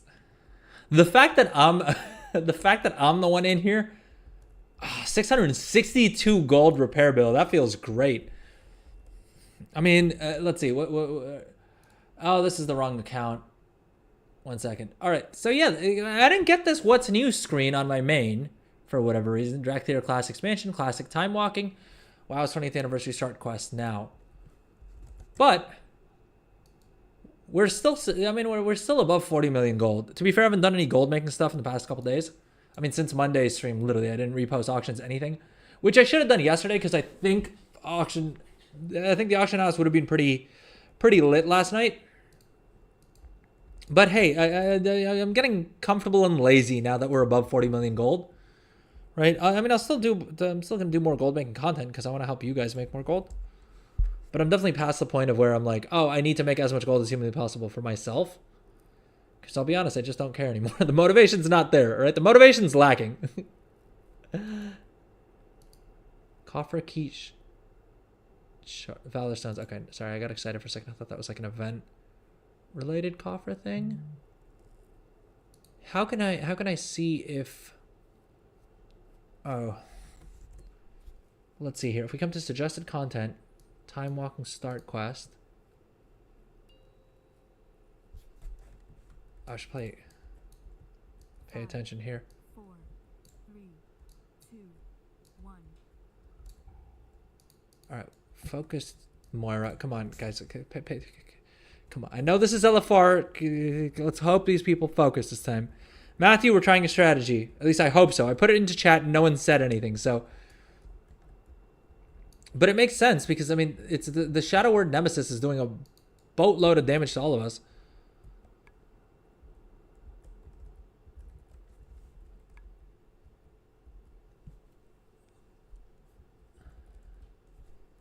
Okay,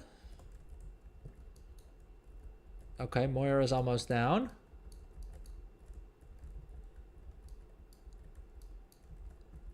I guess I'm keeping an eye out for like the ads that are up.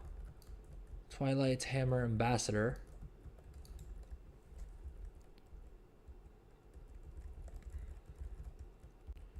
Come on, come on, come on. Touch of Death, Touch of Death. Still my favorite. It's still, I'm not gonna lie, that's still like a solid like 40% of why I play Monk is simply because of how much I love Touch of Death. I'm not gonna lie to you guys. Like I said, it's like hoarding cats. Exactly. It's impossible, man. No one listens in LFR. I swear, I feel like most of the people have their chat switched off.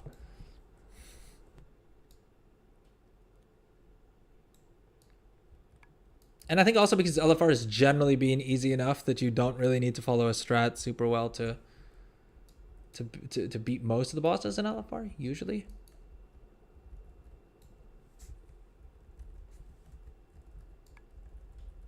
Did they get the... How do... I'm trying to find the ads that ranged are supposed to DPS. Because I don't want this guy to reset again. Oy. Dude, I can see why this fight is tough. The mechanics... These mechanics are pretty intense. I'm not gonna lie. I didn't raid in vanilla. And so I guess I just kind of assumed that the mechanics were all kind of trash. And that, like, things are super simple, but these mechanics are they'll kill you dead. And if you guys are enjoying the stream, please consider dropping a sub. It really helps your boy out. Either a YouTube sub or a Twitch sub. If you're feeling generous, Twitch subs really do help me out a lot. But YouTube subs are great too. If you're watching on YouTube, please consider dropping a sub. It really does help your boy out. Likes, comments, subscribes, right? We all know the things. We all know what we all know what the things are. Just please, if you don't mind, really appreciate it.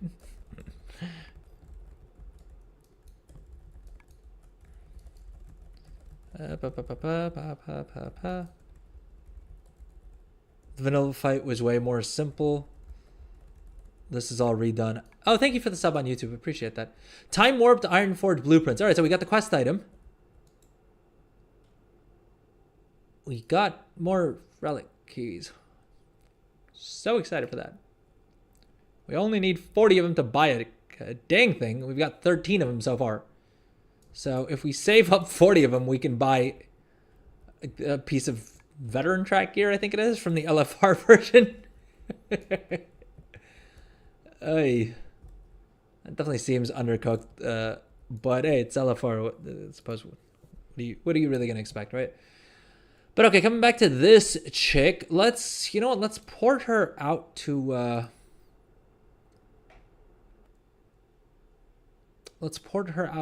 the Caverns of Time. Yeah, we're gonna have to wrap up the stream here. As you guys can probably tell, I'm starting to trail off more than I usually do, which is not a great sign. Probably my best bet is just to port to Auric, right, and then use the portal from there. I think that's a move.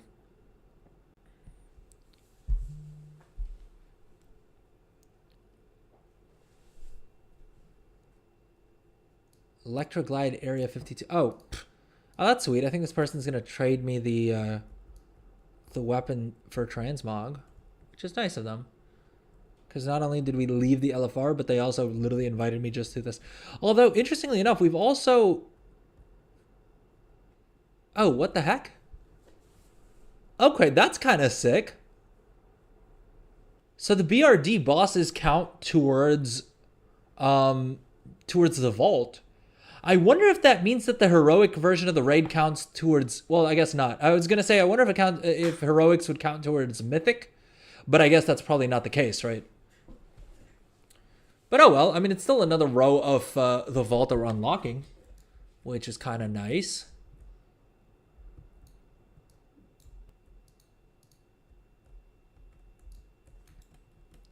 Okay, where is this person? Oh, in the caverns of time. All right, we should probably head back there anyway. Oh, you know what? I can probably complete the quest. I can probably complete that part of the achievement twice as quick if I'm doing it on 2 characters at the same time. Like when the story time event is up, I can probably just do it on 2 characters at the same time and have it go back and get the achievement that little bit quicker. And so instead of taking 2 or 3 hours, maybe it'll take me only like an hour and a half to 3 hours. If you guys have watched the stream at all, you know that anytime someone gives me a shortcut, I still end up taking twice as long as to do things as it actually should. But hey, if I didn't have the little shortcut, it would probably take me even longer.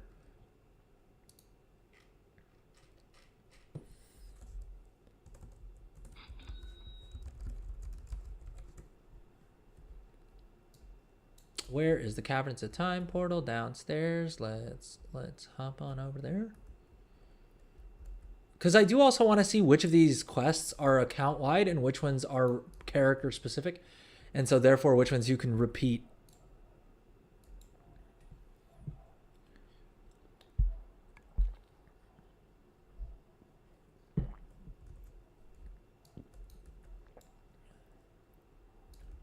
All right, so this is my second account.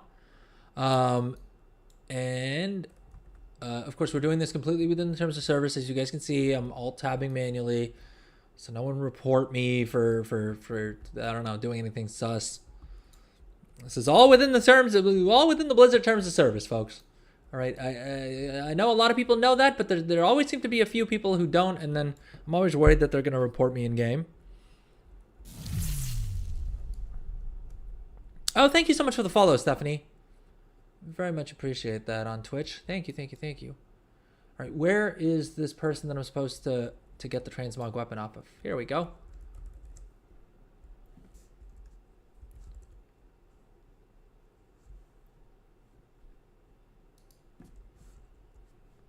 Boom. That's that. Let's reload our interface on this guy real quick. Okay, so it looks like the quests that we have available to us, I want to turn in everything on my main first, and then we'll see what's still up. Like what we're still able to find.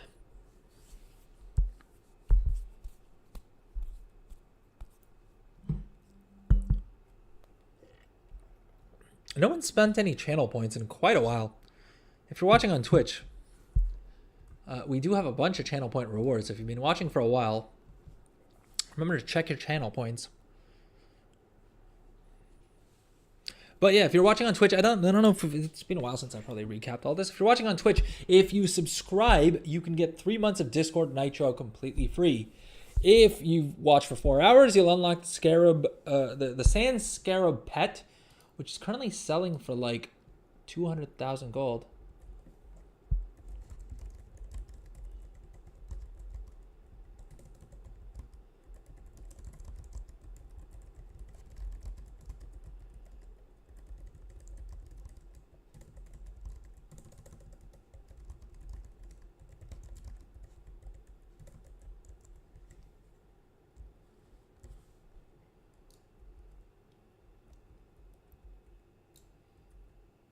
Next event, Mount Mania. Well, we're at the Mount Mania thingamabobber. All right, let's go turn in the quests for the raid.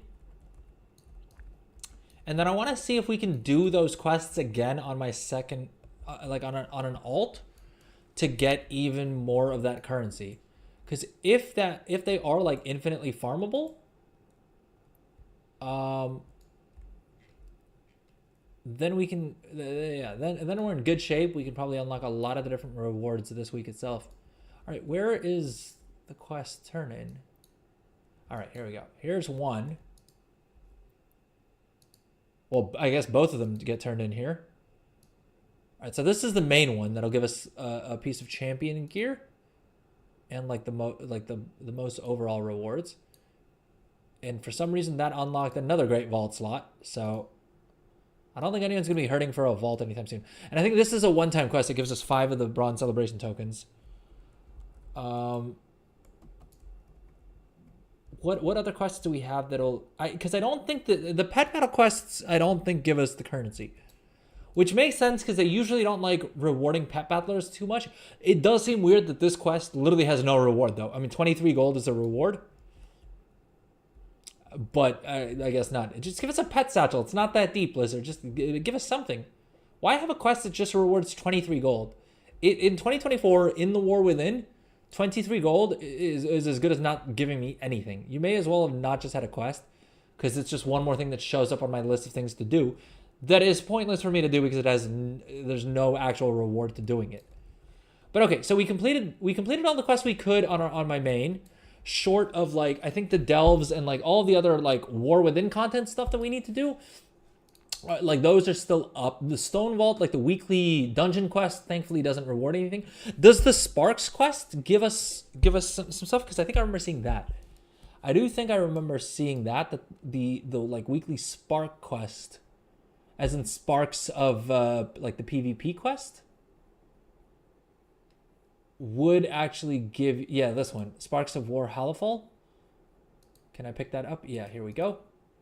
Yeah, that gives us another bronze celebration token, so I need to complete this on someone as well.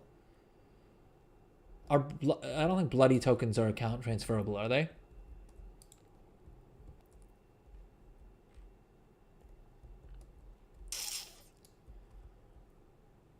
All right, I think we did everything that we can do for the currency on my main. Azure Ghost and Lord Kazakh. Well, they didn't drop currency earlier when we took out that took those bosses out. So I don't think the other two will drop anything if the first two didn't. Right? And is there anything else in here? I mean, I guess all of these War Within things, I guess we still have 16 other activities that should give us at least one of the currency each. All right, so that means that, yeah, similar to what Matthew Winchester on YouTube was saying, is that I think it should be possible to get to about 37 of them. Like, to get yourself 37 of the... Where is it? Also, what happened to the music? It's weirdly quiet. All right, let's hit shuffle all again. Bronze celebration tokens. We have 26 of them, and we have another 13 events that we can run. Some of them will give us 2. So I think we can get to like 45. I think we can get to like 45 of the currency if we really wanted to. But now is the more important part. Let's see which quests our alt has available to them. Celebrate good fun. That's like the meta quest, but that's not giving us any more currencies for a second turn in. So that's kind of pointless. This is just to answer the question for Time Warp badges. I mean, this is also kind of pointless, to be honest. Oh, Valley of Heroes. I don't even read the question. What are undead murlocs called? No, they're Murghouls, aren't they? All right, my bad. Which Lion City located in Darkshore was destroyed by Deathwing's return? Aberdeen, right? Boom. All right, 5 time walking badges for all the good that'll do me. All right, let's see if the BRD quests here. 10 time warp badges. I mean, okay, worth picking up all the same. No, just time warp badges, and instead of 500 time warp badges, it's 300 time warp badges instead. So that's not great. The Chromie's Codex, again, will give us fewer time walking badges. But again, no more of the currency. There's a quest here, which is, I think, the Korak's Revenge. This, I'm guessing this is... Oh, yeah, it says right there. This is a one-time warband bonus. Oh, quest log is full. We're back to this nonsense. I swear half the metagame in this game is just managing a quest log. At least for me. Anytime I try and like get into a new zone or like do new quests or anything, I end up just wasting time sitting here abandoning quests in my quest log to make space for all the new quests that Blizzard wants me to do. Doing first time walker does 500. Yeah, I know they nerfed that since the last time walking. Where before you were getting the reward on every single character, now you only get it on the first character that completes it. Wait, where's... Why is the mount button not showing up here? Oh, it's probably one of my add-ons that's procking that. The only problem is I don't know which add-on was doing that. Corrupted Firehawk. Corrupted Firehawk. Is that still the mount that's up? Because hopefully, yeah, that gave me more credit towards participate in celebration activities. Well, now I need to figure out which add-on it was that was popping it up on screen for me. This right here, see? Well, I don't have Belladar spawn. Apparently everyone and their mother does. Apparently I'm one of the only people who doesn't.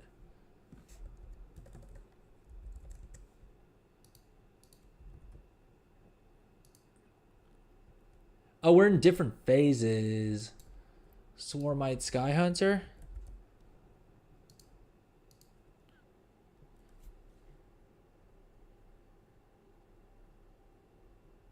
How close am I to the fancy bird?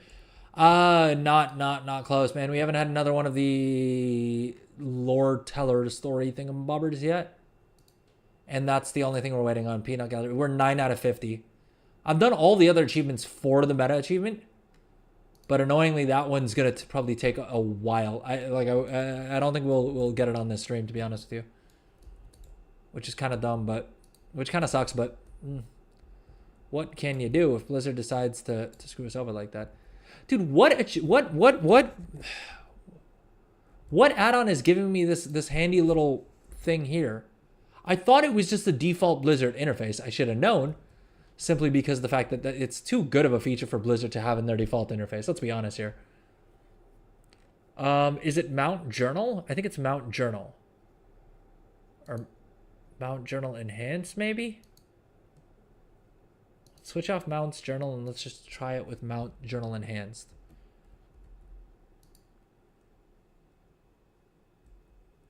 Why, dude, why is that quest not daily, though? It's still messing with me. So basically no point in doing alts is what I'm seeing. Warband seems like a pros and cons kind of thing.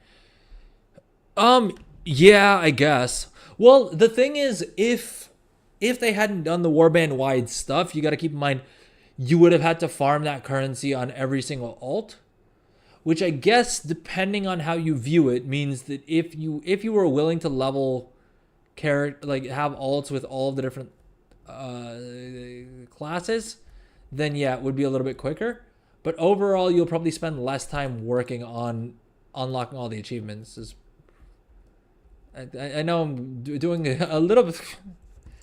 I'm doing a little bit of justification for Blizzard's side of things, which I try not to do, because if a system sucks, the system sucks, right? I mean, me telling you that it doesn't suck isn't really all that helpful.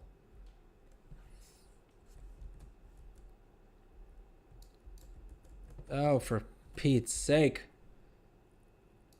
I don't have my keybind for mount. Key bindings.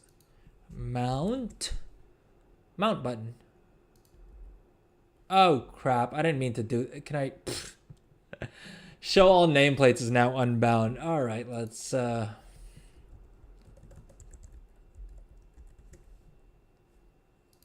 Control V. All right, there we go. Everything's back to the way it's supposed to be. Story time is the next event, so we're gonna do that. Where is okay, yeah, so on this alt we were trying to see what other quests she has available to her. Let's go park my main at the story time event thing, so that hopefully we don't miss it this time around.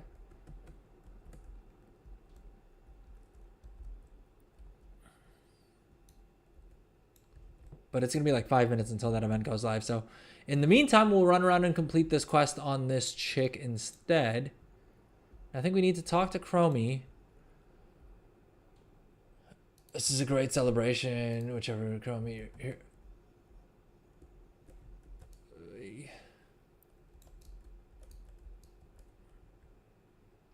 But yeah, it doesn't look like there's actually a way that you can like cheese the system by having alts that do things. Which is kind of lame. I mean, I think the way it'll work is once you unlock that achievement that gives you the achievement for collecting 100 of the currency. I think basically once you've collected 100 of the currency, then having alts is handy because then you can just keep running like the dungeons and the different things on all of your alts, right? I think until then, it's just do the quest on whatever character you want the gear on. And I think that's just sort of it. I don't think there's really any way to cheese the system by doing alts. But I think once you're done with sorry, I'm trying to quest and like read things at the same time, which never goes well. And we're also 4.5 hours into the stream, so we're gonna wrap up the stream pretty soon here because I can tell that I'm kind of starting to fade a bit, which means that the stream quality is only down, which I don't want to do. I don't want to subject you lovely people to.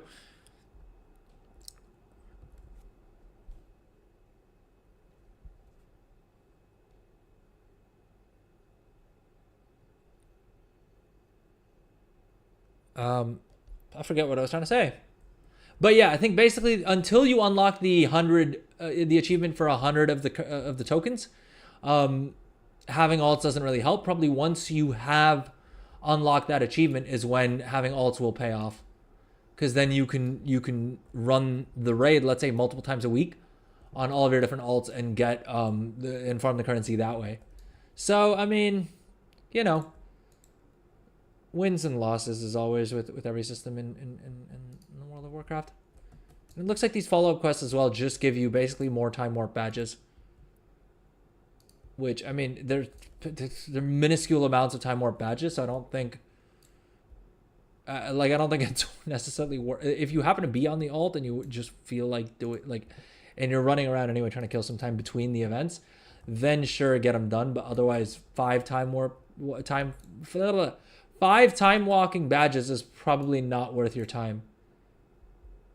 I guess we also didn't look through this like little mini event that they have, or like the mini game that they have for customer service. We may quickly pop over to the world bosses and see if those drop any more of that currency. Because if they do, then that could be a way to cheese the system a little bit with alts. But it looks like the timely gate crashers, right? This, no additional currency. Soldier of Time, no additional currency. So we may just be SOL there. It may just be that, I mean, this week and next week we have to grin and bear the fact that we don't get additional rewards for doing it on alts, and then after that we'll get more. 9 out of 50. Yeah, dude, it's whack. They'll probably nerf it by Friday. I mean, I hope.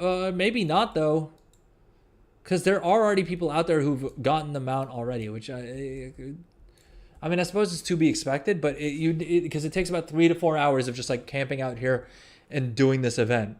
Or I guess you could hopefully, we'll find out in a second here, if you can cheese it by multi-boxing and like doing it on multiple characters at the same time. If you do have if you do pay multiple subscriptions, but I certainly don't think it's worth buying a second subscription to do that. I really hope they nerf it. I think that's the best course of action. And that seems to generally, like, the thing is, I already know this about Blizzard events, right? The worst time to play Remix was the first week, right? The worst time to play the, like, War Within launch event was the first week, right? With all of these events, they start off by making them really difficult and really crappy. And then, like, a week later, they finally fix the drop rates, and they fix, you know what I mean? After the player base is outraged at how long it takes to farm things is when Blizzard actually tunes things to sensible levels. And then the events become fun. And I learned this lesson. I learned this lesson during Remix. I mean, you learn it from each of the events, more or less, right? But I in recent memory, I relearned the lesson in Remix, and then I kind of hung back during the War Within launch event. And sure enough, it came back to being like they tuned it later on down the line and everything was fine, right? And it all worked great. But again, every time Blizzard drops something new, I'm like, oh well, I want to play the new thing. I want to see what it's like, right? And that's why we're here. I think probably as usual, if you wait like a week, they'll have probably tuned everything all that like to make things more accessible. You get celebration tokens from the weeklies in Hellfall. Wait, what? Really? Like the weekly quest that you get?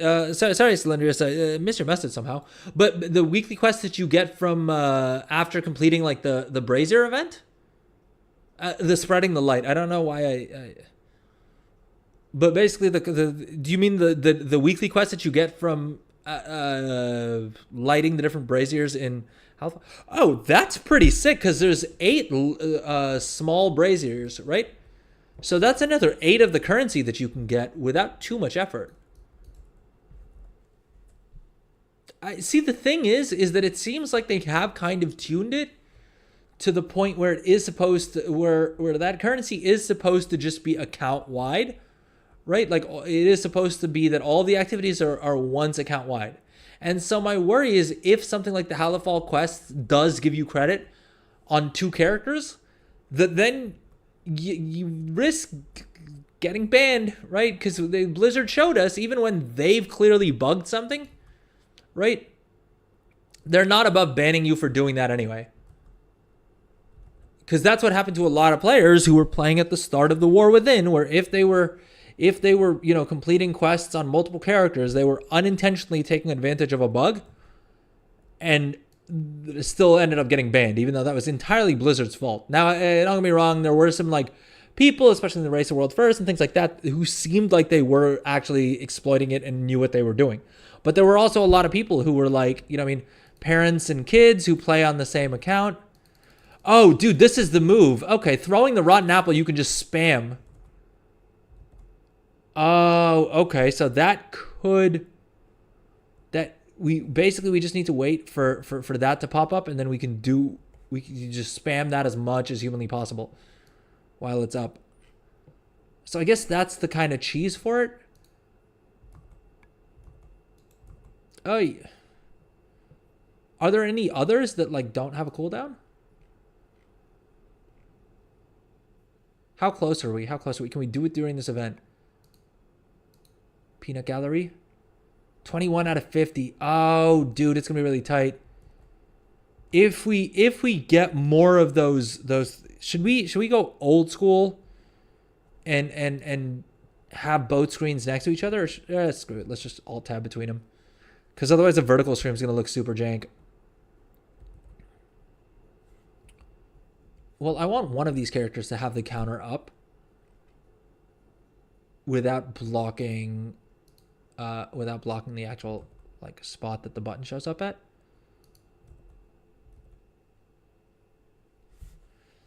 Okay, good. Poop. I don't even know what that noise was. Showing emotion, bad. Throwing apples, good. Okay. Roar Horde. So I guess you can technically get off 2 cooldowns before it disappears. Oh, jankfulness. I should have mentioned when I recommended this add-on earlier. It does sometimes glitch out a little bit like this, but trust me, it's worth the inconvenience, because when it works really well. Cheer, roar. Why can't I just want to throw more apples. I'm incentivized at this point to throw apples, all right? It is what it is. Oh, dude, for a second I thought the event was over. Oh, come on now. Oh, we can actually, for once on this channel, we can actually accomplish a goal that we set out to at the start of the stream. We can actually get it done before the end of the stream. It's possible if we proc the throw tomatoes thing.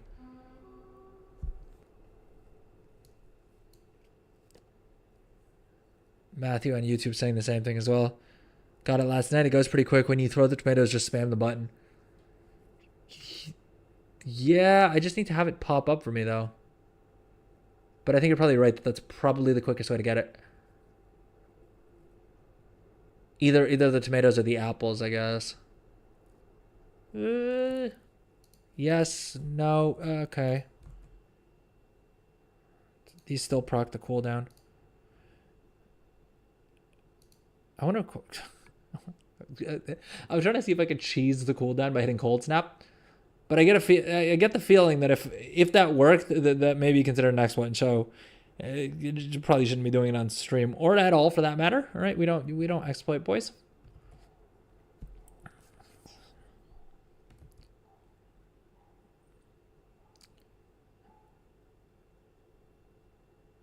Just spam the button. Yeah, that's what I'm trying to do. If you guys are watching live, please consider subbing. It really helps your boy out, both on Twitch and YouTube. If you're subbed on Twitch, so consider subbing on YouTube. If you're subbed on YouTube, consider subbing on Twitch. All right, have some fun with it. No, but really, it really helps me out, guys. It really helps me out, you guys. So if you know if you want to support what I'm doing here, all right.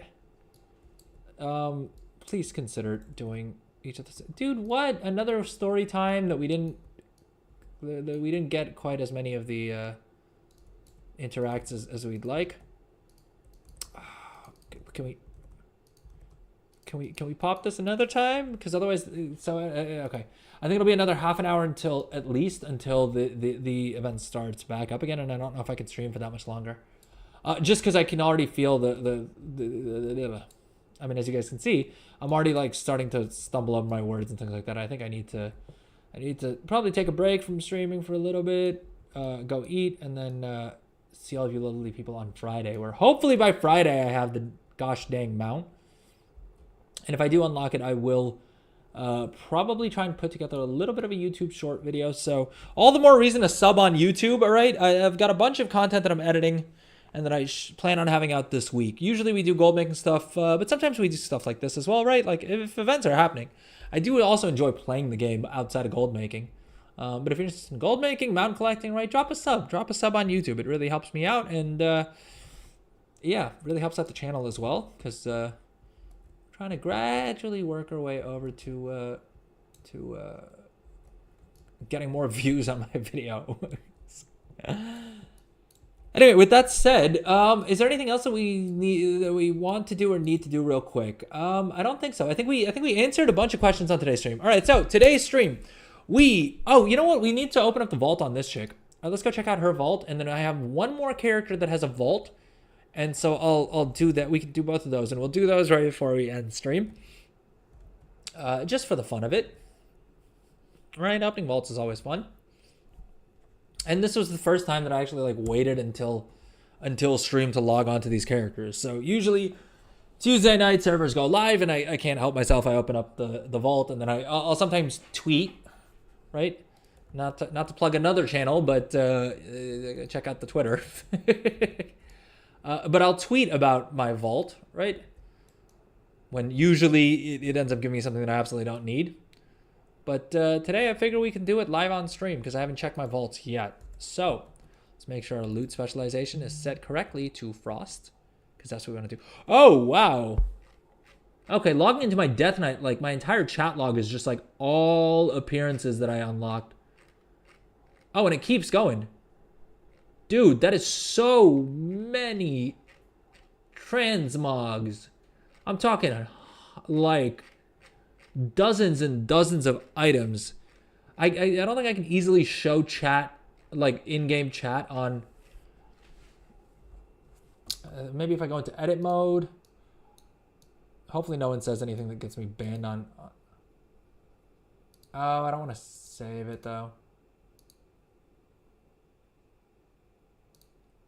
Never mind. I take my word for it. All right, there's just a stupid amount of items in my chat log that I've unlocked the transmog for, which is one of the features of what do you call it? Of the new patch. See, now do y'all see why I'm saying that I should probably wrap up the stream pretty soon here? Call of Duty. Dude plays Alliance. He's a noob. Wait, who's playing Alliance? Where's the noob? I'm a horde player through and through, sir. If that's what if you're talking about me.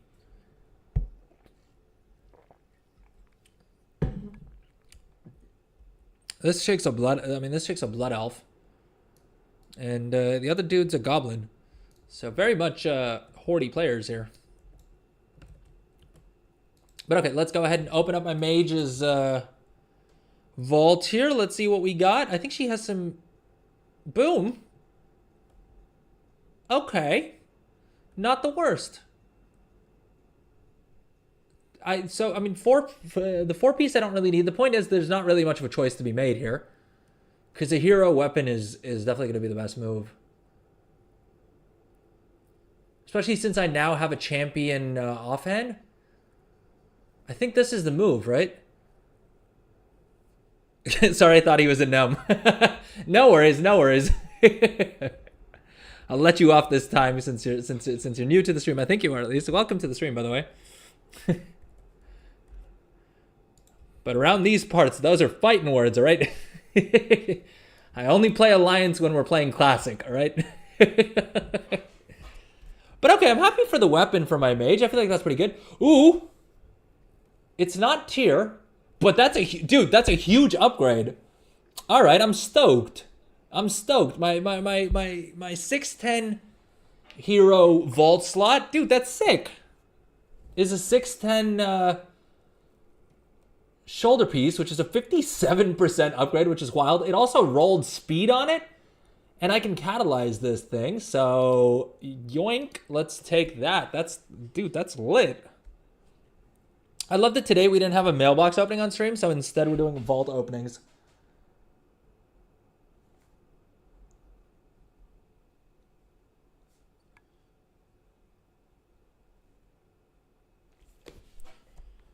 Even Alliance players don't like gnomes.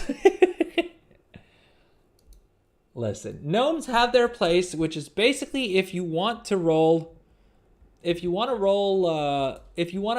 min-max your engineering, then unfortunately gnomes are best, because they get a huge bonus to engineering skill. All right, let's go catalyze this piece real quick. On my mage, I mean, gang. Advise me. Be my advisory council here. I think it isn't really a decision, right? Picking veteran gear is pointless. Having more veteran gear isn't going to help me. So I think my best bet is just picking up the hero weapon, right? Unless crit and versatility are trash tier for frost mages.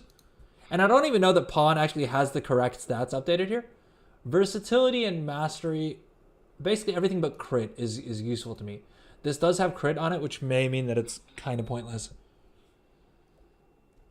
Anyways, I'll probably decide on this one off stream. I'll check Ask Mr. Robot. Should we catalyze this? I think we probably should, right? How many catalyst charges do we have in all on this guy? I mean, what's going to be better than a hero piece, right? Oh, he literally does. He has 1 piece of tier set and 3 catalyst charges. All right, that's a no-brainer. Boom. Let's do that. Okay, so only like 1 or 2 of the Halifal gave the bronze thing. Oh, that is weird. I wonder if it's maybe like the first 1 or 2 that you do like give you credit and then the rest don't or something. I don't know, man. Blizzard's so weird with all this stuff that it honestly could be anything. As tempted as I am to use up a catalyst slot on these boots, because they are the highest eye level, second highest eye level, third highest eye level. They're pretty sick boots, all right? And they have plus speed on them. But I should probably save it until I have all my tier set. At least my 4-piece. And I think I have 2 catalyst charges left. And 2 more pieces that I need for the set bonus. And this guy I'm actually running content on. I actually enjoy, like I'm able to solo. Dude, my blood Death Knight, who until now, where's my old shoulders? What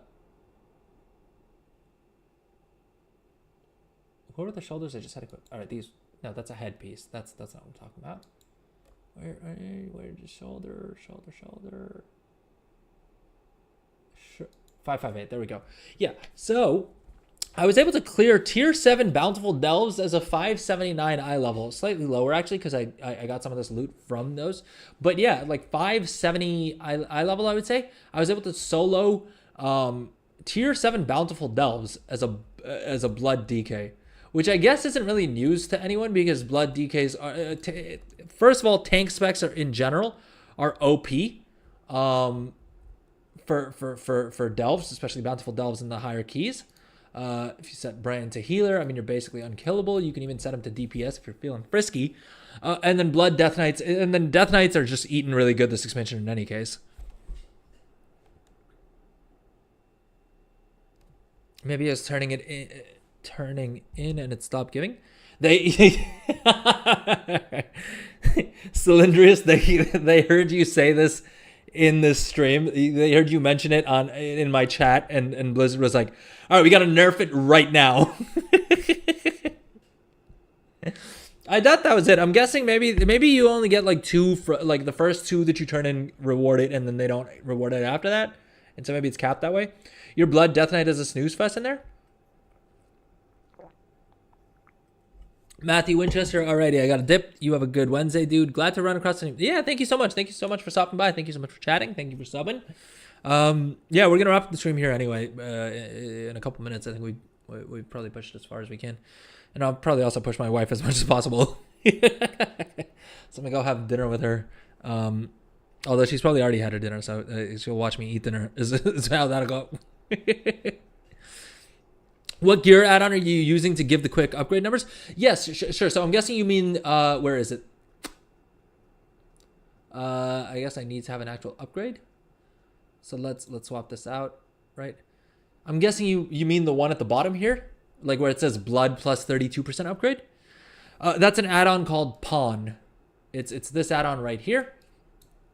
And so basically this already has preloaded scales and weights and things like that, and you can use it to compare 2 different items. It's not perfect, but as far as I'm concerned, it's like even if it's 70% correct, that's good enough for me because I just do world content and like delves and things like that as well, and I don't really like having to think about, especially with so many alts, like, and all my alts are different races, different classes. More important than different races is they're different classes and different specs and things like that. So I can never remember which spec, like which stat I need to prioritize for which spec, and then figure out, what matters more and things like that.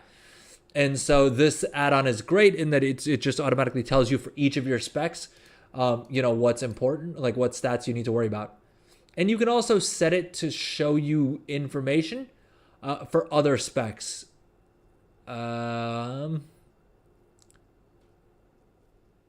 It should show it somewhere in the options here. Maybe the other option, maybe in the like main settings. Compare weights, scale. And the other thing you can do is you can also import scales from, like, it has the default built-in ones, but you can also import scales from something like Ask Mr. Robot, if you're familiar with that website. And basically that's just an out-of-game thing that'll give you a little bit more customization. But Pawn is great for alts. I mean, there's 2 add-ons I would say that, like, if you're not very good at playing a class, like I am with dang near every class I play, the 2 add-ons that you're almost certainly gonna want to get are Pawn for gear upgrades, right? Like 2 add-ons that I need on all my alts. One is Pawn. And if you'd like, I can drop a link in chat to the download link for that, just to make things easier. Let me copy add-on link. I think you're on the vertical stream, right? So I'll probably have to drop it in there. Wait, sorry, Cylindrius, you said Blood DK is snooze fest in delves, as in it just takes forever to kill things, right? Yeah, I mean, that's the downside of the tank specs, and that's one of the reasons why I want to get better at playing, better at doing delves as DPS, because it definitely does take a long time. I have 4 alts, so that would help. Oh, for sure, dude. Yeah, so I mean, that's definitely one add-on that you're going to want to grab is Pawn for gear stuff. You have Curse Force, so you can grab it. Sure, I'll drop the link in chat anyway, if in case it saves you even a second of time. I mean, and then the other one is going to be called Hekili. Hikili Priority Helper, I guess it's called. And that's this add-on down here, which I'm just realizing you can't actually see on the vertical stream, but I'll move my window over. Well, if Windows lets me, I'll move the window over so that, is that going to work? I'm just realizing if it's set to, no, it doesn't. All right. Now it should work. It should show up on the vertical stream now. Unless I missed it. Unless I did something wrong. Oh, you know what? It's too low down on the screen. I'd have to switch off my own camera. All right, I don't have a handy way of showing it to you, but basically Hikili it's called Hikili Priority Helper is what the add-on is called, and basically it'll pop up for you your rotation for whichever spec you're in. Again, it's not like min-max, right? If you want to be good at your class, I would definitely recommend like actually learning how to play the class. But if you're like me and you're usually just doing like world content, right? Maybe doing some delves, maybe, you know, every now and then hopping into like, you know, LFR, then you're probably fine to use something like Hikili. And again, you can customize it as well. So Linder is going to go grab some food. If you finish stream, have a good rest of your day. Yeah, we're going to wrap up the stream here. I think that's more or less it. I don't really have much more to say. I've been stumbling on my words for a little bit now, so I feel like that's a good sign that it's time for me to wrap up the stream. But okay, let's wave goodbye here. All right, let's.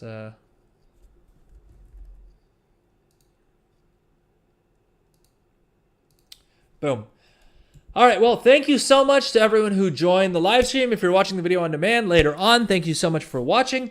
Please drop a sub, right? Like the video if you learned anything, or if you enjoyed, you know, joining along in going through the 20th anniversary. If you're watching on Twitch, please consider subbing. It really does help me out. In addition to helping me out, well, I'm trying to replace my broken headset right here. And just before stream, the mic actually broke off, so we're struggling with it. But subbing definitely helps me out in that sense. What do you get out of it? Well, a couple of different things. First of all, if you sub on Twitch, you get 3 months of Discord Nitro free. If you watch 4 hours, if you have watched 4 hours, which the stream's been going for 5.5 hours, so you could have gotten it all in today's stream. You will unlock the Sand Scarab pet. The other benefits that you get for subbing on Twitch is, so like I said, you get the Discord thing. You will also get 5 tickets into our giveaway at the end of the week. Now, on Friday's stream, which is the next time we're going to be streaming at basically noon GMT, or about 4.5 hours behind whatever time it is in your time zone right now. This is open to YouTube viewers and to Twitch viewers, so feel free to join on whatever platform you like. We will be giving away the gummy pet. And basically, it should be on, if you're watching the vertical stream, it's at the top of the screen right now. If you're watching the horizontal stream, it's down in this corner. You can see the pet. And basically, this is a pet that's only available to players who live in North America who are able to buy candy in North America. I don't live in in North America, in the US specifically. So if you live in the EU, or if you live in Australia, or if you live in Canada, if you live in Asia, wherever else you live, I was able to snag a couple of codes from someone who lives in the States. They were willing to buy some candy for me, and I would much rather give away the pets than honestly add them to my own collection. So please join Friday's stream.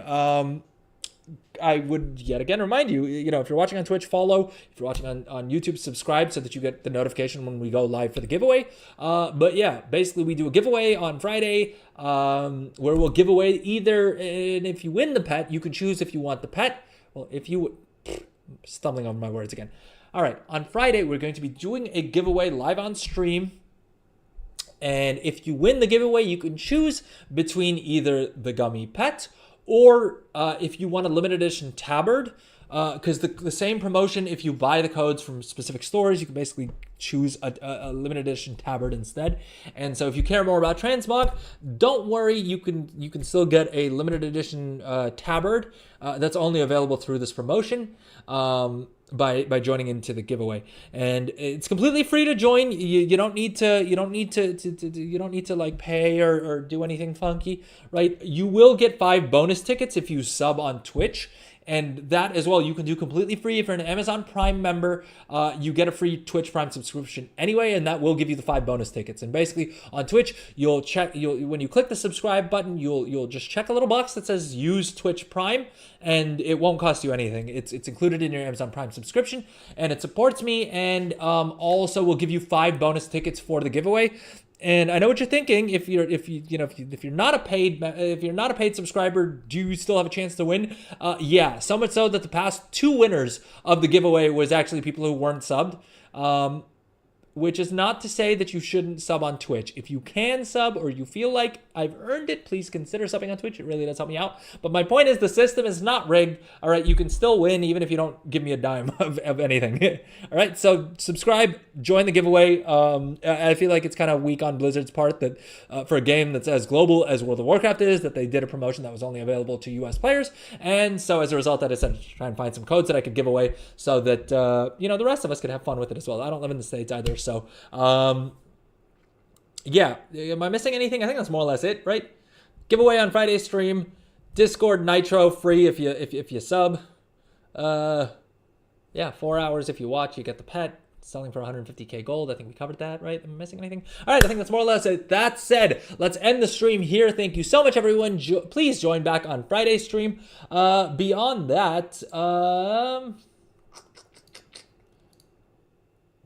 I think that's it. I don't think I have anything else to say. I think that's literally it. Anyway, thank you so much for watching. Thank you so much to those of you who subbed on YouTube and on Twitch, and for all of the love and support you guys have been showing me. Thank you so much. Have a lovely week ahead, and I will see all of you lovely people on Friday. Hopefully you have a better luck with RNG than I do on getting the throw tomatoes thing at the event. Anyway, may the RNG gods be ever in your favor. Thank you so much, everyone. Take care, have fun, stay safe. Bye-bye.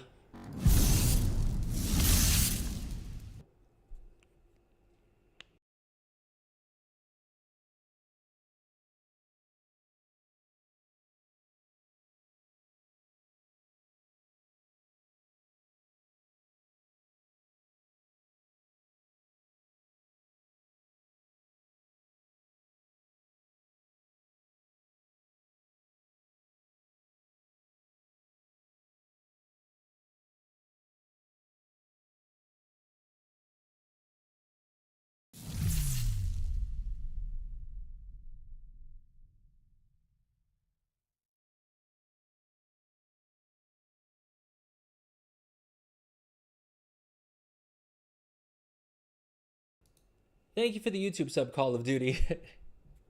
All right, bye-bye.